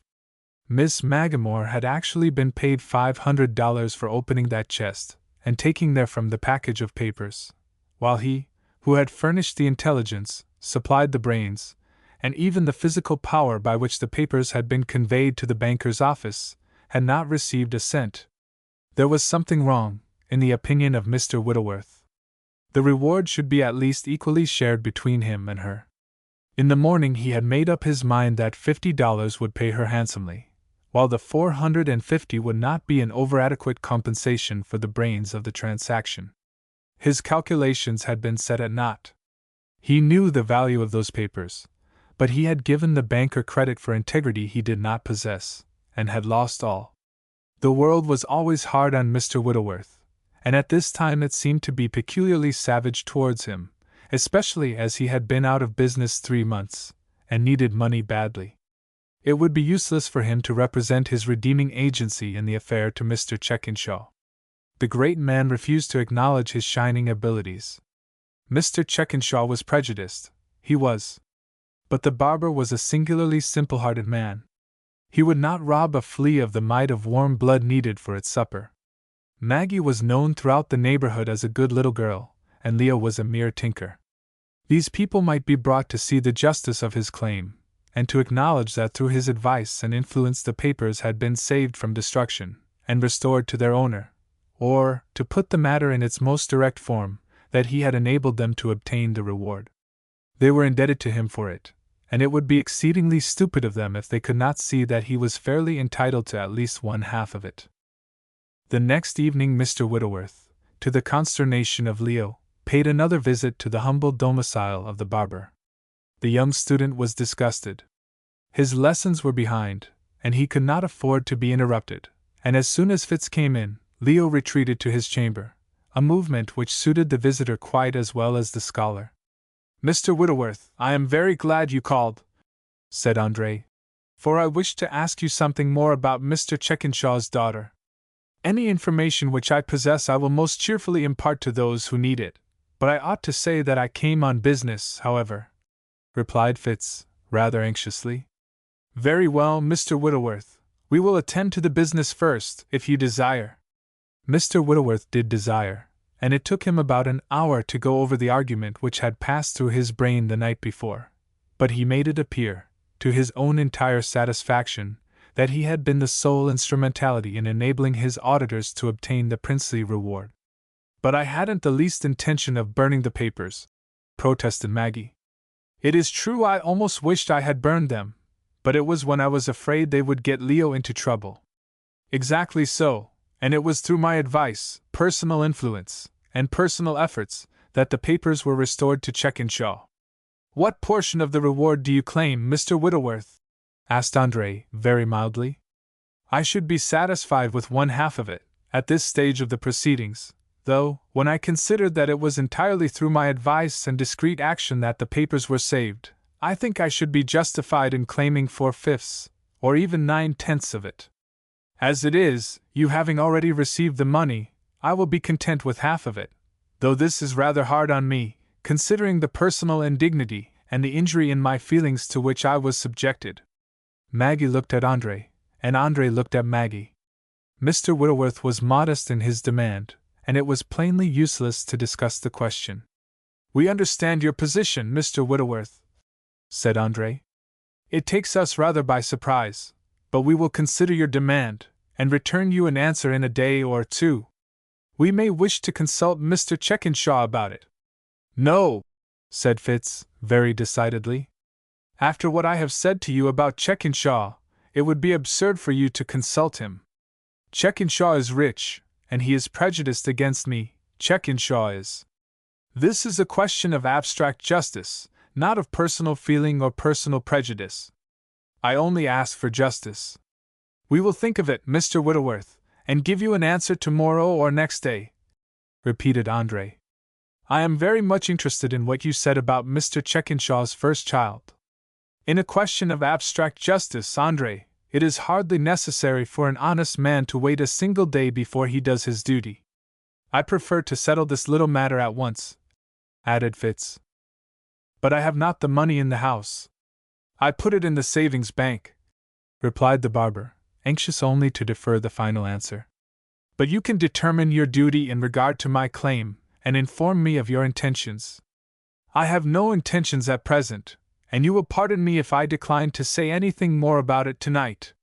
Fitz began to think he was overdoing the matter. Andre appeared to be slightly ruffled, and he deemed it prudent to proceed no further. "Very well, Andre. If you do not see the justice of my claim, I will not press it. You are an honest and a just man. If I had not known you as such, I should not have troubled you. Of course, my future opinion of you must depend very much upon your decision in this matter. Not that I care so much for the money, but I love justice. If I can afford you any information in regard to Chekinshaw's child, I shall be glad to do so. Mr. Whittleworth, I was in one of the cholera hospitals of Paris at the time that child died. I think you said 10 years ago. "Is it possible?" exclaimed Fitz. "It was 10 years ago last August." "Do you know in what hospital the child was placed?" asked Andre, with breathless interest. "I do not, but my mother does. She has a letter written to her by the present Mrs. Chekinshaw, in which she informed her that Marguerite had died in the hospital. But Chekinshaw looked the matter up afterwards, and he says the child did not die, that she was taken away by the Sisters of Charity. That was all bosh." "Could I see your mother?" asked Andre. "Certainly, you can walk over to my house and see her if you like. I do not ask from an idle curiosity," added Andre. The foreign residents in Paris were generally taken to the same hospital, in the Rue La Cepede. I was then the valet of an English gentleman, who died there of cholera. While I was there, for, after the death of my employer, I was engaged as a kind of interpreter for the English patients who did not speak French, the Hôpital d'Enfants Malades was full, and a portion of our establishment was devoted to foreign children. I well remember 2 children of the name of Margaret, and I have reason to remember them. And Andre glanced tenderly at Maggie. "One of them died, and the other is my Maggie." "But what was the other name of the one that died?" asked Fitz, nervously. "Marguerite Chuckingham. I suppose there were other Marguerites there, but I did not know them. They could not find the dead child's parents. They were dead themselves. I would like to see your mother's letter," added Andre. Accepting Fitz's invitation, The barber and his daughter walked over to his house and were introduced to Mrs. Whitworth. Andre repeated his story about the two Marguerites, and she was quite as much interested in it as her son had been. "I have the letter," said she. "I thought the property was mine, and that the letter might be of use to me, so I have carefully preserved it." She went to the bureau and produced the letter. It contained a pitiful account of the sufferings of Mrs. Chekinshaw during the cholera season, and the announcement of little Marguerite's death at the hospital in the Rue Lacépède. "That's the place!" exclaimed Andre, much excited. "What became of the child?" asked Mrs. Whitworth, not less agitated. "It must have been Marguerite Chuckingham, for that was as near as a Frenchman would be likely to get the name. But it may have been the other Marguerite," suggested Mrs. Whitworth. "No!"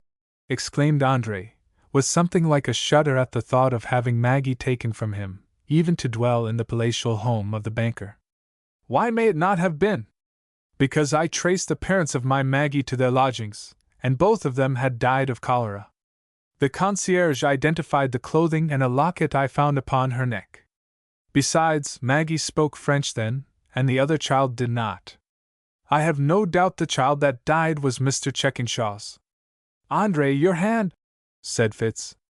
"I don't wish to harm Mr. Chekinshaw," protested the barber, taking the hand involuntarily, rather than because he was interested in the act.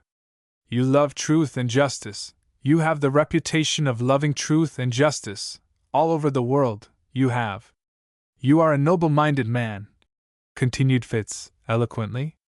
"Now you can see what Chekinshaw is, and now you can see what I am." "Don't be foolish, Fitz," interposed Mrs. Whitworth. "Foolish?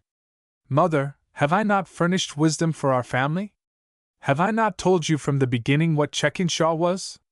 I told you the child was dead. Now it is proved. No matter if it is. It makes no difference now." "It is matter, it does make a difference. Mother, you know how earnestly I protested against your signing that quitclaim deed. Now I am justified. Now you can see that I was right, and you were wrong." Andre and Maggie had no interest in this discussion, and they hastened their departure as soon as the atmosphere began to look stormy. The barber was sorry he had said anything. Simple-minded man as he was, he had not foreseen that he was getting Mr. Chekinshaw into trouble, and he determined to say nothing more about it. Fitz stormed furiously when it was proved that wisdom was justified of her followers. He declared that Chekinshaw had cheated his mother and himself out of their inheritance, and that justice should be done, if the heavens fell. "What can we do? I have signed the quitclaim deed to the block of stores." "No matter if you have. Chekinshaw deceived you. You signed the deed only because he said the child was living. We shall prove that the child is dead. The proceeding will be in equity. All that has been done can be ripped up as easily as you can tear up a piece of paper. I know something about law. Me and Choate have talked over cases in equity." How long this tempestuous debate would have continued none can know, for it was disturbed by the ringing of the door bell. The person admitted was John Whitworth himself, the husband and father, who came to his family clothed and in his right mind, from the House of Correction, where he had served a term of 4 months as a common drunkard. He was cordially welcomed, for he was himself, and there, on his bended knee, he promised, and called upon heaven to record his vow, that he would never again taste the intoxicating cup. He had been discharged that afternoon, and had been endeavoring till that late hour to find his wife and son. He had finally traced them to their new home. In the course of the evening, after the past had been fully discussed, Fitz brought up the matter of Mr. Chekinshaw's child, and all the facts which had been developed were fully stated to him.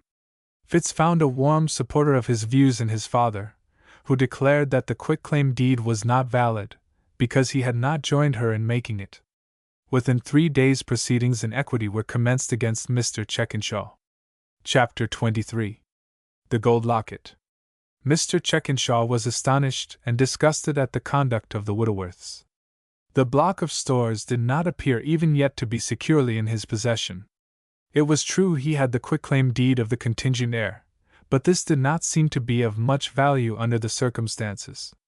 Mr. Whitworth, Sr., had again appeared upon the stage.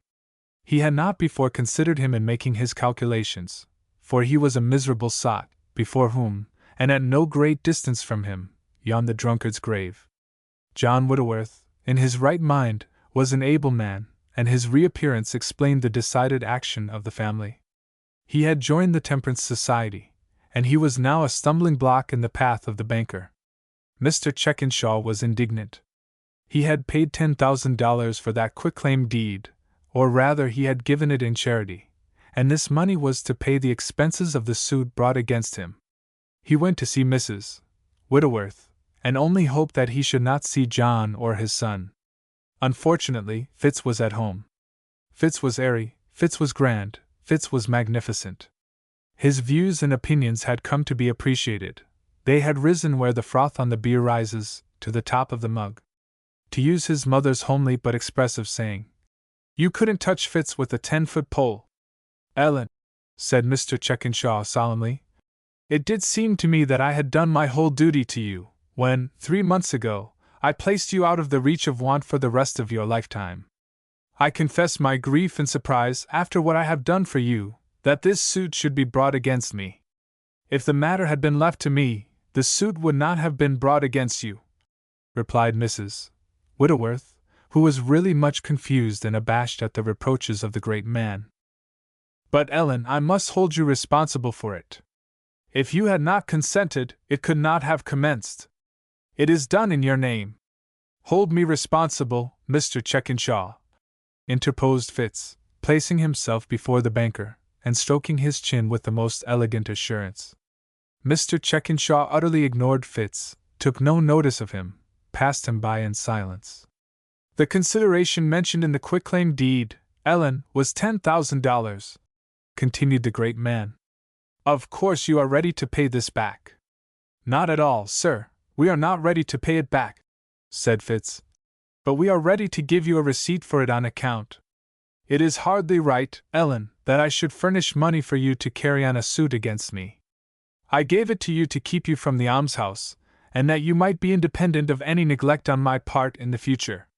This money is now to be wasted in idle litigation, in paying the expenses of a lawsuit brought for the sole purpose of annoying me. The suit is brought in the name of justice and humanity," shouted Fitz, eloquently, and with a spread-eagle gesture.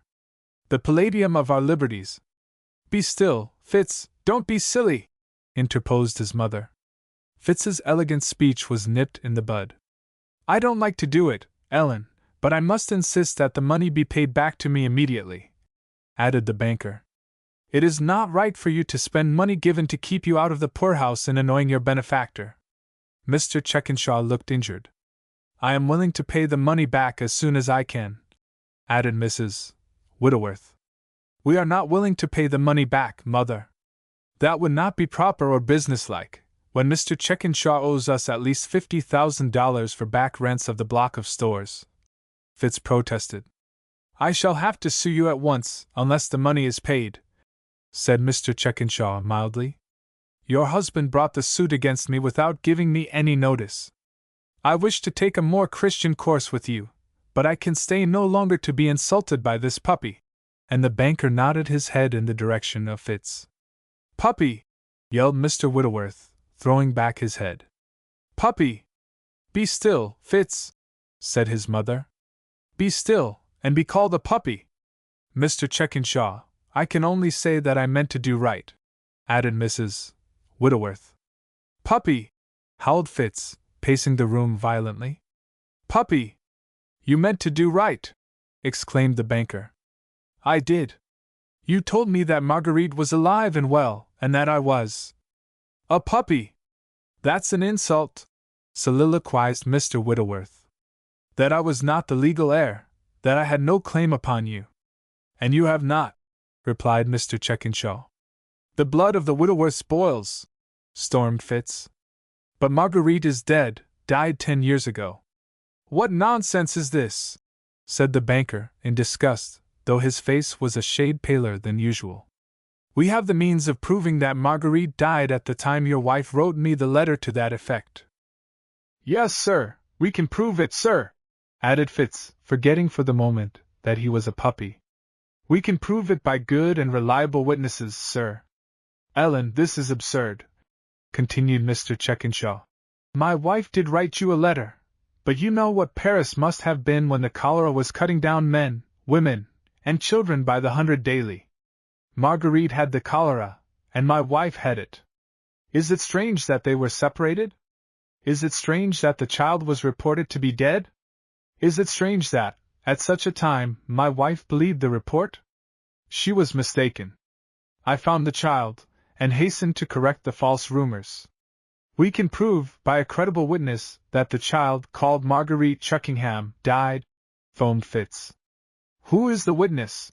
Demanded the banker, turning suddenly upon Mr. Whittleworth, and for the first time, apparently, conscious of his presence. By Andre Magamore, a good man and true, who was employed in the Hotel de Salpêtre, in the Rue Saleratus, replied Mr. Whittleworth, triumphantly. He had been reading a book on Paris, where mention was made of the Salpêtrière, a great almshouse, but the street he named was doubtless his own corruption of the Rue Lacépède, of which he had only heard in André's narrative. Mr. Checkenshaw was really troubled now. Another of the recipients of his bounty had proved faithless. One renegade beneficiary had played into the hands of another. André had shaved him for years, but had never said a word about the hospitals of Paris to him. Indeed, André had never said anything to him, except in answer to his own questions. In reply to his inquiries, Mrs. Whittleworth stated that the barber had called upon her, and repeated what he had said, in evidence of the truth of her assertion that Marguerite was dead. Perhaps André means to be truthful, and to assert only what he believes to be true, but he is mistaken, said Mr. Checkenshaw, nervously. Do you think I should not know my own child when I saw her? Of course you would, but André is very positive your child was the Marguerite Chuckingham that died, added Mrs. Whittleworth. This matter is too ridiculous to take up my time for a moment. I am ready to abide the decision of the court, continued the banker, taking his hat and moving towards the door. I hope you are equally ready to do so, Ellen. I wish to do only what is right, replied she. Will you see my husband? No, I will not, answered Mr. Checkenshaw. If he wished to see me before he commenced this suit, it would have been proper for him to do so. I shall not run after him. And he will not run after you, interposed Fitz. Justice and humanity. Be still, Fitz. We shall retain Choate in this case. Me and Choate have talked the matter over and... Mr. Checkenshaw bowed stiffly, and left the room before Fitz had time to say what terrible things me and Choate intended to do. The banker was evidently in the most uncomfortable frame of mind. He was nervous and uneasy. His step in the street was quick and sharp, as he walked to Phillimore Court. He did not expect to find André there, and he did not. But Maggie was a remarkably intelligent girl, open and truthful, and she would be less likely to veil any designs from him than one who had seen more of the world. The banker tried to think what motive the barber could have for arraying himself against one who had done so much for him, one who had voluntarily paid his family the reward of $500.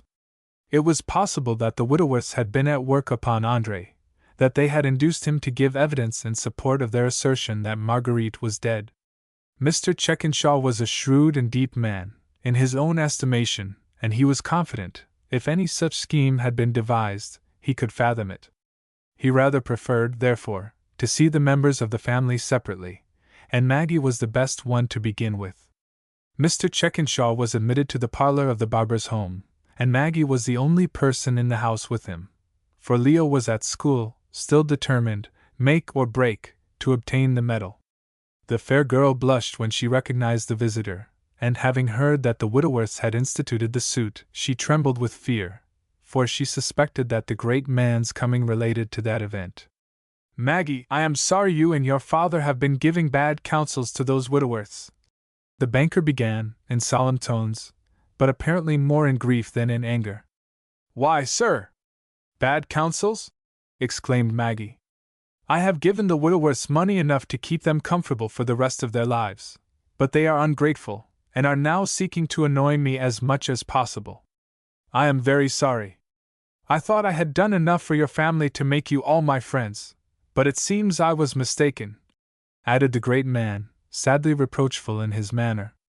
"I am sure, sir, we are very grateful to you, and would not willingly do anything to injure you," protested Maggie, warmly. "Why did your father tell the Whitworths, then, that he was employed in the cholera hospital in Paris?" "Because he was employed there," replied Maggie, who deemed this a sufficient reason for saying so. "Was he, indeed?" asked the banker, who had been skeptical even on this point. Maggie told the whole story of the two Marguerites, as she had heard it from her father. "One Marguerite died, and you were the other," said Mr. Checkenshaw, musing. "Yes, sir, and I don't know to this day who my father and mother were, but I suppose they died of cholera. I was told they did. Mon père traced them to their lodgings, and identified the clothing and a locket I wore." "A locket?" asked the banker curiously. "Yes, sir." "What was the locket?" "It was a gold one, with the miniature of a gentleman on one side, and a lady on the other, with locks of hair. I suppose they were my father and mother." "Where is the locket now?" "Mon père has it. I don't know where he keeps it.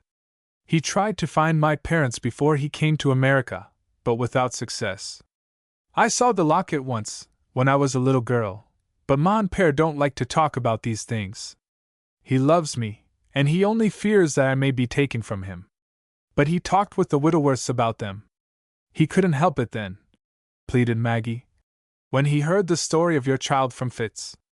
Mr. Checkenshaw abruptly left the house, and hastened to the shop of Cuts and Stropmore. He had a long conversation with Andre, and finally they went to Phillimore Court together. The banker insisted upon seeing the locket, and Andre showed it to him. Chapter 24. Me and Choate. "A puppy!" hissed through the teeth of Fitz, when the door closed behind the great man. "The blood of the Whitworths boils." "Then you had better let the blood of the Whitworths cool off, my son," added his mother, who had no taste for the grandiloquent. "He called me a puppy! Called me a puppy! You shouldn't bark so loud, then. I don't know that any but puppies interrupt people who are busy in conversation. When will you learn to keep still, Fitz?" "When? When justice and humanity no longer require me to speak in tones of thunder against oppression. Mother, we have struck the enemy a fatal blow.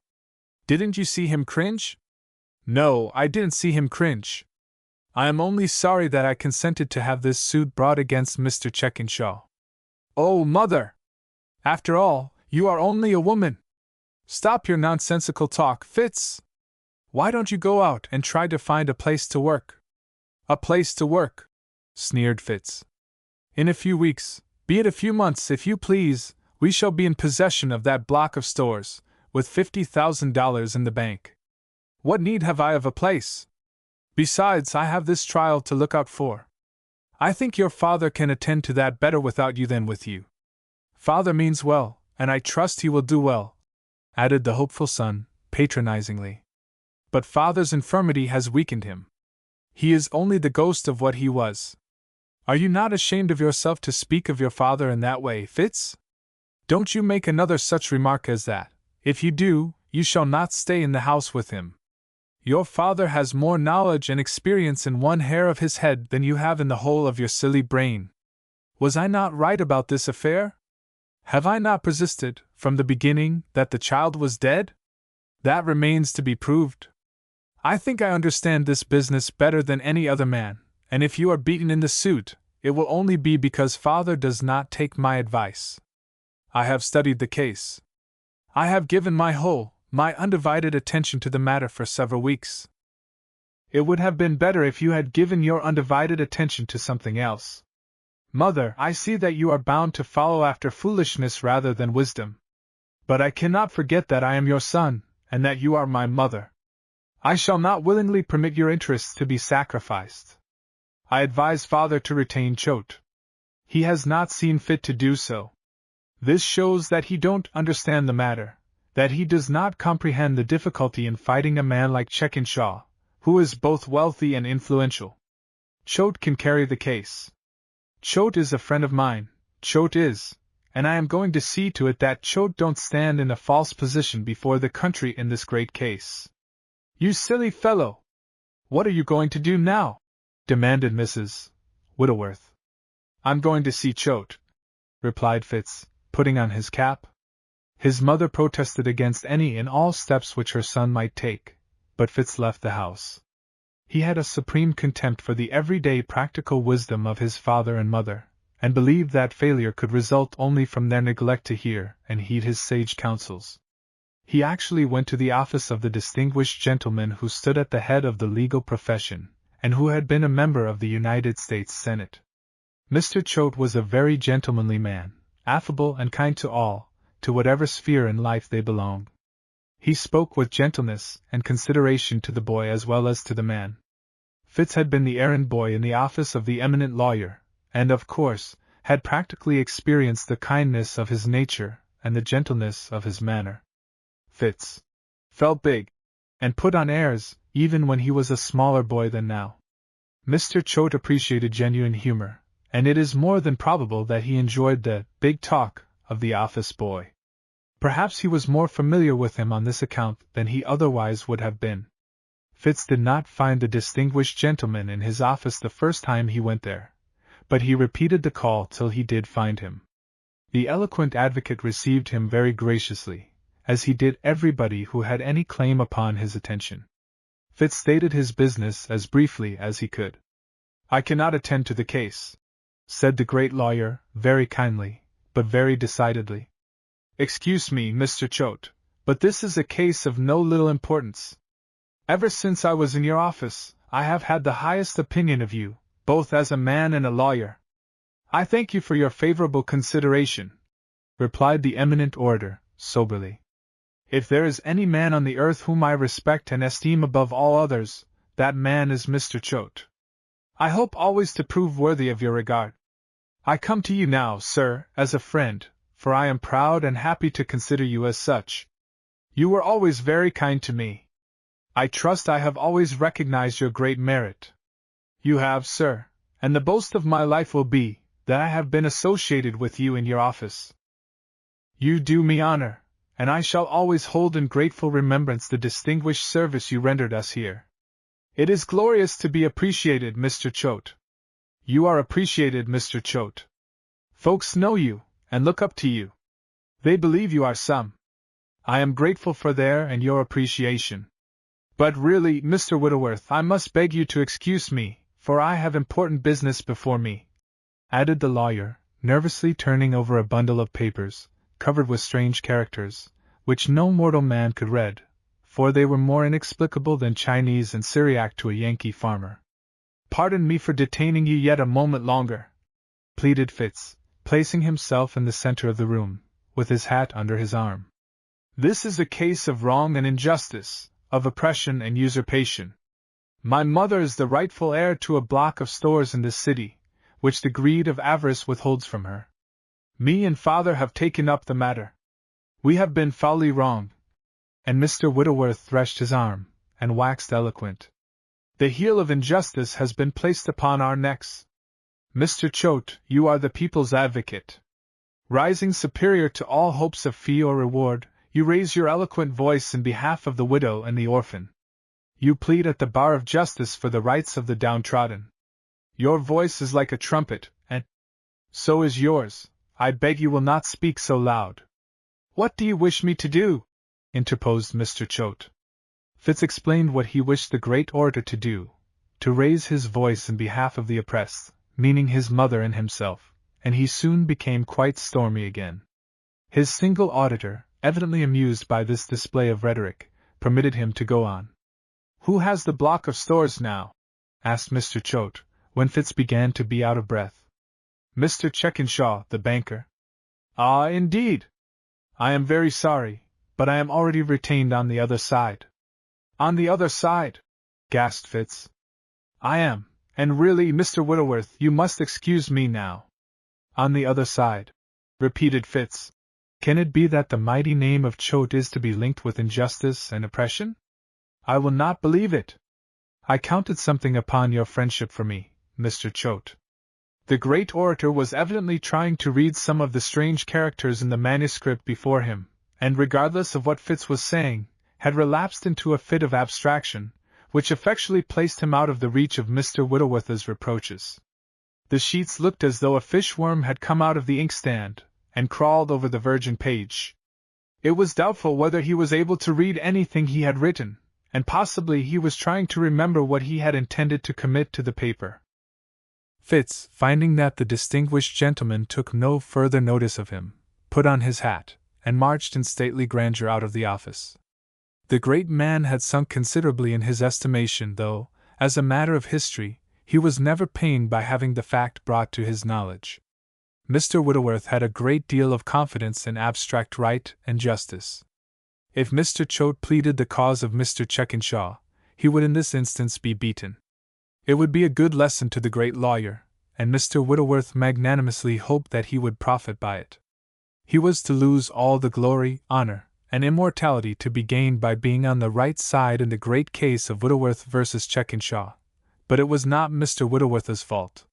He had given him an opportunity to enlist under the banner of truth and justice, and he had refused to do so. It was his own choice, and he must abide the consequences. Mr. Whittleworth rather pitied him, for he always had a very tender regard for the reputation of his friends.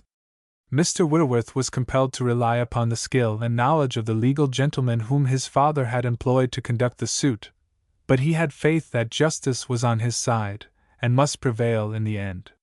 He waited. He could not do anything but wait, until the day assigned for the hearing of the case arrived.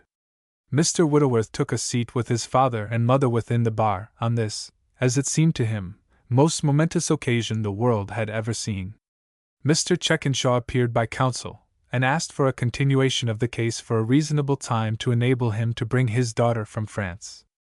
The banker's business lawyer said a few words in making the request, and then Mr. Choate, who had been employed by the banker, as well as retained, added the weight of his personal influence to the application. To the intense disgust of Mr. Whittleworth, it was granted so promptly that he hardly knew what had happened. Another case was called, and the Whittleworths went home. Though Mr. Checkenshaw had threatened to sue them for the money he had paid, nothing more was said or heard from the action. Fitz assured his father and mother that the banker could not produce his daughter, and that the case would not come to trial. If they were only firm and decided with him, Mr. Checkenshaw would give up the block of stores, and pay over the back rents. He must do so, or his reputation would be blasted forever. He must stand before the world as a knave and a swindler, unless he did full and ample justice to the widow, who had a husband, and the orphan, who had a father and mother, for Mr. Whittleworth, when he waxed eloquent, had a habit of confounding terms. About a week after the hearing, which had been cut short so suddenly, Fitz, deeming it his duty to look after the witnesses in the great case of Whittleworth versus Checkenshaw, thought it advisable to call one evening at No. 3 Phillimore Court. The door was locked, and the house was dark. He repeated the call every evening for a week, but with no better result.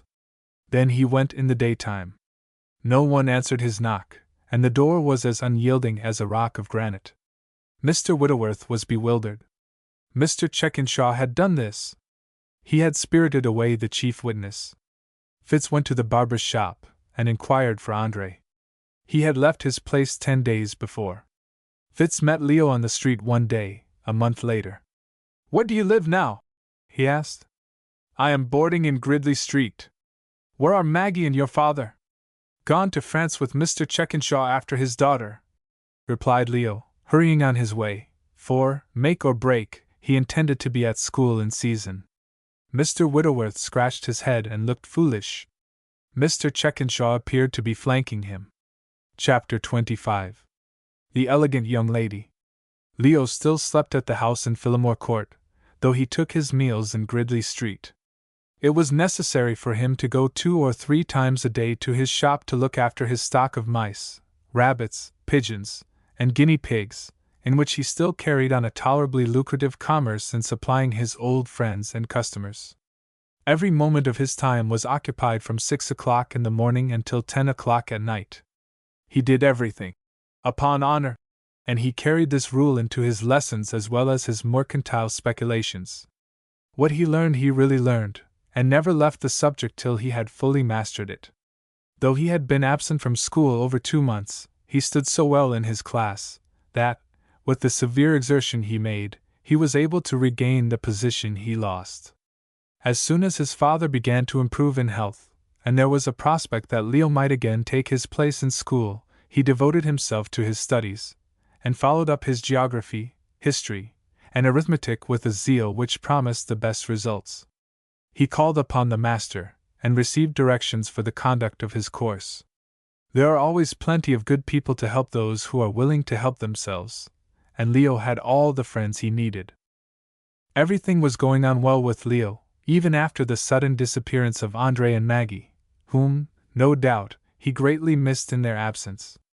If he knew anything about the reason for their abrupt departure, he kept his own counsel, especially in the presence of Fitzwittleworth, who, since he had discovered that his witness had been tampered with, had become the tormentor of the young mechanic. Fitz placed himself at the corner of Gridley Street almost every day, intent upon worming something out of Leo.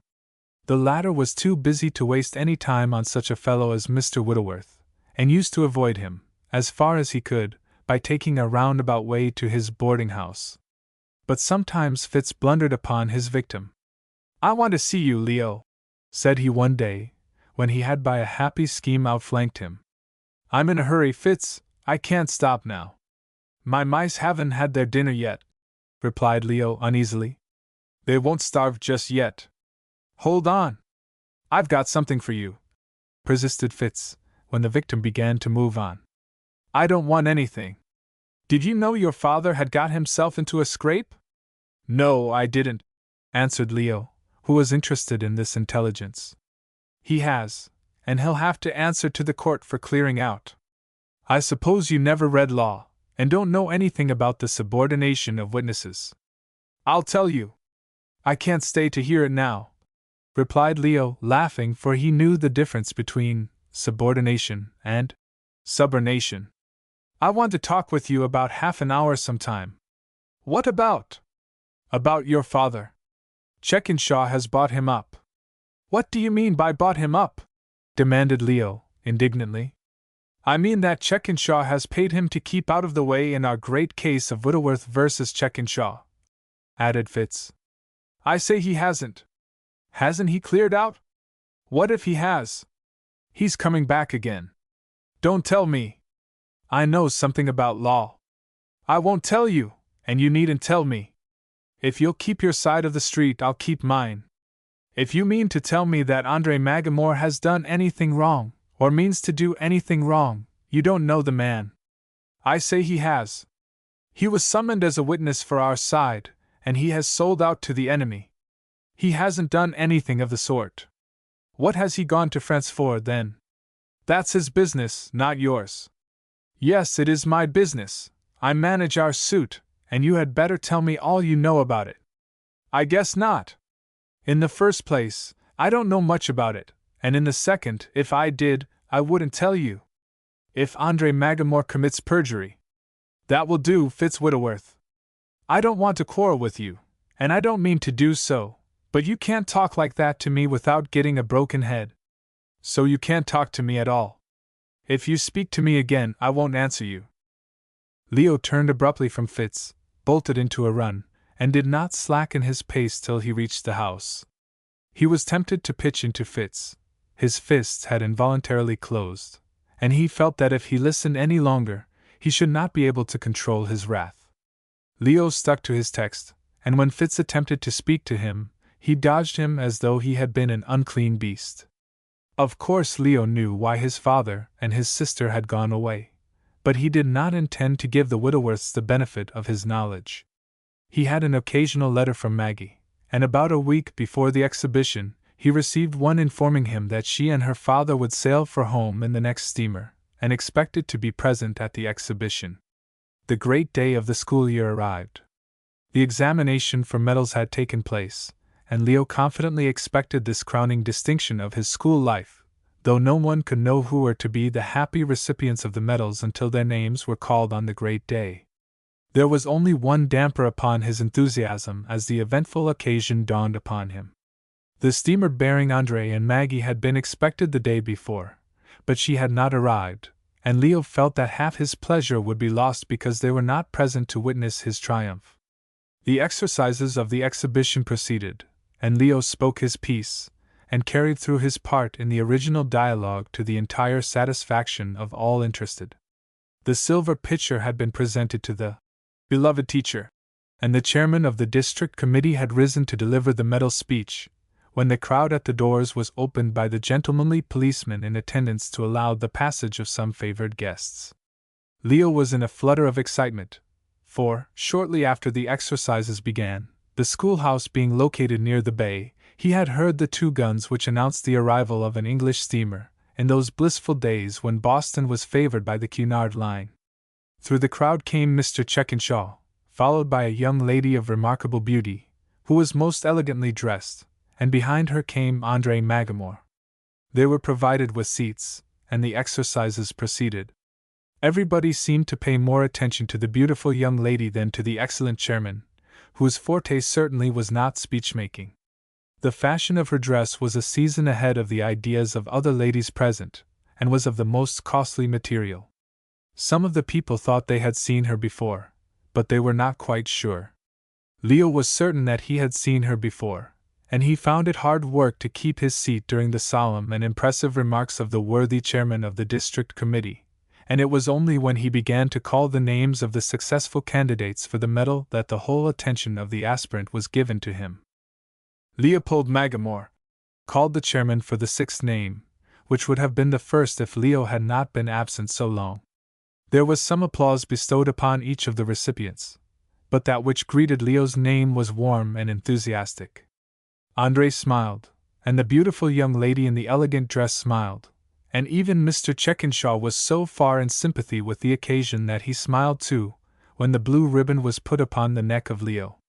After that, the time hung heavy upon all our characters who were present, especially as the distinguished gentlemen who had been invited to make a few remarks were unusually long-winded and prosy. The exhibition was finished at last, and the elegant young lady flew to the seat of Leo, the silk fluttering like a summer tempest, grasped both his hands, and actually kissed him before the assembled multitude. There were several scores of nice young men present, who envied Leo now more than when the blue ribbon was placed on his neck, and it ought to be added that Leo bore his martyrdom with remarkable fortitude. Andre then grasped his hand, and the tears stole down his pale face. Even Mr. Checkenshaw condescended to take the hand of the young man, and congratulate him upon the distinction he had won. The party left the schoolhouse. There was a carriage waiting at the door for the banker, which bore them to Pemberton Square. It is not of much consequence what happened there, and we need only say that the elegant young lady was rather sad, and seemed to cling more to Andre and Leo than to the lofty man who entertained them, or to his family. The great case of Whittleworth versus Checkenshaw had been twice postponed during the absence of the defendant, and it was called for the 4th time only a few days after his return. All the parties were present this time. Mr. Fitz-Whittleworth did not seem quite as confident as before. There were indications of a gigantic conspiracy, as he expressed it, against the majesty of justice as represented by the Whittleworths. It was alleged that the defendant had his daughter in court, and a beautiful young lady she was, but Mr. Whittleworth insisted that this person, elegant and richly dressed as she appeared, was an impostor, employed to personate the deceased child of his powerful rival, and thus enable him to retain the block of stores and the back rents. Mrs. Checkenshaw and Eleonora were in court, so were Andre and Leo. Mr. Choate was there, and Mr. Whittleworth cast a reproachful glance at him, but it was fortunate for the distinguished orator that he did not know how much he had fallen in the estimation of one who had formerly been in the office with him. Certain dry formalities were solemnly passed through. The counsel for the plaintiff made a statement, during which he read extracts from the will of Mr. Osborne. It was plain enough to everybody that the block of stores belonged to Mrs. Whittleworth, unless the trustee and defendant could produce his daughter. She was produced, but Fitz was still hopeful. The elegant young lady was no other than Miss Maggie Magamore.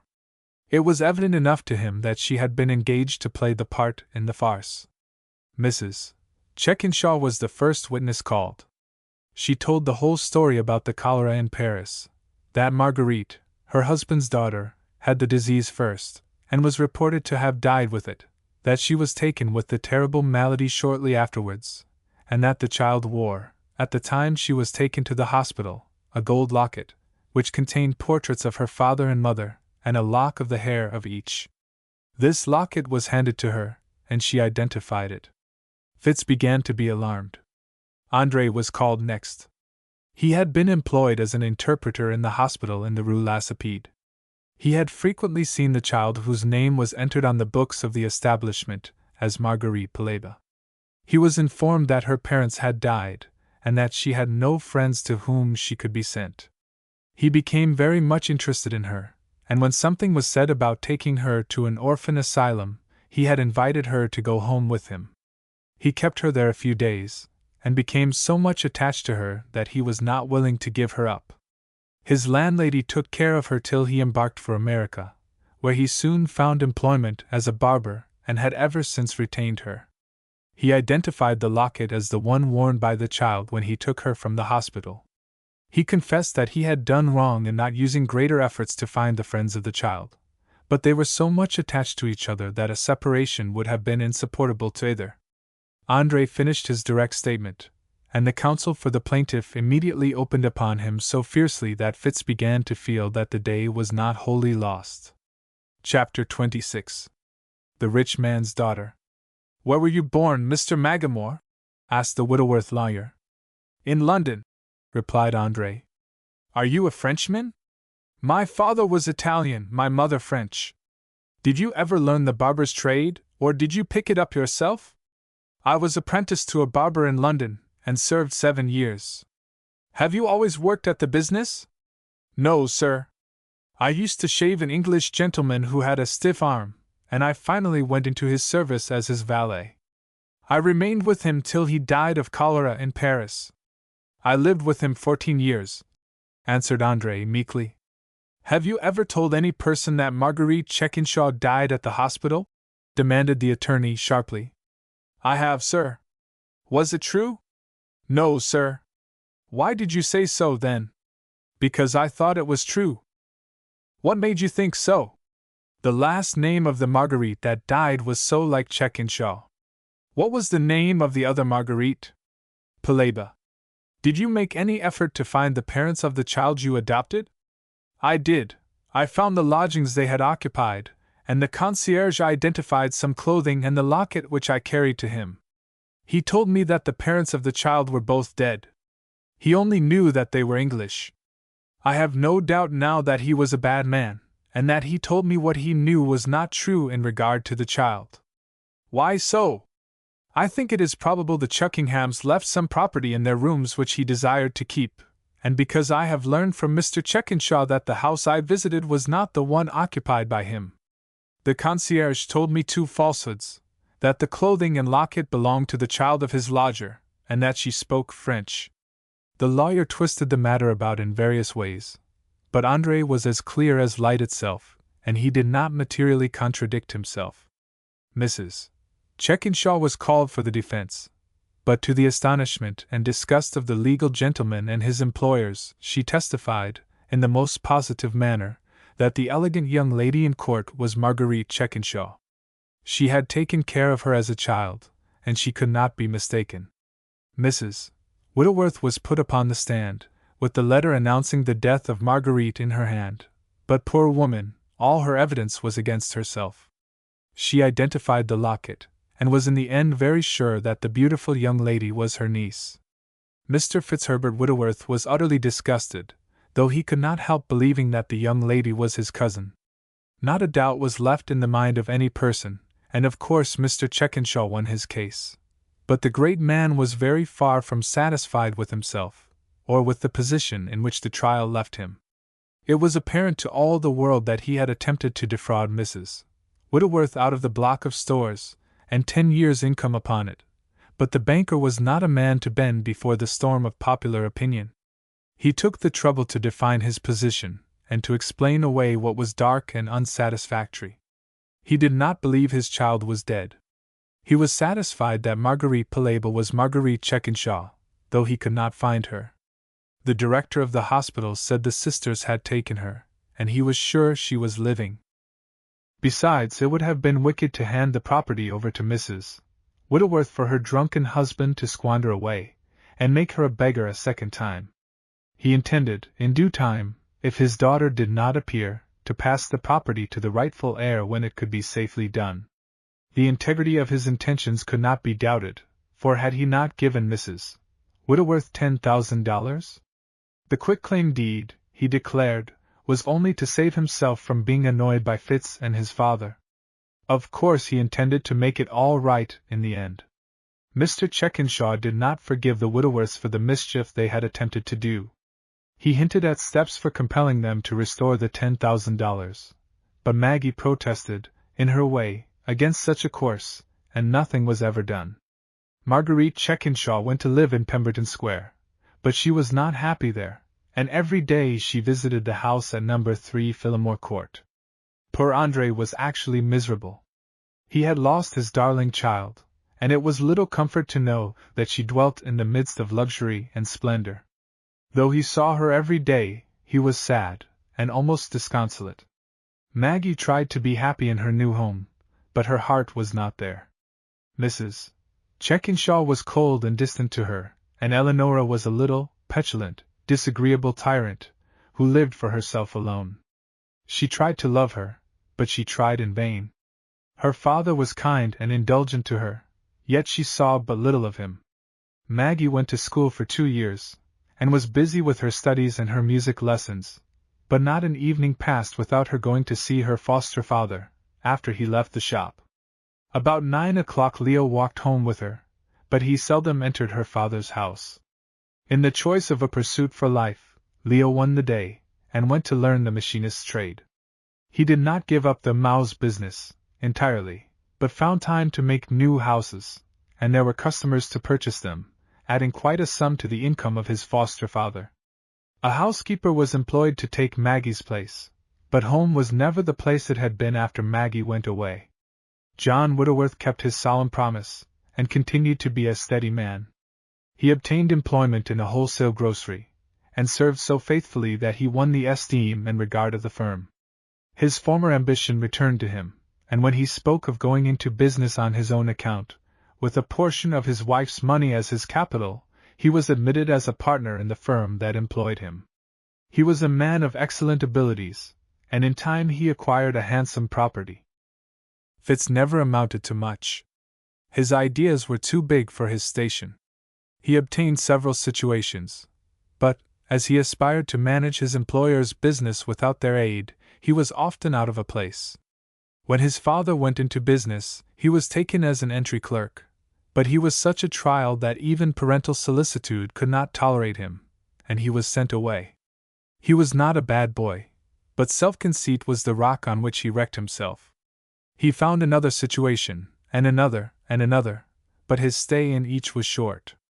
And so he went from one place to another, achieving nothing, until he was 25 years old, when he married a lady 10 years his senior, whom even the $20,000 she possessed did not tempt anyone else to make a wife. Fitz is a gentleman now, and though his lot at home is trying, he still maintains his dignity, and lives on his wife's property. He is not dissipated, and has no bad habits, but he does not amount to anything. People laugh at him, and speak contemptuously of him behind his back, and he is, and will continue to be, nothing but a cipher in the community. In the little smoking room in the house in Pemberton Square, 3 years after Maggie went to live there, on the very sofa where André Magamore had lain, was stretched the inanimate form of another person, stricken down by the same malady. It was Mr. Chekinshaw. The 2 gentlemen with whom he had been conversing when attacked by the fit had placed him there, and Dr. Fisher had been sent for. From that sofa he was conveyed to his bed, still insensible. His eyes were open, but he knew none of those who stood by his couch. The doctor came, but the banker was out of the reach of human aid, though he survived a day and a half. Maggie watched over him, as she had over André, But vain was her care, and vain were her hopes. Her father died. A few days later a long funeral procession left the house, and Mr. Checkenshaw was borne to his last resting place at Mount Auburn. Mrs. Checkenshaw was bewildered and overwhelmed. Eleanora was so nervous that she required an attendant constantly, and Maggie had little time to weep herself, so devoted was she to the wants of others. By the death of her father, everything was changed with Maggie. There was little sympathy between her and the other members of the family. Mrs. Checkenshaw decided that the house should be sold, and that she and the 2 daughters should board with a relative of her own. Maggie did not like this arrangement, though she was prepared to accept it if no better one could be suggested. She stated her objection in the gentlest terms, but her stepmother was cold, and even harsh, and Maggie realized that the future was to be more unhappy than the past. In this emergency she consulted her old friend, Dr. Fisher, who was familiar with all the circumstances of the family. "I cannot live with Mrs. Checkenshaw and Eleanora, now that my father is no longer with us," said she sadly. "I do not like them, and they do not like me." "It is not necessary that you should live with them," replied the doctor. "Couldn't I live with Andre again?" asked she eagerly. "Certainly you can. Leave this to me. I will see your father's executors, and tell them your wishes." "Thank you, doctor. The block of stores yields a large income, besides your share of your father's property. But Maggie, you are under age, and you must have a guardian to take charge of your property. Your own wishes in this matter will be consulted." "Andre!" exclaimed she, with enthusiasm. The doctor smiled, and shook his head. "Why not?" demanded she, her face looking sad again. "Andre is a very good man, but he does not know much about business. There is nothing to do at present but to collect the rents on the block of stores. I could not name any one but Andre for my guardian. Perhaps the court will not approve of him if you do," added the doctor, with a smile. "I'm sure Andre is honest and true, and will be faithful to the end. He knows enough about business to take care of the property." Maggie argued like a woman, and the doctor promised to do what he could to meet her wishes. Mr. Checkenshaw's executors were opposed to the plan, but, at the earnest solicitation of Maggie and the doctor, they at last consented to recommend it, and Andre was appointed guardian of the rich man's daughter. If ever a man was amazed and bewildered, Andre was, when he found himself the keeper of such a vast property. Maggie had a plan of her own. Andre was to be a barber no longer. A nice brick house in Harrison Avenue was hired, and furnished in good style, and the strange family were once more united. Leo sold out the mouse business to Tom Casey, and was as happy as a lord in his new home. The executors paid Maggie's share of her father's estate to Andre, in accordance with the provisions of the will. The ex-barber was not a businessman, but this fact rendered him all the more cautious in handling the property entrusted to his care. He had shaved men of dignity and substance for so many years, that he had no lack of friendly advisers. With fear and trembling he discharged his sacred duty. But Andre's duties as guardian were abruptly terminated one day, before Maggie was 21. A remarkably good-looking young lawyer, Mr. Charles Harding, the partner of an older legal gentleman who had done Andre's business, relieved him of his charge by marrying his ward. Everybody said he was a splendid fellow, and Maggie knew he was. No one seemed to be astonished except Leo, who thought the affair had come off rather suddenly. He did not exactly understand how Maggie could have fallen in love with any fellow. He never thought of such things. "So Maggie is married," said Mr. Fitzwittleworth one day, when they met in the street. "Yes, and a capital fellow Harding is, too," replied Leo warmly. "It was rather sudden, wasn't it?" "Well, it was rather sudden, but when I think what a beautiful girl Maggie was, and when I think what a good girl she was, I am not at all surprised, not a bit. But, Leo, I always thought you would marry Maggie," added Mr. Whittleworth, stroking his chin. "I?" exclaimed Leo, opening his eyes. "Why, I never thought of such a thing. The more fool you, when you could have done it. What, marry my sister? She isn't your sister, any more than I am." "Well, it's all the same thing, and I could never look upon her as anything but a sister, replied Leo, as he hastened to his work. Leo was satisfied, for he could still love Mrs. Harding as a sister, and he had certainly never thought of her in any other relation. Perhaps he did not think of anything at that time but machines and machinery. Both he and Andre remained with Mrs. Harding, for she would not consent to their leaving her. And her husband liked them because she did.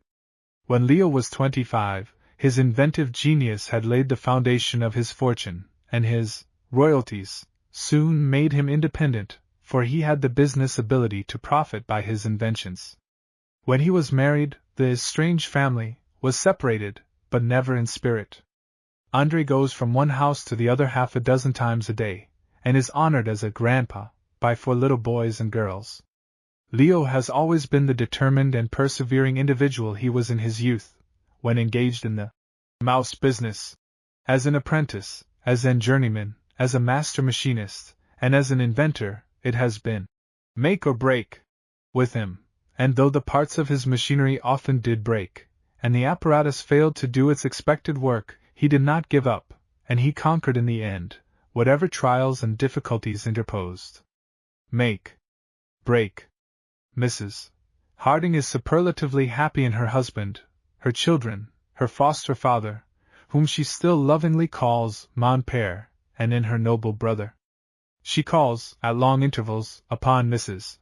Checkenshaw and Eleonora, and peace reigns between the 2 houses of Checkenshaw and Whittleworth. Though she was never happier than when she knew no other relation than that of the poor man's daughter, she has every reason to be thankful, and is thankful, to God for the blessings which have come to her as the rich man's daughter. The rich man's daughter.